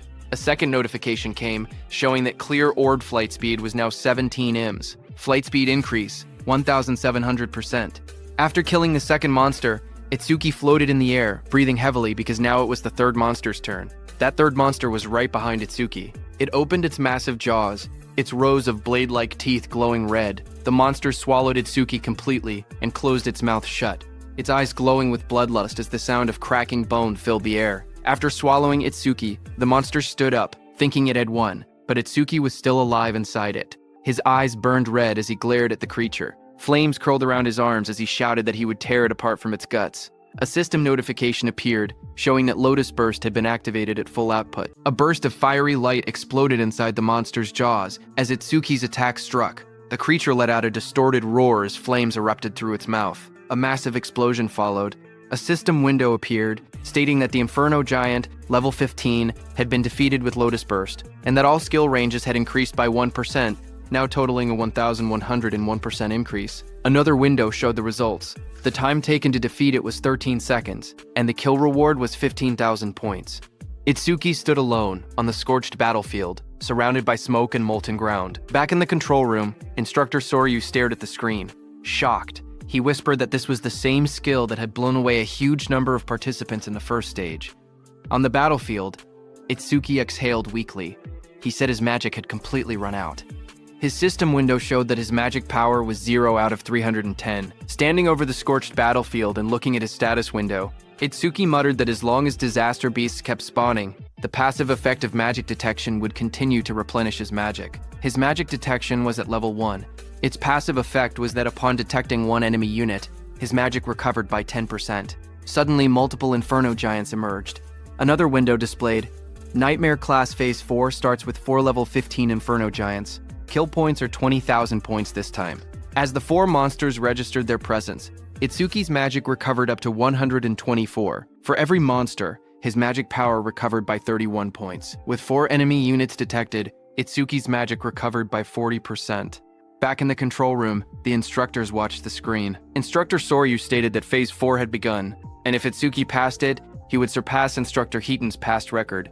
Instructor Heaton replied with a simple, yeah, and added that aside from humanity's strongest, Taewajin, no one had ever cleared Phase 4. He said it would be interesting to see how far Itsuki could go. On the battlefield, Itsuki flashed forward, electricity trailing behind him as a giant lunged. He noted that every time the clear orb's flight speed increased, its accuracy also improved. He realized that if he raised the flight speed a few more times, he wouldn't need to get to point-blank range anymore. Another giant swung through the storm of purple lightning on Itsuki's hand as he stared ahead and reminded himself that his magic was limited. He couldn't afford to waste even a single clear orb. Itsuki rushed forward through swirling purple energy. Dark lightning wrapped around his arm as he threw his hand out, aiming the spinning orb in his palm. But before he could shoot, one inferno beast with red glowing eyes lunged toward him, its metal-like jaws wide open. Chains rattled around its body as it shot forward and grabbed Itsuki's hand. Another similar monster crawled beside it, both towering over him. Itsuki's eyes widened in shock when he noticed the iron chains, as he had completely forgotten about them. The Inferno Beast snapped its head upward, the chains pulling tight across its armored mouth as it roared. Itsuki was dragged by the chains, but as he dashed past the Inferno Beast, at high speed, he struck it with the purple energy clear orb. The monster moved slightly and dodged his attack. The Inferno Beast swung back violently, punching with full force where Itsuki had been standing.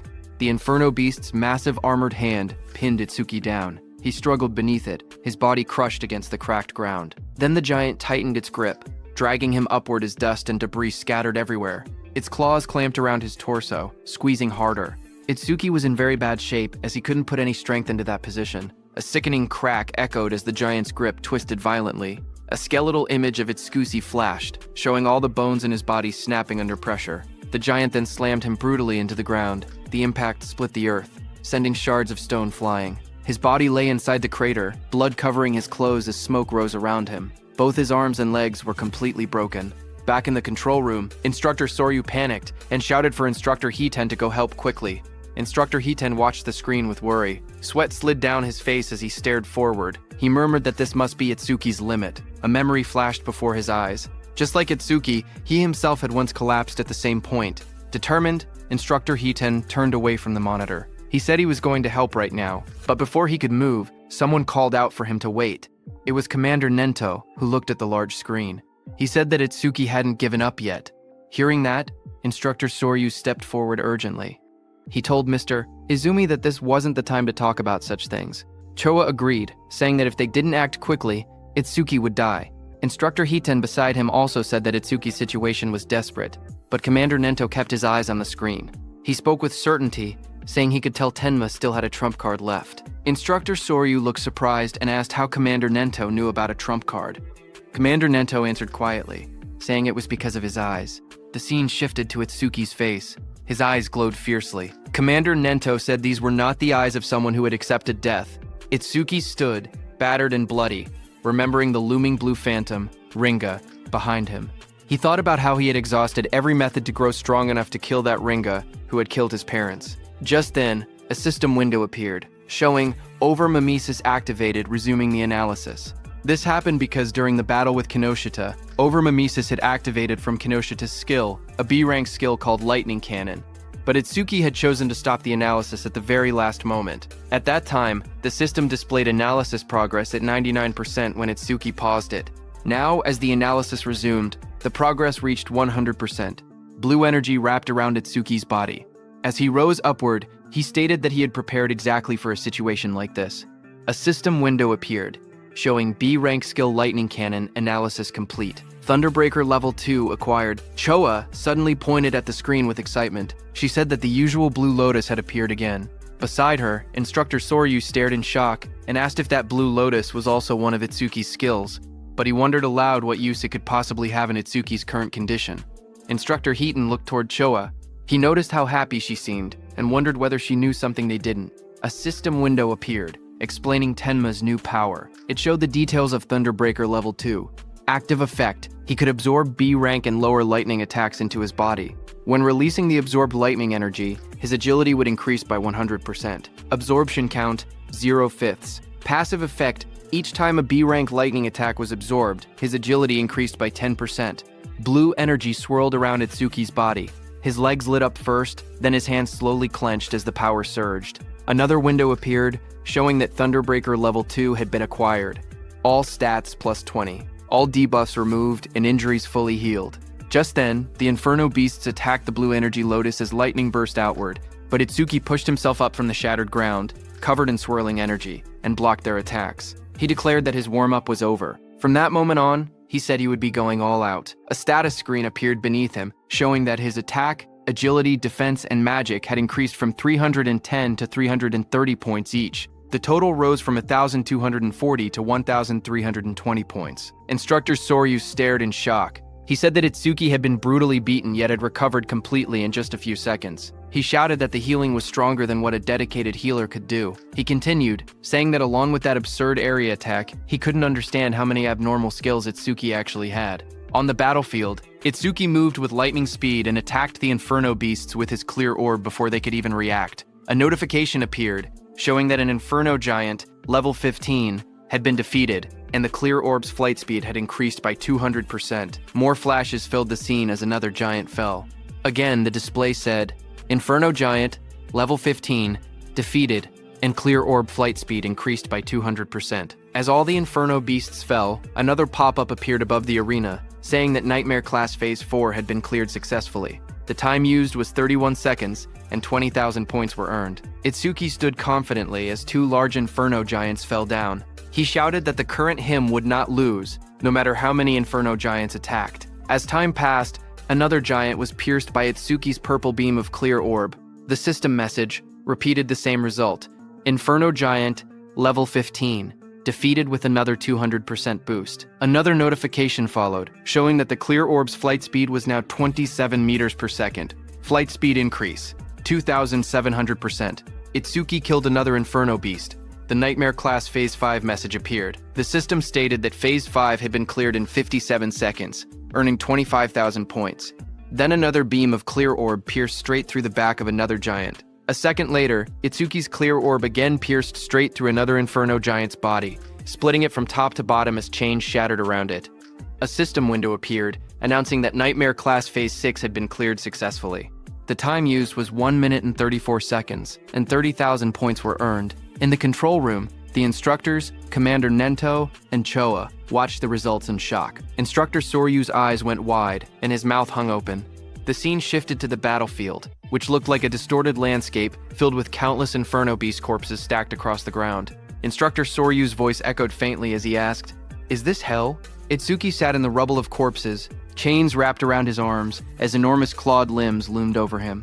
Instructor Soryu's shaken voice wondered aloud which one was the real monster, Itsuki or the Inferno Giants, admitting he was starting to lose track. Itsuki looked upward, panting heavily, blood covering his clothes as he looked at the camera, and asked about the next phase, saying no Inferno Giants were coming out. Instructor Soryu stared forward in shock. He said it was unbelievable and that he had never thought something like this would happen. Sweat ran down his face as he looked at the scene before him. He slowly reached out his hand and pressed a glowing red button on the platform. With a heavy voice, he spoke into the microphone. He told Itsuki that it was over. On the battlefield, a loud announcement echoed. Instructor Soryu told Itsuki that all the Inferno Giants they had prepared had already been defeated. As the huge pile of fallen Inferno Giants lay scattered across the ground, Instructor Soryu told Itsuki that he had defeated every Inferno Giant they had prepared. Hearing that, Itsuki took off the chains around his body, exhausted and covered in wounds. He asked if he had really beaten them all, reminding Instructor Soryu that he had said the difficulty had no upper limit. He stood up slowly, trying to recall how many enemies he had taken down. He wondered how many points he had ended up getting. He thought to himself that if he had hit the ceiling, then the gap between him and Taewoo-jin couldn't be that big. As he walked forward, he noted that he had achieved his other goal too, increasing the clear orb's flight speed.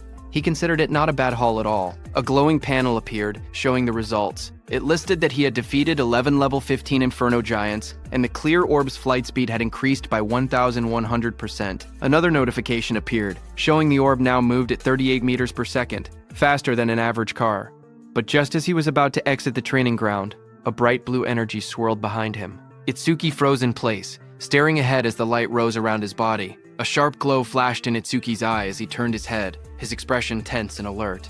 But seeing what it was, he exhaled a moment later, realizing there was no threat. He muttered that he had mistaken it for another enemy for a second, because he had totally forgotten about it. Behind Itsuki, a huge glowing crystal had formed. He looked at the floating blue crystal beside him, knowing that since he couldn't level up, any experience from the disaster beasts he defeated turned straight into karma stones. The large blue stone hovered in the air, swirling with light. In the control room, the instructor stared in surprise. Instructor Soryu asked why a karma stone was appearing in the trial grounds. Its blue color meant it held at least 10,000 experience points. Commander Nento explained to them that Itsuki couldn't absorb experience points, so everything he earned in the trial automatically became karma stones. Hearing that, Instructor Heaton said that he had thought Itsuki's level being fixed meant he was just faking it, but now he understood. Itsuki truly couldn't level up. Instructor Soryu asked if this meant that if Tenma ever teamed up with someone and entered a stage, his teammate would get all the dropped experience points. He added that it was a good thing Itsuki had been born human. If he had been born a disaster beast, the thought alone was terrifying. Back inside the trial grounds, Itsuki grabbed the glowing blue karma stone. He held it close, the light reflecting in his eyes as he looked at it calmly. He then placed his hand on the large metal door, saying he had done what he came to do and that it was time to head out. The heavy door slowly slid open. Outside, Instructor Soryu leaned forward in excitement, telling the others that Itsuki had come out. A bright panel appeared above Itsuki as he stepped through the exit. It displayed his results. Tenma Itsuki Preliminaries, second stage clear. Points earned, 106,600. Time used, 3 minutes 55 seconds. Rank, 1. Itsuki walked forward, still covered in blood and dust. Instructor Soryu hurried toward him. He said he had witnessed Itsuki's performance with his own eyes and called him pure potential. He told Itsuki to come with him, promising to arrange a mentor worthy of him. Itsuki replied that he appreciated the offer, but he already had a teacher who trained him, so he was fine. Hearing that, Instructor Soryu grew frustrated, telling Itsuki he didn't get it. He said, "So what if he has a teacher?" He insisted that not just anyone was qualified to guide someone as talented as Itsuki.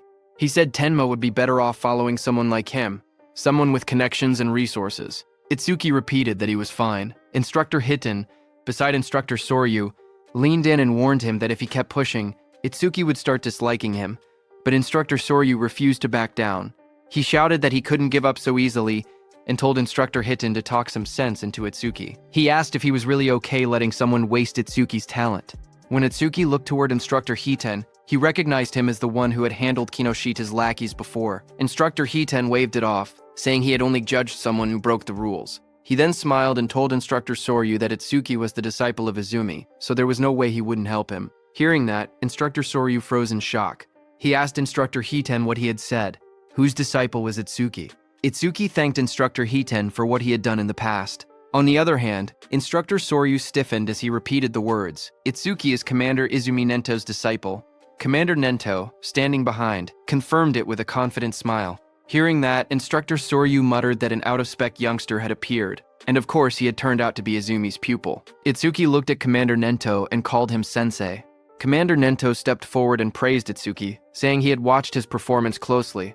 He asked if he was hurt anywhere and said he could have Choa heal him if needed. Choa, standing behind, blushed and told her father that Itsuki had been fired up about challenging Phase 7, so there was no way he could be hurt. Itsuki smiled weakly. He said he wasn't injured but admitted he was a bit worn out. He added that he would be fine after a short rest. Instructor Soryu nodded and said that if Itsuki was Izumi Nento's disciple, it made sense he could perform at this level. He then mentioned that his disciple had wiped out every disaster beast prepared for the second stage. Itsuki then asked if Taiwa had made it to Phase 6 as well. Instructor Soryu answered that back then, Phase 4 had been the maximum. Later they expanded it to Phase 6, but even that no longer seemed enough. He suggested they might need to extend it to Phase 8 next time. Commander Nento then told Itsuki to sit back and watch for now, because for the other participants, the second stage had only just begun. Inside the exam field, the screen showed Rikaru. A notification appeared beside him, showing hard class progress at 100%. Rikaru then collapsed to the ground, saying his arms wouldn't lift anymore. He muttered that nightmare class was beyond him. The screen displayed his result. Horino Rikaru. Second stage challenge over. Time used, 17 minutes, 17 seconds. Points earned, 1,600. The screen then showed Saya, whose hard class progress was also at 100%. Saya held a massive water sphere overhead with a beast trapped inside. She said she didn't have any high firepower skills, so she was trying to suffocate the beast by trapping it in water. She admitted it was taking too long and she was about to run out of magic. She whispered that the next difficulty might be impossible.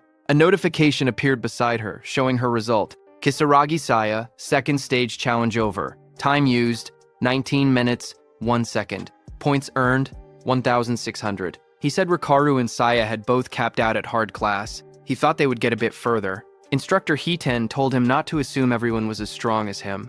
He said most participants couldn't even clear normal class, given how fast Rikaru and Saya had defeated the Aleki Rhino. He said both of them were guaranteed to be in the top 10. Itsuki then asked why they hadn't been removed from the field if their runs had already ended. Instructor Soryu explained that unless someone was seriously injured or a special circumstance occurred, participants weren't allowed to leave the trial grounds. He added that Itsuki was a special exception. At that moment, Instructor Hiten looked up and said someone else had reached Nightmare class. Inside the stage, Gaku swung a huge hammer down with full force.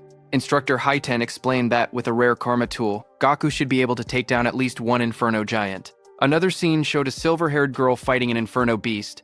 Instructor Hiten said that the Shikigami user, Akagami Shion, reaching this far was impressive too. Just then, Xion shouted for her cat Michon. Her cat jumped as Xion used its complete form. The cat turned into a massive black creature and moved forward as red light burned in its eyes. The monster rose to its full size, towering over the battlefield.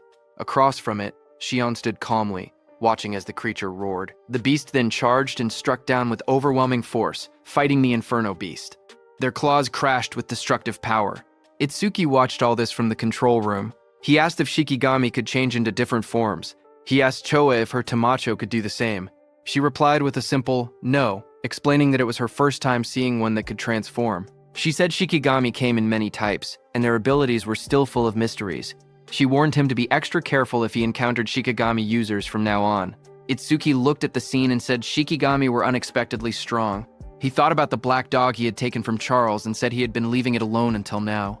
But from this point on, he would give all dropped experience to it. He then looked down slightly and said that since Saya and Rikaru had already retired, there was no pain in staying any longer. He thought it was time to head out. But suddenly, Itsuki's eyes widened as he saw something on the screen. It was Iberia. He was wrapped in glowing red energy and stood in a hardened stance. Itsuki was shocked to see him and asked what that armor was and if he had gotten it from his father. Iberia's whole body became covered by that armor as he looked at the monster in front of him. It was the strongest epic karma tool his dad had made for him. His body then transformed into a fully armored form with sharp red scales and glowing eyes. A screen displayed the item stats. Dragon Gear, Epic, increases attack and agility by 100. Its epic effect, for every 1 minute equipped, attack and agility increase by 20. The maximum time is 15 minutes. Iberia knew that his tool had a will of its own, and chose its master. He said it took a lot of effort before he finally obtained it. He ran toward the Inferno Beast in front of him, thinking that his armor added 20 attack and agility every minute it was equipped. But if worn longer than 15 minutes, there would be a severe penalty. So he had to finish everything within 15 minutes. Another screen appeared, showing current status increase. Attack and agility increased by 120. Iberia shot forward at high speed. He thought about the announcement stating the Nightmare class had been cleared, and he believed it was probably Itsuki. He told himself he had to do his best so he wouldn't drag Itsuki down. He charged ahead, declaring that the two of them were double eye. Itsuki watched him from the control room and said calmly that the armor looked good on him. Then, a few minutes later, Instructor Soryu announced that the second stage was finished. From inside the control room, Instructor Soryu explained the rules. Only the top 10-point earners could advance to the national tournament's main event.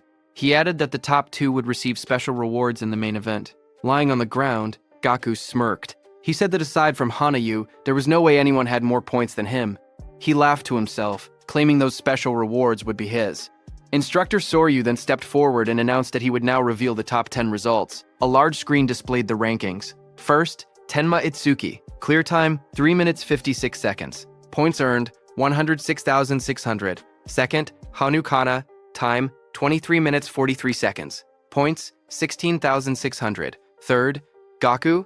Time, 24 minutes 23 seconds. Points, 6,600. Fourth, Iberia. Time, 27 minutes 59 seconds. Points, 6,600. Fifth, Akagami Shion. Time, 16 minutes 30 seconds. Points, 1,600. She failed at the Nightmare class attempt. Sixth, Horino Rikaru. Time, 17 minutes 17 seconds. Points, 1,600. Seventh, Kisaragi Saya. Time, 19 minutes 1 second. Points, 1,600. Seeing the results, the crowd reacted instantly. One man shouted in disbelief, saying Itsuki had scored over 100,000 points, far more than even Tewajin's 60,000. Another said that with a score like that, first place in the entire country was basically guaranteed. An injured man wondered aloud how many Inferno giants Itsuki must have killed, since each was only worth 5,000 points. Seeing this, Gaku suddenly sat up, shocked that he had fallen to third place. He asked who Tenma Itsuki even was, saying he had never heard of the name before. Haru looked at her weapon and said she wanted to cross swords with Tenma Itsuki. Saya lowered her gaze. She said she hadn't expected such a huge gap between herself and Itsuki. She wondered if a combat job had ever been right for her in the first place. Instructor Soryu then reported that all continental trials had ended and the national rankings were out. He revealed that Itsuki placed first in the entire nation, ahead of second place by a massive 65,000 points. Choa, watching her father, said that she couldn't see her father's face, but she could feel it. Her father was pleased. Commander Nento looked toward the sky and said humanity's new dawn was growing brighter. Meanwhile, on the battlefield, Iberia lay exhausted on the ground. He muttered that over 100,000 points was impressive, but if it was Itsuki, taking first place was expected. He added that he had also done enough not to shame the name of Double I. He was lying next to the defeated giant machine. Itsuki walked up to him and told him he did great, saying Iberia had surprised him. Iberia smiled weakly as he was still dizzy after using that karma tool. The instructors and Commander Nento stood on the platforms watching. Then Instructor Soryu announced that the 21st Salvation League National Tournament preliminaries had come to an end. On the battlefield below, Itsuki carried Iberia on his back and walked forward. The view shifted to the South Continent, District 1. A bright city square lay under the sun, with buildings, pools, and statues arranged neatly. At the center, an old man with long white hair and a beard sat quietly, eyes closed. Nearby soldiers in armor complained. One of them frowned, saying they had been called out at dawn just to watch an old man meditate. Another soldier warned him to watch his mouth. He explained that the old man was the South Continent Commander-in-Chief, someone who could see the future, a prophet. The old man remained still, his hands resting on his stomach. His name was Balgar, South Continent Commander-in-Chief. One soldier then questioned why. If Balgar could truly see the future, they always received warnings after the barrier had already been deployed. He said that if Balgar really had foresight, he should be able to tell them the Stella impact points ahead of time. Another soldier spoke calmly. He said it was true that Elder Balgar could only foresee a tiny sliver of the future. Even so, he explained that Balgar still stood on the same level as the North Continent commander, Izumi Nento, and was considered a pillar of humanity. He said the reason he was called a pillar of humanity was because Balgar's prophecies were correct 10% of the time. At that moment, Elder Balgar suddenly lurched forward, shouting in shock. His attendants rushed toward him in panic. Balgar's voice trembled as he tried to speak. The attendants asked if he was all right, but he pushed himself up with urgency. He shouted again that the North Continent was in danger. His eyes widened, filled with terror. He cried out that a massive disaster beast assault would soon strike the North Continent. Among them, he warned, were disaster beasts with levels that exceeded 100. Then, sometime later at night, the leaves rustled softly as the scene shifted to Itsuki standing under the trees. Blue system windows appeared beside him. While he looked ahead calmly, he said that his total stats had finally exceeded 1,500. The system display showed his information. Tenma Itsuki, human, level 0, fixed. His job was Order Breaker. His Nirvana gift was a special grade Nirvana. His skills were listed one by one. Overmemesis, Thunderbreaker level 2, Blackwall level 2, Lotus Burst level 1, and Shikigami Eater level 1. Another window showed his status. Attack 330, Agility 380, Defense 462, Magic 330, with passive increases from his skills. His total stat value was 1,502. Itsuki knew that when a person leveled up normally, they gained 50 stat points. So, looking at his status window, Itsuki realized that having 1,500 total stats was the same as being level 30 for a normal awakened person. On top of that, Itsuki's agility and defense could increase infinitely through passive skill effects. He remembered how his agility and defense rose by 10%. Not only that, but even his magic recovered infinitely with the passive effect of magic detection. However, there was no method to increase attack power. He looked down at his hand and quietly wondered if there was any way to do so. Just then, a voice called out from behind, shouting that the food was ready. Itsuki turned his head slightly at the sound, his expression calm. Behind him, Rikaru and Saya were standing. Rikaru raised a spatula happily and said he had made lots of Itsuki's favorite dishes. Saya stood beside him, smiling gently. Hearing that, Itsuki began walking toward them and said he would think about his problems later. He thought that he might get a new skill that increased attack power through overmemesis. Anyway, the scene shifted to the dinner table. Dishes were laid out everywhere, filling the table with a large meal. Itsuki sat among the others and remarked that it had been a while since he had eaten Rikaru's home cooking. As he sat down and looked around, he asked where Iberia was and whether he was still sleeping. Choa said yes and told him that she had healed all his wounds and that they had fully recovered, but he still seemed extremely exhausted and remained asleep. While eating, Rikaru said he was surprised that the Nightmare class dungeon, which he and Saya couldn't beat, was cleared by someone who was only level 7. Hearing that, Saya gasped in shock and covered her mouth. Rikaru looked at her and asked what was wrong, wondering if she was so moved by how delicious his cooking was that she had to cry out. But Saya pointed nervously and stuttered, telling him that something was behind him. Rikaru turned his head slightly and asked what she meant. Behind him, a dark figure with glowing red eyes stood silently. The shadowy figure suddenly spoke in a low voice, saying it wanted food. Seeing that, Rikaru fell back in surprise, shouting as the shadowy figure moved toward the table. Immediately, the shadow figure started eating. It was none other than Iberia, who sat down and stuffed food into his mouth. Seeing that, Rikaru stood up and scolded him, saying that sneaking up quietly like that was bad for the heart. He also asked why Iberia was eating in someone else's seat without permission. Hearing that, Iberia slammed his bowl on the table, holding it tightly as he ate with extreme force. Seeing that, Rikaru backed up slightly, sweating, and asked what Iberia was getting angry for. Iberia suddenly lifted his head with sparkling eyes and food crumbs on his face. He smiled widely and said the food was delicious. Seeing him so energetic, Rikaru laughed proudly and said that it was thanks to his cooking. Iberia laughed even louder in response. Iberia then pointed at the plate and asked if Rikaru had made the food. He told him that he should quit being an awakened and become a chef instead, because he had way more talent for cooking. Hearing that, Saya covered her mouth, trying not to laugh, while Rikaru stood there with an annoyed expression, asking if that was supposed to be a compliment.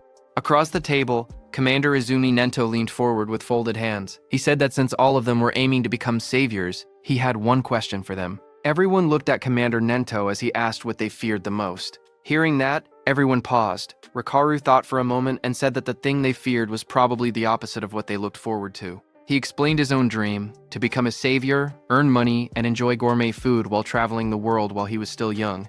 He then imagined the opposite of that dream. In his mind, he pictured himself as an old man with a cane. He said that aging would definitely be the opposite. When people get old, he explained, they lose the stamina to travel the world, and their sense of taste might deteriorate so much that they cannot even tell flavors apart. The thought made him shiver, and he said the idea alone gave him chills. Commander Izumi Nento then asked Saya how she felt. She looked down slightly and said she was born into a medical family and grew up in a hospital. She explained that ever since she was little, she had seen many people suffering from different illnesses. A memory flashed in her eyes of hospital staff rushing a patient on a stretcher past her. A sick elderly patient lay on the stretcher, his face covered with dark spots.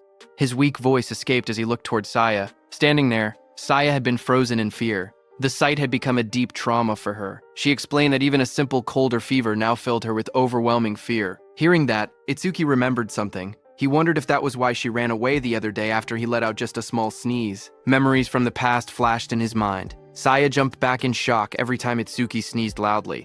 Hearing her, Commander Nento told them that an awakened person's lifespan was nearly twice that of a normal human, and awakened ones almost never got sick. He told her that she could finally say goodbye to the thing she feared most. Then he turned his gaze to Iberia beside him. Iberia blinked in surprise and asked if it was his turn next. Iberia admitted that what he feared most before was failing the preliminaries, but now his fear had changed. He smiled brightly and said he was afraid of not being able to fight alongside Itsuki. He turned to Itsuki with excitement and asked what he feared most. Itsuki looked surprised and asked why the question was directed at him, but the others wondered the same. Saya asked if Itsuki even had anything he was afraid of. Iberia told him to answer, saying it couldn't be possible that he feared nothing. They tried to imagine it, but none of them could guess what Itsuki might fear. Itsuki finally spoke. He said that after his parents died, he didn't know how to keep living. He explained that he had been overwhelmed with anxiety. Iberia stared at him, shocked, whispering his name. A dark scene appeared, showing Itsuki curled up alone. Helplessness, anger, sadness, hunger. He explained that all of those negative emotions had taken over his body. Itsuki remembered the moment everything changed. He had been sitting alone in the dark, tears running down his face, until Saya and Rikaru appeared before him. Rikaru's gentle voice asked why he was crying alone in a place like that. Saya told him the sky was beautiful and that it was a waste to look down. Young Saya leaned forward, asking if he had caught a cold and whether they should take him to the hospital. Rikaru held out a lunchbox with a bright smile, telling him they should eat something delicious so all his worries would blow away. Itsuki looked up, his eyes filled with tears. He said the warmth the two of them gave him pulled him out of that negative world. He continued speaking. He said that after that day, he met Sensei, met Choa, and even Iberia. Itsuki looked around the table and said they had become comrades. No, more than that. It felt like his family had grown. A soft smile formed on his face. He said that this sense of security was something he hadn't felt in a long time. Sometimes he thought he wished this moment could last forever. Itsuki continued speaking while everyone listened. He said the thing he had feared the most was living alone. Across the table, Saya, Rikaru, and Iberia watched him quietly as he shared his thoughts. Choa observed him with gentle eyes. She noted that the atmosphere around Itsuki felt calm and peaceful, completely different from the unsettling feeling she had sensed before. Suddenly, Iberia rushed forward. He called out Itsuki's name and threw his arms around him, shouting that he would never leave his side, not even a single step. Itsuki stumbled back in surprise, trying to explain that this wasn't what he meant. Commander Nento told them that he had asked earlier to confirm whether they might one day regret choosing their path. When they became saviors and faced true danger, regret would be the most unforgivable thing. He told them to remember that a savior's goal was to reach death without regrets. Everyone stood firmly and answered that they would engrave those words in their hearts. Commander Nento nodded and stood up. He told everyone to hurry and finish eating and then rest. He reminded them that Rikaru and Saya needed to return to North District 6 by tomorrow. The next morning, it was time for Rikaru and Saya to go back. Iberia waved excitedly as he called out to Rikaru, asking him to make home-cooked food again next time. Rikaru shouted back that he would, as long as Iberia didn't cause trouble for Itsuki. Their voices echoed as they walked ahead, promising to meet again at the national tournament. Seeing that, Itsuki walked up to Iberia, who wiped his tears. Itsuki asked when Iberia and Rikaru had gotten so close. Commander Nento soon gathered them and told them they should head back as well. Itsuki nodded, but his mind wandered. There was something he wanted to ask Saya. He thought he could ask her during the main tournament. As he walked, Itsuki suddenly paused in shock when he noticed Choa. Choa sprinted across the courtyard with urgency. Itsuki wondered why she was in such a rush. A moment later, Choa reached Commander Izumi Nento. Slightly out of breath, Commander Nento asked her what had happened. Choa replied in a serious tone that top-secret information had just arrived from the South Continent. Commander Izumi Nento asked Choa what the secret message contained. Choa explained that the information carried an extremely high clearance level. It was something only saviors above level 50 and continent commanders were allowed to know. Commander Nento then looked at Itsuki and Iberia and said that the two of them were also permitted to hear it. Iberia lit up with surprise, asking if he trusted him that much. Choa began delivering the message. A new prophecy had come from Elder Balgar, the commander of the South Continent. According to him, within the next 3 days, a large-scale disaster beast assault would strike the North Continent. Hearing that, Itsuki asked whether Elder Balgar's prophecies were reliable. Iberia confirmed that they were. Elder Balgar was the most renowned prophet across all 5 continents. His prophecies were as good as confirmed futures. Choa turned to her father and urged him to leave the North Continent immediately. But Commander Izumi Nento believed there had to be a reason the disaster beasts were launching an assault. This time, he said, the target was most likely him, the commander of the North Continent. The commander thought for a moment. He said that if that were true, then staying here would make him good bait. Choa stepped forward, insisting there was no reason for her father to remain in the North Continent. She reminded him that combat wasn't even his specialty, and if he already knew he was the target, then remaining here was far too risky. She urged him to evacuate to the Central Continent immediately. Itsuki agreed with her. He said that if they lacked manpower, he would remain behind and fight, but the commander raised a hand, stopping them. He told them he had already made his decision and warned them not to argue further. Then he turned to Itsuki, saying there was something else he needed him to do. Itsuki protested, insisting that nothing could be more important than protecting his sensei. Commander Nento explained his request. Iberia's father, Aiden, was the greatest crafter across all 5 continents, and they couldn't allow anything to happen to him. He wanted Itsuki to guard Aiden together with Iberia. Additional awakened fighters would also be dispatched to support them. Hearing that, Iberia looked troubled. He wondered aloud why their forces had to be split just to protect his father. Suddenly, a thought struck him as he realized that Sensei might be intentionally keeping him away from the battlefield. Nearby, Choa listened quietly until the commander turned to her as well. He said he had 3 requests for her. First, she had to announce the coming assault to the residents of the North Continent and help evacuate everyone below level 50 safely. Next, she needed to notify all awakened individuals level 50 and above to prepare for combat at any moment. Finally, she had to summon Hiten to this location. Since North District 1 had a low population, there would be no danger of civilian casualties. Commander Izumi Nento's eyes glowed fiercely as he declared that they would face the disaster beasts head-on.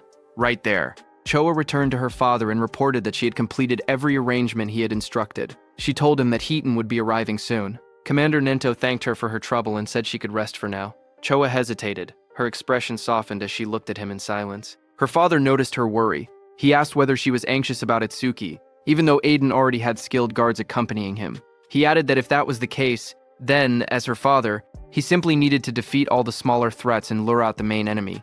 Choa lowered her gaze, her cheeks slightly flushed. She admitted that, as expected of her father, he saw through everything.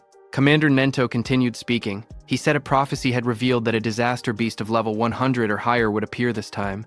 In a battle of that scale, someone would be forced to reveal all their trump cards. That was the real reason he had sent Itsuki away. Hearing that, Choa nodded slowly as the meaning became clear to her. If Itsuki fought such a beast using his unusual methods, his abilities would be exposed, and the enemy would try to eliminate him at any cost. Commander Nento said yes, but added that there was another reason as well. Based on Itsuki's past battles, he seemed to lack raw attack power. Rumors said that Aiden possessed an artifact capable of increasing attack power, and sending Itsuki there might allow him to obtain it. Commander Nento explained that if Itsuki obtained the rumored artifact, everything would change. Attack, defense, mana, agility. He could become a perfect awakener who possessed every attribute. The prophecy began to unfold soon after. On day 1 of the prophecy, at 8 p.m., the northern continent was struck. In every district, stone monuments began falling from the sky like rain, crashing into the ground and signaling the start of the Disaster Beast assault.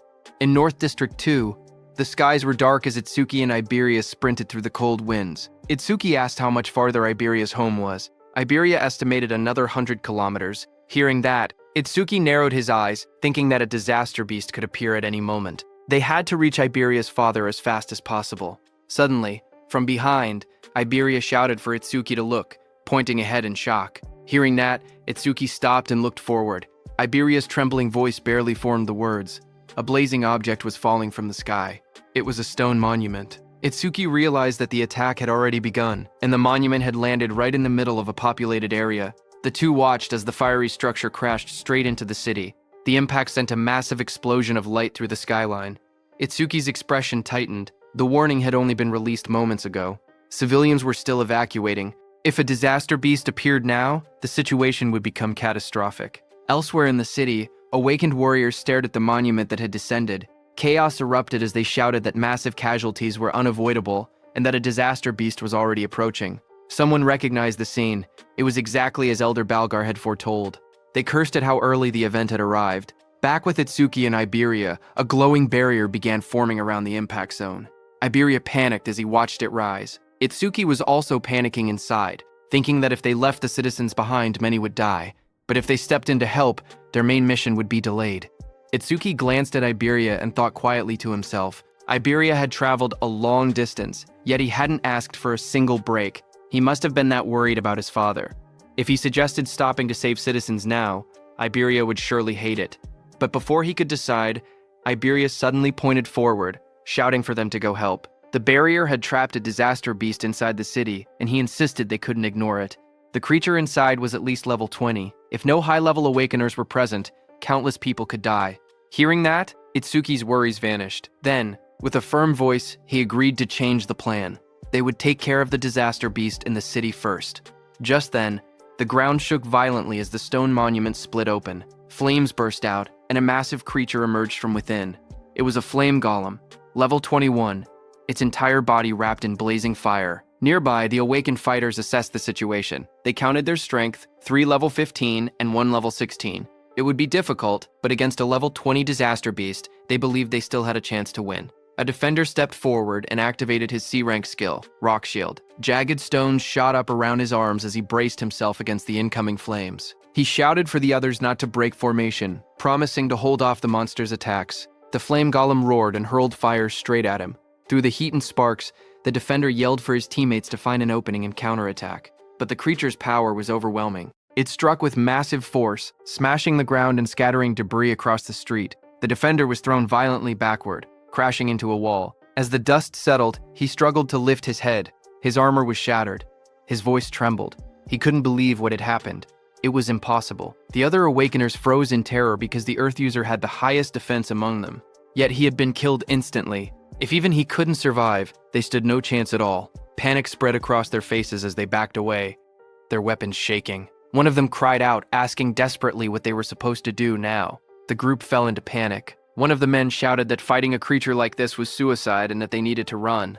As he sprinted away, flames chased behind him. Another teammate yelled for him to watch out, but the fleeing man only snapped back that they should worry about themselves. Before he could get far, a sharp presence appeared right behind him. His eyes widened in shock as the fiery monster loomed over his shoulder. Terrified, he begged for his life, promising to do anything as he activated his ability. Water surged around him as he used his B-rank skill, Water Cannon.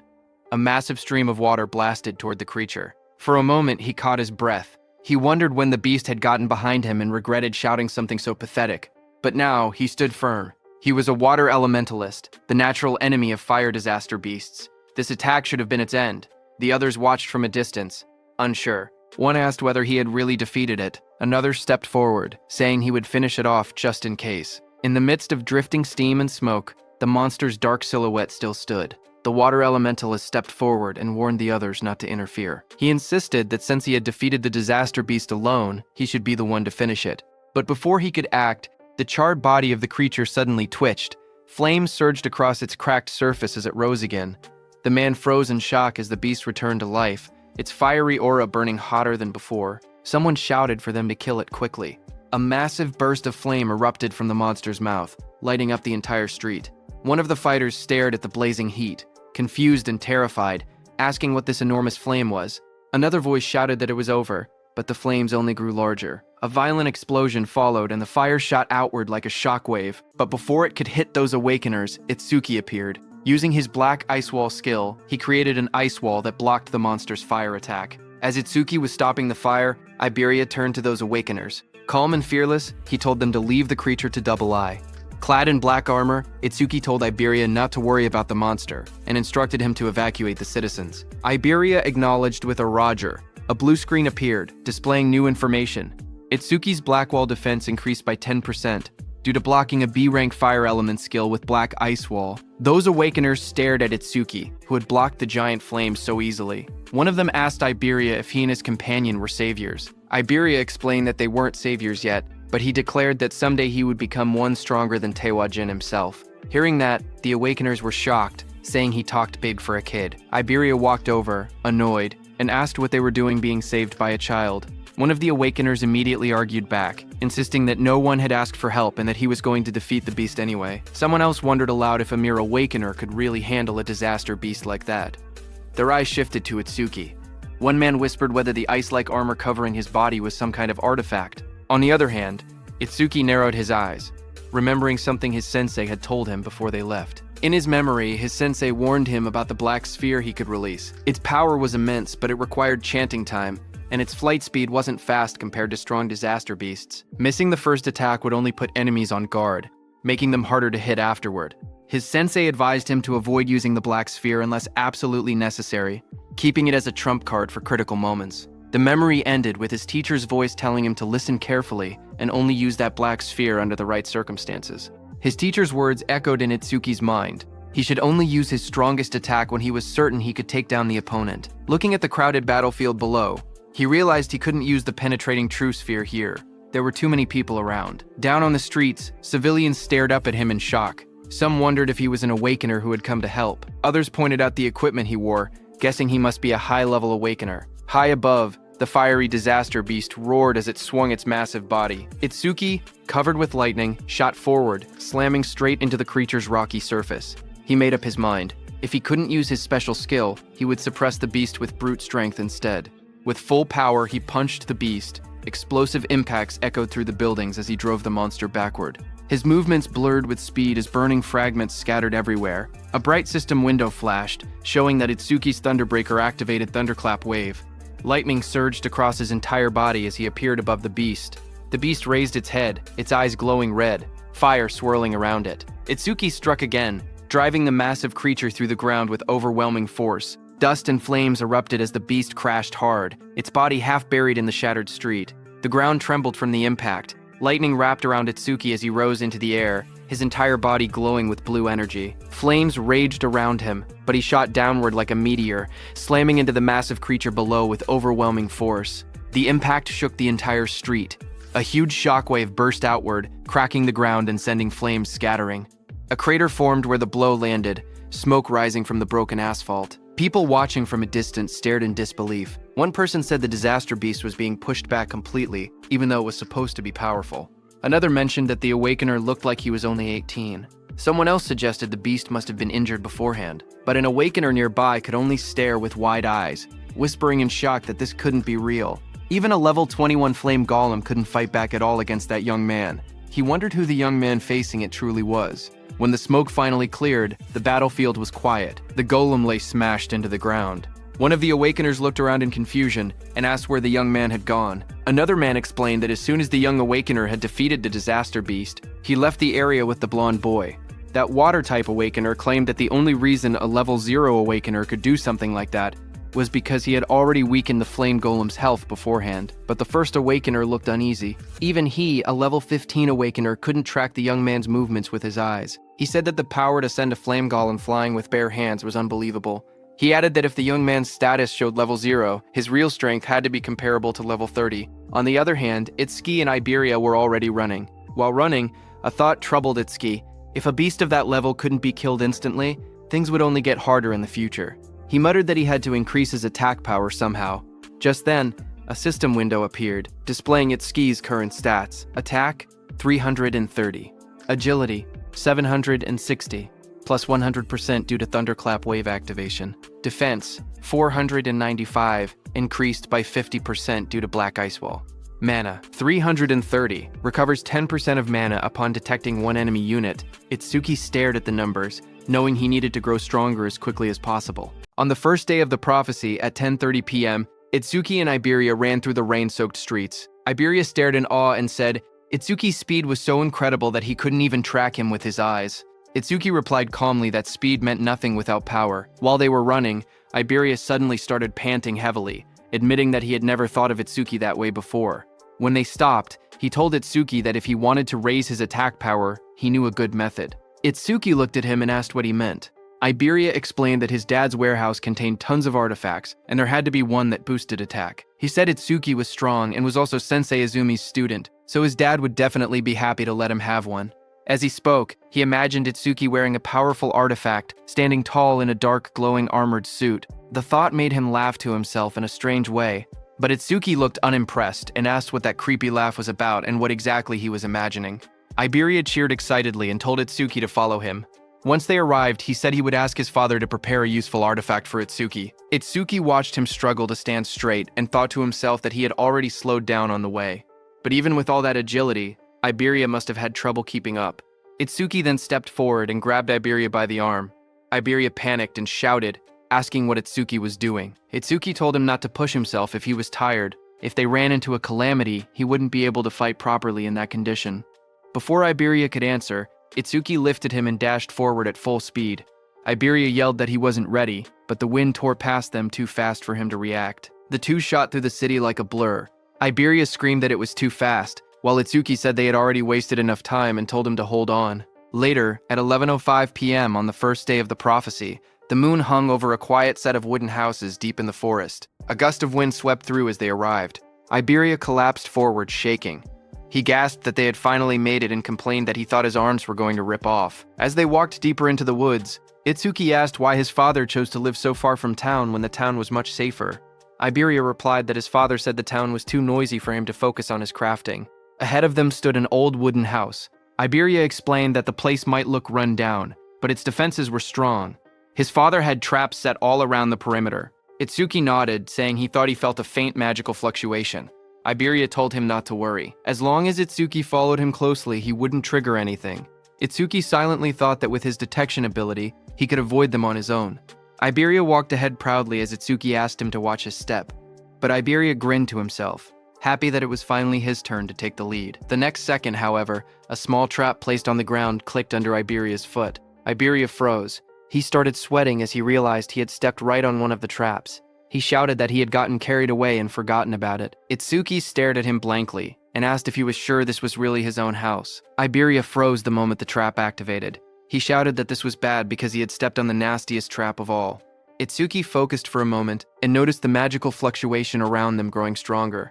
A loud mechanical roar echoed through the forest as the ground shook. From the dust rose a massive humanoid construct, an iron golem glowing with red eyes and a core embedded in its chest. A system window appeared, listing its stats: attack 500, defense 500, agility 300, magic 200. Itsuki's eyes widened in surprise. He couldn't believe Iberia's father even owned humanoid artifacts. Before Iberia could react, the iron golem swung the giant arm toward him. The blow came crashing down with tremendous force. In the next instant, Itsuki dashed forward and pushed Iberia out of the attack's path. As the iron golem's punch came down, Itsuki also punched it with full power. Their attacks smashed into each other, creating a massive shockwave that cracked the earth and sent debris flying everywhere. Itsuki slid backward across the ground, shocked that even a mere artifact had higher attack power than he did. As he steadied himself, he realized another problem. Because the iron golem was created to protect Iberia's father, he couldn't simply destroy it with his piercing sphere. That made the situation more complicated. Itsuki quickly called out to Iberia, asking if there was any way to stop the golem. Iberia, panicking, shouted back that the key was the karma stone embedded in its chest. If that stone was destroyed, the golem would shut down. The iron golem's eyes glowed red as its chest stone pulsed with green light. Iberia yelled that the stone was its power source, and that taking it out would end everything. A system window appeared as Itsuki activated Thunderwave. Lightning surged around his body, crackling across his arms and shoulders. He smirked, realizing that knowing the golem's weak point made the fight much simpler. The golem had strength, but he had speed. He dashed forward, lightning trailing behind him as the iron golem slammed its massive arm into the ground. Stone shattered everywhere, but Itsuki slipped past the attack, aiming straight for the glowing stone.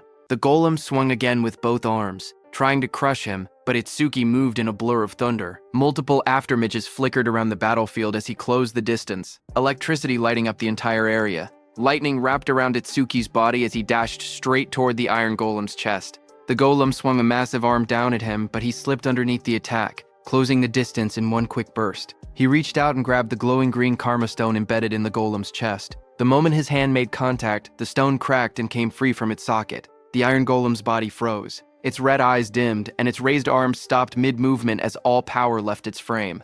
Itsuki stepped back, holding the fractured stone in his hand. Just then, a shadow loomed behind him, raising a sword to attack. As Itsuki calmly asked if that was enough, Iberia rushed forward in panic, shouting for Josuke to stop. But before he could reach him, that figure suddenly blurred into motion. A fierce strike came swinging toward Itsuki from the side, his eyes glowing red at the moment of impact. But the blade stopped inches from his chest. Itsuki froze in shock. He wondered when his opponent had even moved. Josuke stood in front of him, lowering the heavy sword. He looked confused as he recognized Iberia behind the stranger. He admitted that he had thought the intruder was just a group of lost bandits. Smoke drifted from the sword as Josuke introduced himself. Itsuki stepped forward calmly, but confusion rose in his eyes. He questioned why he hadn't sensed any magic until the moment of the attack. Josuke's gaze moved between Iberia and the newcomer as he asked who this person was. Just then, Itsuki glanced down, startled to see that the massive sword in Josuke's hand had vanished without a trace. Iberia quickly jumped in, explaining that the stranger was his friend, Itsuki Tenma. He boasted that Itsuki was level 0 but incredibly strong. He added that they had formed a duo and were trying to decide on a team name. Before Iberia could continue, Itsuki told him never to mind that and instead asked where Iberia's father was. Josuke told them that his master was in the back and warned Iberia to be careful. Just then, an older man with a white beard stepped out from the back of the forge. Iberia recognized that man as his dad. The old man stepped forward, his expression dark and heavy. Even Josuke quietly noted that he didn't seem to be in a good mood. Iberia ran up to him excitedly, waving his arms. He shouted that he had passed the qualifiers. The old man remained silent. Iberia proudly continued. He explained that he had ranked 4th in the region on nightmare difficulty and demanded the reward he was promised, being allowed to choose any artifact he wanted. But before he could finish boasting, a sharp slap struck his cheek. Iberia's head snapped to the side, his eyes wide in shock. He touched his face with trembling fingers and asked why his father had hit him. The old man glared at him furiously, his voice rising as he demanded that he return the dragon gear. He accused him of stealing it. Iberia staggered back, clutching his cheek. He shouted that he had only borrowed an epic artifact and complained that there was no need to hit him. His father pointed angrily at him from the ground. He warned that the dragon gear caused irreversible damage if worn for too long. He added that if Iberia ever took it without permission again, he would not be so lenient next time. Frustrated, Iberia turned and ran off into the forest, yelling that he would never use his father's crappy artifacts again. The dragon gear dropped from his shoulder and landed on the ground behind him. The old man then turned toward Itsuki and asked if he was Izumi's second student. Itsuki nodded politely. He introduced himself as Itsuki and explained that his sensei had sent him to protect Mr. Aiden because of a prophecy about a massive calamity approaching from the north. Mr. Aiden responded that he already knew. He studied Itsuki closely and muttered that Izumi was demanding and rarely accepted disciples. He wondered why a strict master would choose someone who looked as plain and ordinary as this kid. But then he suddenly froze, his eyes wide. He asked in shock if Itsuki's level was fixed. Itsuki said yes, as a glowing status window appeared beside him showing his information. Tenma Itsuki, human, level 0 fixed. Job, order breaker. Gift, undisclosed. Skill, undisclosed. Stats, undisclosed. Itsuki stood calmly, the blue display shining around him. Mr. Aiden narrowed his eyes and studied Itsuki carefully. With a trace of suspicion in his voice, he asked whether Itsuki was using some kind of karma artifact to falsify his stats. Itsuki calmly replied that he was not. Mr. Aiden looked at him once more and finally seemed to grasp something. He muttered that it now made sense why Izumi Nento had specifically requested that particular item. Walking slowly with his hands clasped behind his back, Mr. Aiden explained that Itsuki's master was someone who meticulously calculated gains and losses. According to him, Commander Nento always demanded something in return. Itsuki responded honestly, saying that his master had only asked him to guard Mr. Aiden and that he had heard nothing about any reward. Mr. Aiden then revealed the truth. Commander Nento had contacted him and said that in exchange for allowing his disciple to protect him, he should give that disciple a certain karma artifact. Hearing this, Itsuki looked surprised and quietly wondered whether his master had truly done that for him. Still calm, Itsuki said it was fine. Even without an artifact, he would properly protect Mr. Aiden. Mr. Aiden shook his head and said that was unnecessary. He had plenty of artifacts, so he did not mind giving one away. However, he admitted that he had simply been curious as to why Commander Nento had specifically chosen something he considered a failure. Itsuki looked confused and asked what he meant by a failure. A memory flashed as Mr. Aiden explained that the artifact was originally a masterpiece designed to draw out an awakened person's attack power to its absolute limit. He raised a glowing golden crystal in his hand as a system window appeared, revealing the artifact's information. Its name was Critical Crystal. Unique effect: critical attack power is doubled during a critical hit. Critical rate: 99%. Unique effect: the user's attacks generate critical hits. The golden crystal shone brightly in Mr. Aiden's hand, but as Mr. Aiden held the glowing crystal, something unexpected happened. A crack suddenly formed across its surface. His eyes widened in shock as the golden crystal split with a sharp sound. The artifact's power changed instantly. Its rank became unknown, and a mysterious broken effect appeared. A system window appeared revealing the new information. Broken critical crystal. Rank unknown. Effect: power is multiplied by 10 during a critical hit. Critical rate: 0%. It increases by 1% every time an enemy unit with higher attack power than the user is defeated. Broken effect: the critical rate resets whenever the user levels up. Mr. Aiden showed the cracked crystal to Itsuki and explained its problem. Because the critical rate reset every time someone leveled up, it was completely useless for a normal awakened person. Anyone who trained hard to increase their critical rate would lose it the moment they gained a level. He said that was exactly why he had been confused when Commander Nento specifically requested this artifact. But after seeing Itsuki's stats, he finally understood the reason. Itsuki carefully reached out and took the broken crystal into his hand. The red cracks inside the golden crystal glowed faintly as energy flowed through it. Mr. Aiden smiled slightly and said that Itsuki was quite special. He admitted that he did not know how Itsuki became stronger, but since Itsuki would never level up, the artifact was perfect for him. He then explained that as Itsuki continued defeating Calamity Spirit Beasts, his critical rate would slowly increase until it eventually reached 100%. Just as he said that, Itsuki used the crystal. Golden energy began swirling around him as the crystal reacted. Golden energy suddenly burst out from the crystal and wrapped around Itsuki's body. The power surged violently as the artifact synchronized with him. As Itsuki struggled, Mr. Aiden told him that in the future, every single attack Itsuki made would be buffed 10 times.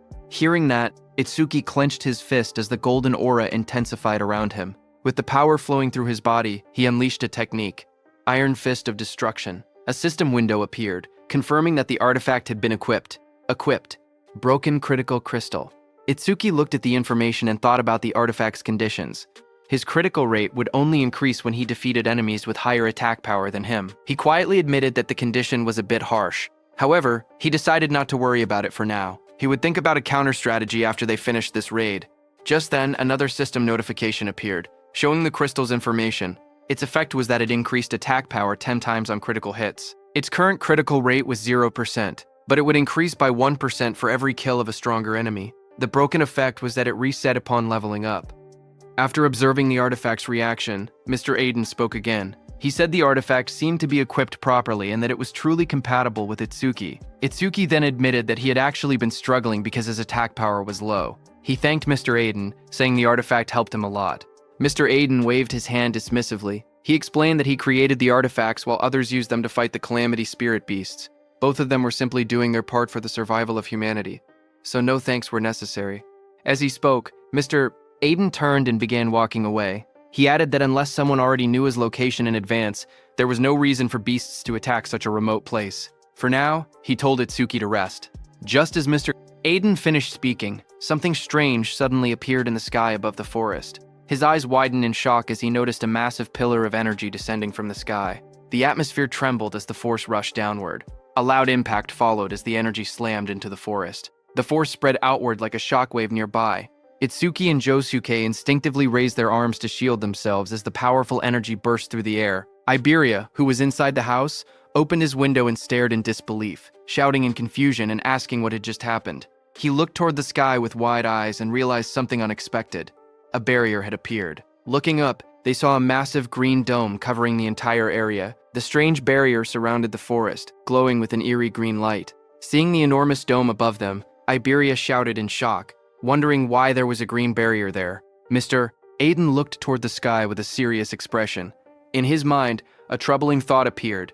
Only the commanders and the chief of the 5 continents should know his location. He wondered whether it was truly a coincidence that a stone monument had fallen here, or if something else was happening behind the scenes.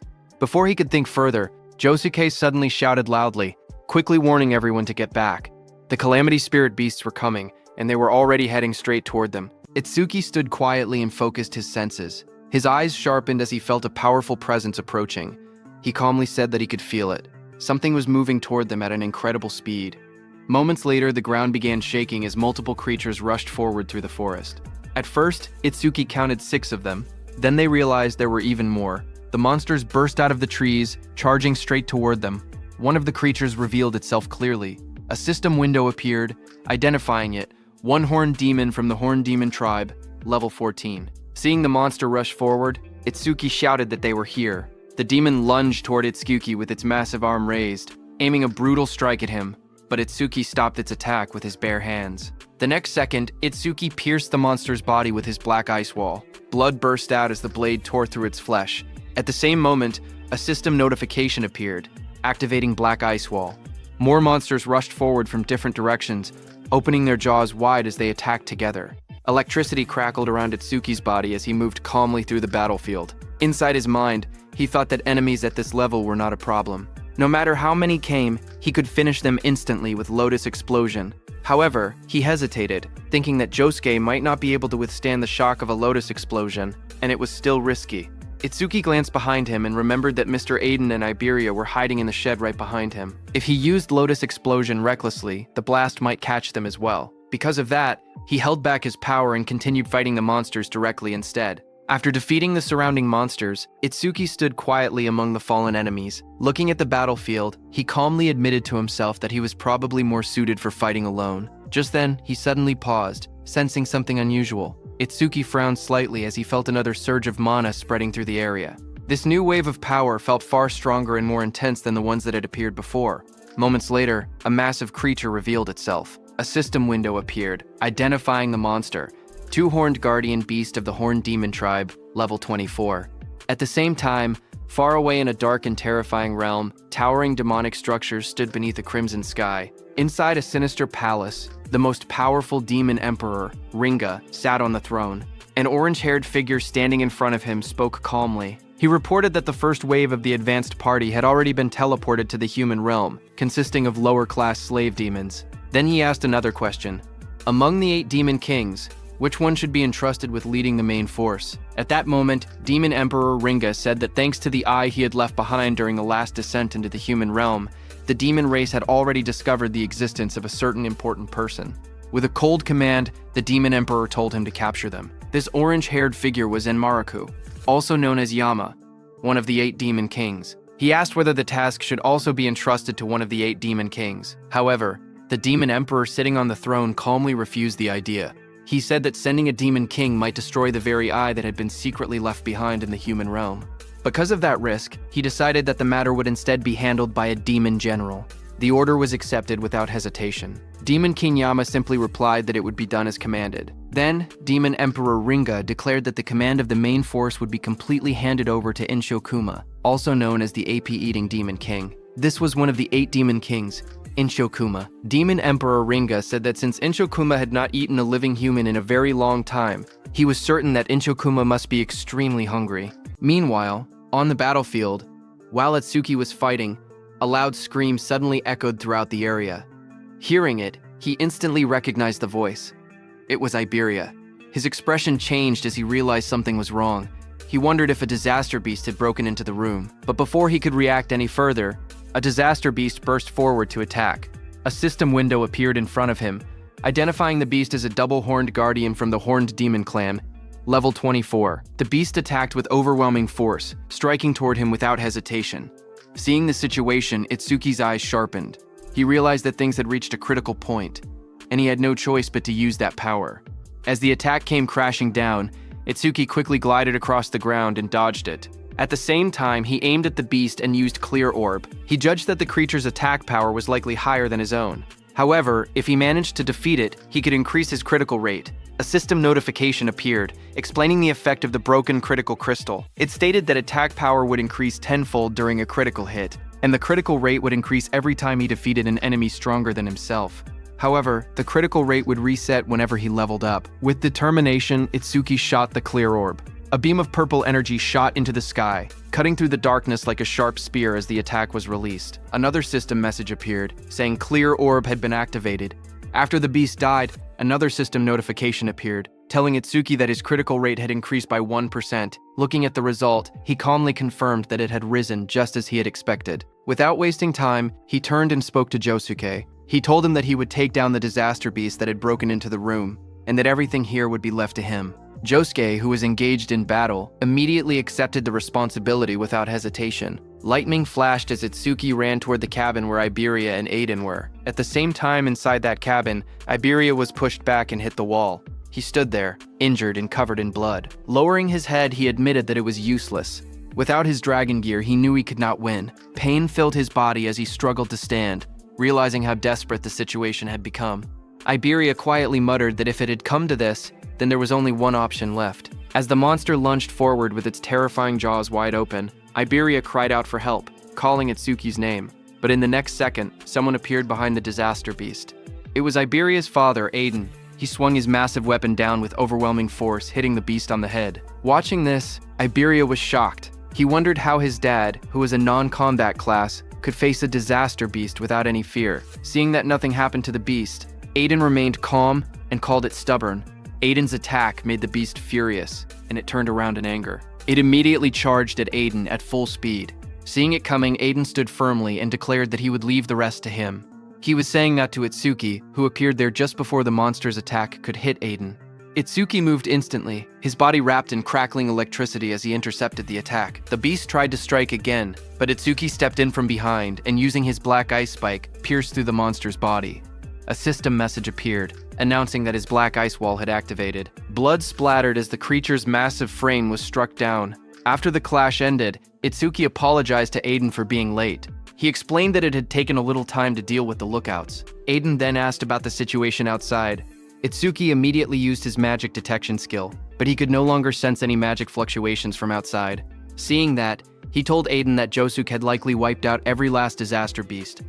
As they went outside, the battlefield was covered with the bodies of disaster beasts. Iberia looked around in shock and stammered in disbelief, wondering if Josuke had really done all of that by himself. Josuke immediately warned everyone not to lower their guard. He explained that unless they destroyed the barrier, disaster beasts would continue spawning from within it without end. As time passed, they would only grow stronger. With a firm expression, he declared his intention to head toward the barrier and destroy it while eliminating as many disaster beasts as possible along the way. Looking at Itsuki, he added that if any beast managed to slip past him, he would have to deal with it. However, Itsuki stated that he would be the one to slaughter every disaster beast within the barrier.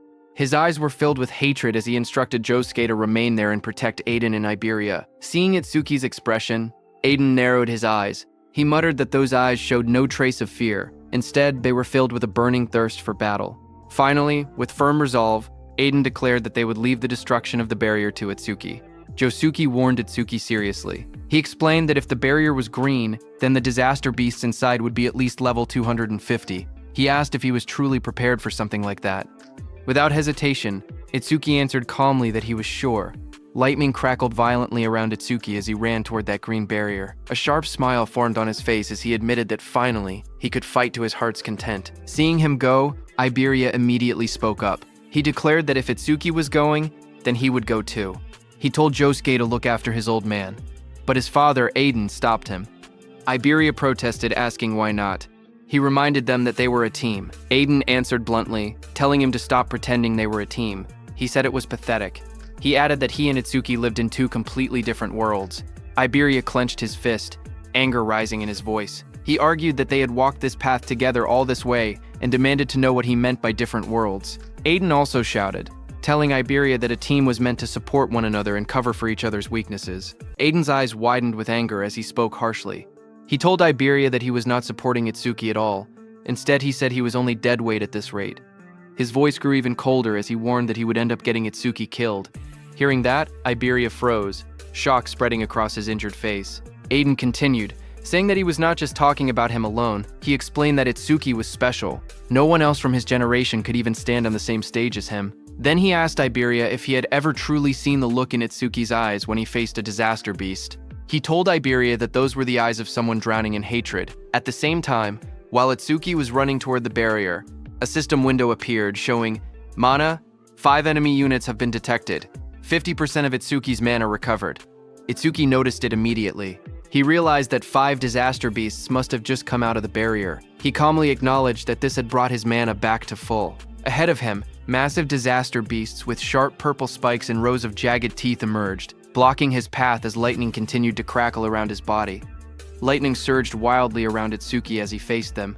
His eyes burned with determination as he shouted for them to get out of his way. A system window suddenly appeared, showing that Lotus Blast had activated. In the next instant, a massive explosion erupted in the forest, flames bursting outward with overwhelming force. Another system message appeared, showing 5 enemies defeated with Lotus Blast. Range of all skills increased by 5%. Now your broken critical crystal critical rate is 2%. Itsuki moved forward through the fading flames, his expression calm but focused. He admitted to himself that the double-horned guardian's defense had been far too high. It had taken 80% of his mana just to bring it down with Lotus Blast. Even so, he firmly decided that he would not allow a single one of them to reach Iberia or the others. In the distance, smoke and fire from Lotus Blast rose above the trees. Josuke turned toward the explosion in shock and demanded to know where it had come from. Iberia immediately realized and stated that it was Itsuki's skill and that he must have run into disaster beasts in the forest. Josuke stared toward the forest, his expression serious. He thought that an explosion of that scale was not something a mere level 0 should be able to trigger. A troubling thought crossed his mind. He wondered if the reason Itsuki could not level up was because of a debuff from his gift. Meanwhile, Itsuki reached and stood before that glowing green barrier. He quietly acknowledged that this was the green barrier. He realized that the disaster beasts inside seemed to be on a completely different level from the ones he had faced so far. He immediately activated his mana detection. However, Itsuki was shocked to see that his mana detection could be blocked. Because of that, he could not judge the number or strength of the disaster beasts inside. Then he remembered something his teacher once said. The level of disaster beasts inside a barrier could be determined by its color. Gray barriers contain disaster beasts from level 1 to 25. Green barriers hold level 51 to 75. Purple barriers hold level 76 to 100. Red barriers contain level 100 and 1 and above. Since this barrier was green, the disaster beasts inside were between level 26 and 50. Itsuki looked at his hand calmly and concluded that if he killed them all, they would drop a massive amount of experience. Itsuki then summoned his Shikigami, Death Hound. White petals of light swirled around him as a massive spectral hound formed at his side, its sharp teeth glowing in the darkness. Just as the Death Hound appeared, a system window displayed its information. Death Hound, B rank, level 16. Skill, Death Smell. C rank, detects all traces of mana within the area to locate and track the source. Respawn design, Death's Craving, B rank, drastically reduces respawn time after the Shikigami dies. Its attack stat was 250, agility was 250, and mana was 150. The Death Hound's glowing eyes shone in the darkness as it stood beside Itsuki. Itsuki placed his hand on the hound's head and told it that it would receive all the experience that dropped later. However, he made one thing clear. Until he gave the order, it was not allowed to lay a single finger on them. The green barrier loomed in front of him as the hound crouched low, teeth bared and ready. Before entering the barrier, Itsuki's eyes sharpened. He declared that every disaster beast inside the barrier was his prey. Meanwhile, on prediction day 1 at 11:30 p.m., Commander Izumi was seated in a garden when Choa arrived with a man. She informed her father that the awakened guards had arrived. A young man stepped forward confidently. He introduced himself politely, explaining that from that moment on, he, a first-class savior, would serve as Commander Izumi's protector. This man was Kei Chirajima, a level 63 wind elementalist and first-class savior. Commander Izumi thanked him for coming. Choa then explained that, in addition to him, 5 third-class saviors and 3 second-class saviors had also arrived. Commander Izumi asked her whether Akira Heaton had not yet arrived, adding that he had assigned Heaton to guard the perimeter. Choa frowned slightly and explained that when they had spoken 6 hours earlier, he had said he was already on his way. However, when she tried calling again 3 hours later, she could not get through. She added that massive stelas had been falling across the northern province since 8 p.m. that night. Because of that, she thought he might have run into trouble along the way. Still, she remained confident. Commander Izumi stated that a normal disaster beast would not be a threat to him. After all, he was one of the 6 pillars among the special class saviors. He asked her to keep trying to contact him, adding that only a special class savior could stand against the disaster beasts appearing there. Choa quietly responded that she understood. Hearing all that, the wind elementalist spoke up, questioning whether they were overestimating the special class saviors a bit. He argued that no matter how strong Tewajin and Akira Hitten were, they were still only human. He continued confidently, saying he did not believe there was such a vast gap between the special class saviors and those in the first class. They might struggle a little, but there was no way they could not defeat a disaster beast that a special class savior could. Commander Izumi told the wind elementalist that it was good to be confident, but thinking one could stand on the same level as a special class savior was another matter entirely. He added that such thinking likely came from never having fought a truly powerful disaster beast before. Just as he said that, suddenly there was a blast in the sky as a huge pillar fell down. Seeing that, the wind elementalist reacted instantly, saying a stele was approaching and a disaster beast was coming with it. He raised his sword as the air trembled around him. As the stele fell to the ground, it created a huge purple barrier. Seeing that, Commander Izumi declared that it had finally arrived. At the same time, Choa tried once more to reach Akira Heaton, but her voice shook as she admitted it was useless. She still could not contact him. The wind elementalist smirked confidently. He declared that if even a special class savior could not make it, then he was not much to rely on. He told Commander Izumi there was no need to worry. They would finish every last one of them off. His expression then turned serious as he looked toward the purple barrier. He boldly stated that he would prove right now that a first-class savior was just as capable as a special class one. On the other hand, at Itsuki's side, he entered the green barrier with his death hound. Inside the barrier, a strange green glow filled the surroundings. Itsuki walked beside his death hound, quietly observing the area.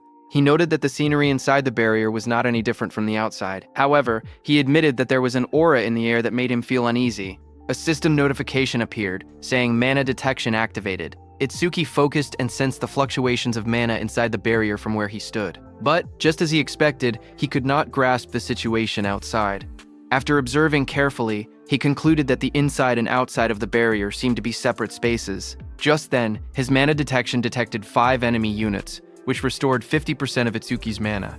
Itsuki calmly observed the surroundings and said that he now had a general idea of where the 5 detected units were located. He then turned to his death hound and gave it a clear order to stay there and wait. If it found any disaster beasts that had fled, it could eat them. After giving the command, he softly praised it, calling it a good boy. Another system notification appeared, showing activating Thunderbreaker, roaring wave. Blue lightning began to crackle around his body as his eyes sharpened with focus. He decided that he should start moving as well. At that moment, 2 muscular disaster beasts charged forward at high speed, their claws digging into the ground as they rushed toward him. Suddenly, electric energy surged through the air as one of the beasts reacted in surprise. It was Itsuki. He activated his Black Wall skill and struck the 2 disaster beasts. With a single attack, he killed both of them by piercing their bodies with Black Wall. Just then, 2 more beasts appeared. Lightning exploded across the battlefield as Itsuki struck the first disaster beast directly. Blue energy tore through its body, and blood burst from its wound as it was slammed into the ground. The second beast immediately rushed forward, but Itsuki's electric current surged between them like a roaring wave. The ground cracked under the force as his attack ripped through both monsters. While Itsuki was killing those 4 one-horned beasts, suddenly a 2-horned beast charged at him. Blue lightning surrounded Itsuki as he drove forward with unstoppable momentum. He dodged the beast's attack and jumped high. A system notification appeared, activating Clear Orbs, Piercing Sphere. A glowing purple sphere formed around Itsuki's finger. It shot forward with incredible force, piercing straight into the beast's chest and drilling through its armored body. The impact cracked the monster's armor apart as the energy pushed deeper inside. That beast fell to the ground. A system notification appeared, showing critical rate increased by 1%. Itsuki landed on the ground, lightning still flickering around him. His broken critical crystal had reached a 3% critical rate. After killing those 5 beasts, Itsuki immediately moved forward. Seeing that his critical rate had gone up again to 3%, he calculated that statistically this meant about 3 critical hits for every 100 attacks. He thought he might get to see his first real critical attack soon. While moving, something else caught his attention.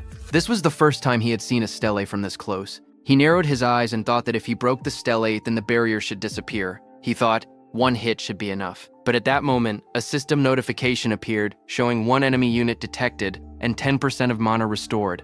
Itsuki's eyes widened as he realized that there was still 1 left. Immediately, he used all the force in his body to stop himself. Lightning cracked violently around his legs as he halted. Just as he stopped, many sharp spikes came toward him at full speed. He immediately jumped back and dodged them. A sharp thought crossed his mind. If he had not sensed the mana fluctuation and stayed on high alert, he would have already been impaled. He fell back, crouching low as debris scattered around him. His eyes narrowed as he saw those spikes coming from behind the stele. Itsuki realized that this 6th monster was hiding behind the stele. He stared carefully at the disaster beast's shadow, realizing it was a different kind of disaster beast than the ones before. Meanwhile, from far away, Iberia watched the large green barrier curve over the forest like a dome glowing faintly in the night. Worried, Josuke told Iberia that even Itsuki might not be able to stop all the disaster beasts. So, he told Iberia that it was dangerous outside and that he should wait inside the room. Iberia, who was still shaken by his father's words, lowered his gaze and asked Josuke if he would really end up letting Itsuki die someday. Josuke told him that Master Aiden had a habit of exaggerating, so he should not worry too much about it. But Iberia admitted that looking back, he felt like he had really just been dead weight. Josuke then explained that the level of disaster beasts inside a green barrier usually ranged between 20 and 50. He asked Iberia honestly whether he had the confidence to defeat even a level 26 disaster beast. Iberia quietly answered that he did not at all. Seeing his discouraged expression, Josuke told him not to be so down. He clarified that he was not saying Iberia was useless. When he himself had been about that age, he had not even had the courage to step into a green barrier and fight a disaster beast. Iberia looked at him in surprise and asked if that was true, even for Josuke. Josuke's expression turned serious as he explained that the difference between gray barrier disaster beasts and green barrier disaster beasts was not simply a matter of levels.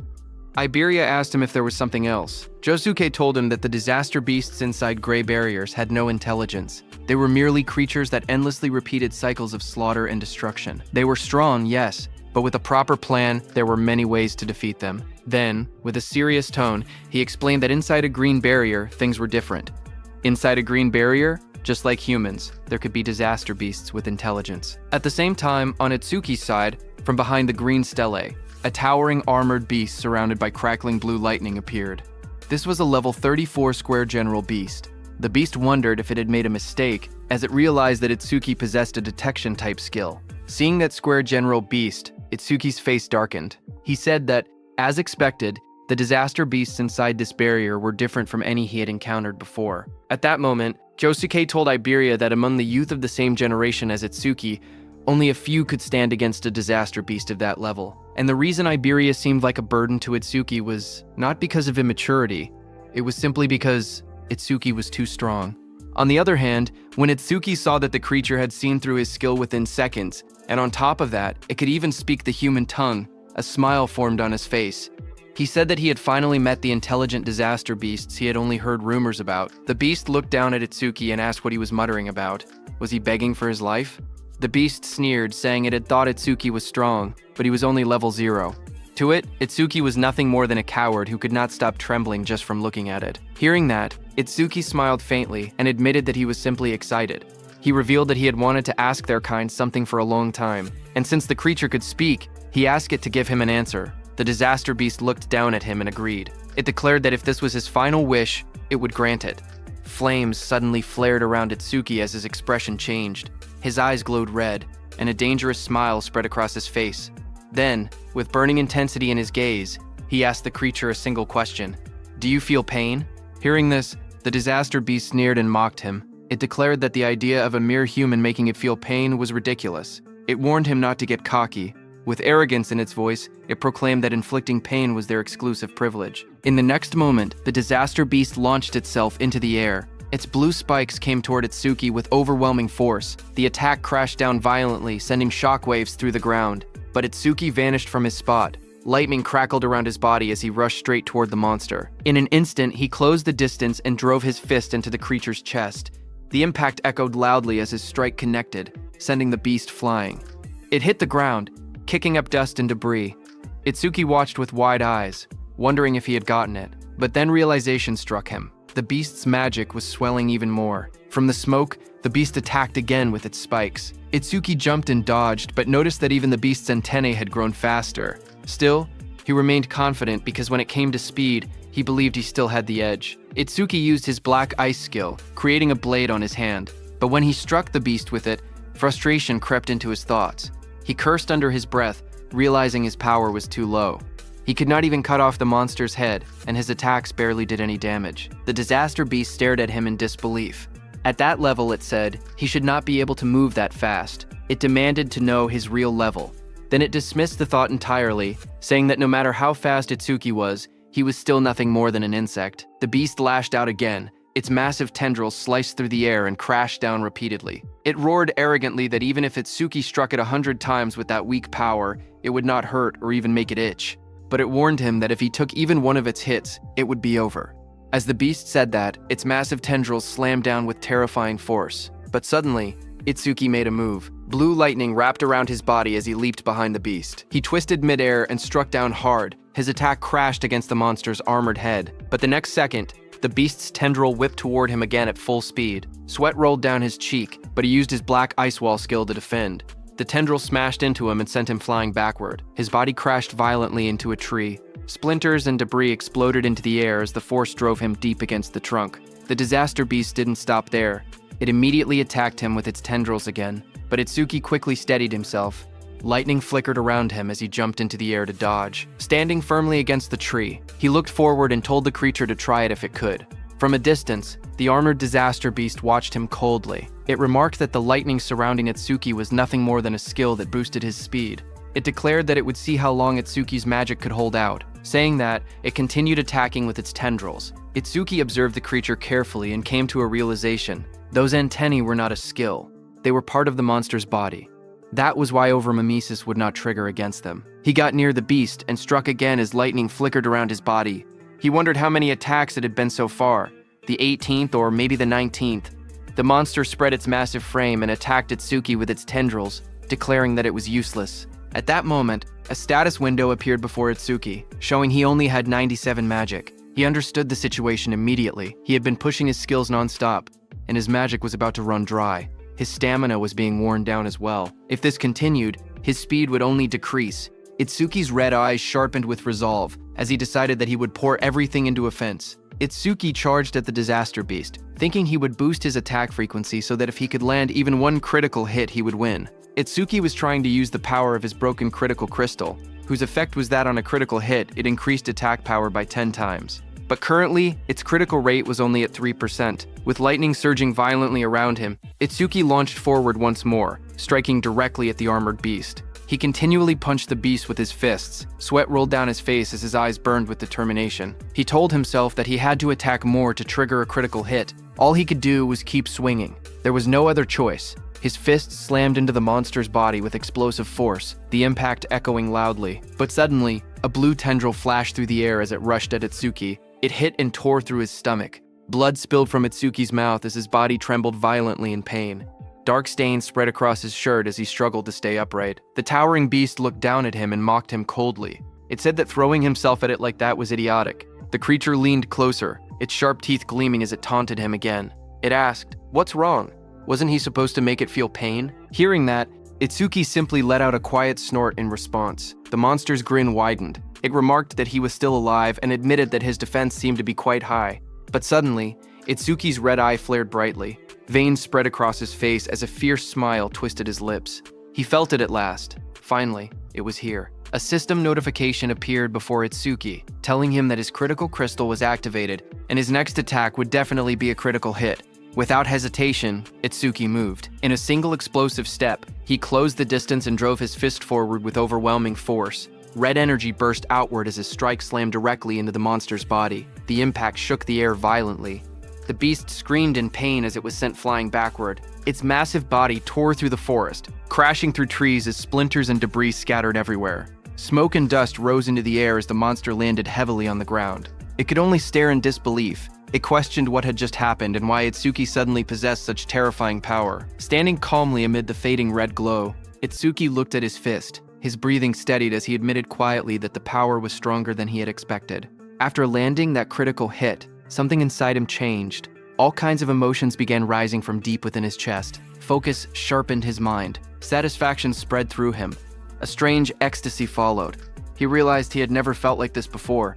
Even though blood was pouring out of the wound in his stomach, he did not feel any pain at all. The injury was deep, and his shirt was soaked in red, yet his body felt strangely light. He looked down at the beast calmly and admitted that this feeling was incredible. Itsuki then reached out and grabbed the beast's head, asking whether it felt any pain from that attack. Hearing that, confusion filled the beast's voice. It wondered what kind of human he was. Humans were supposed to be weak and fragile. It even accused him of clearly being over level 40, saying that showing fake stats was cheating. But as Itsuki grabbed the beast's head, it panicked and shouted, asking what he was about to do. Itsuki told the beast that until now, all the disaster beasts he had faced lacked intelligence. Even when they died, they barely screamed. But this one was different. He grabbed the creature firmly and squeezed. The beast let out a loud, terrified scream. A wide grin spread across Itsuki's face as his red eyes glowed fiercely in the darkness. He admitted that a scream from a disaster beast capable of feeling pain was truly pleasant to hear. The creature trembled in terror. It stuttered in disbelief, asking if he was really going to crush its head. Panic consumed it as it declared that he was no human. He was a demon. Ignoring its fear, Itsuki tightened his grip. In the next instant, a violent sound echoed through the forest as he crushed the beast's head without hesitation. Blood splattered across the tree behind them. A system notification appeared, showing his crit rate increased by 1%. Itsuki stood before the fallen body and calmly stated that it was finally done. Another notification followed, saying the broken critical crystal's crit rate was now at 4%. As the tension faded, Itsuki felt the strange excitement from earlier slowly disappear. The special sensation that had filled his chest was vanishing. Then, reality returned.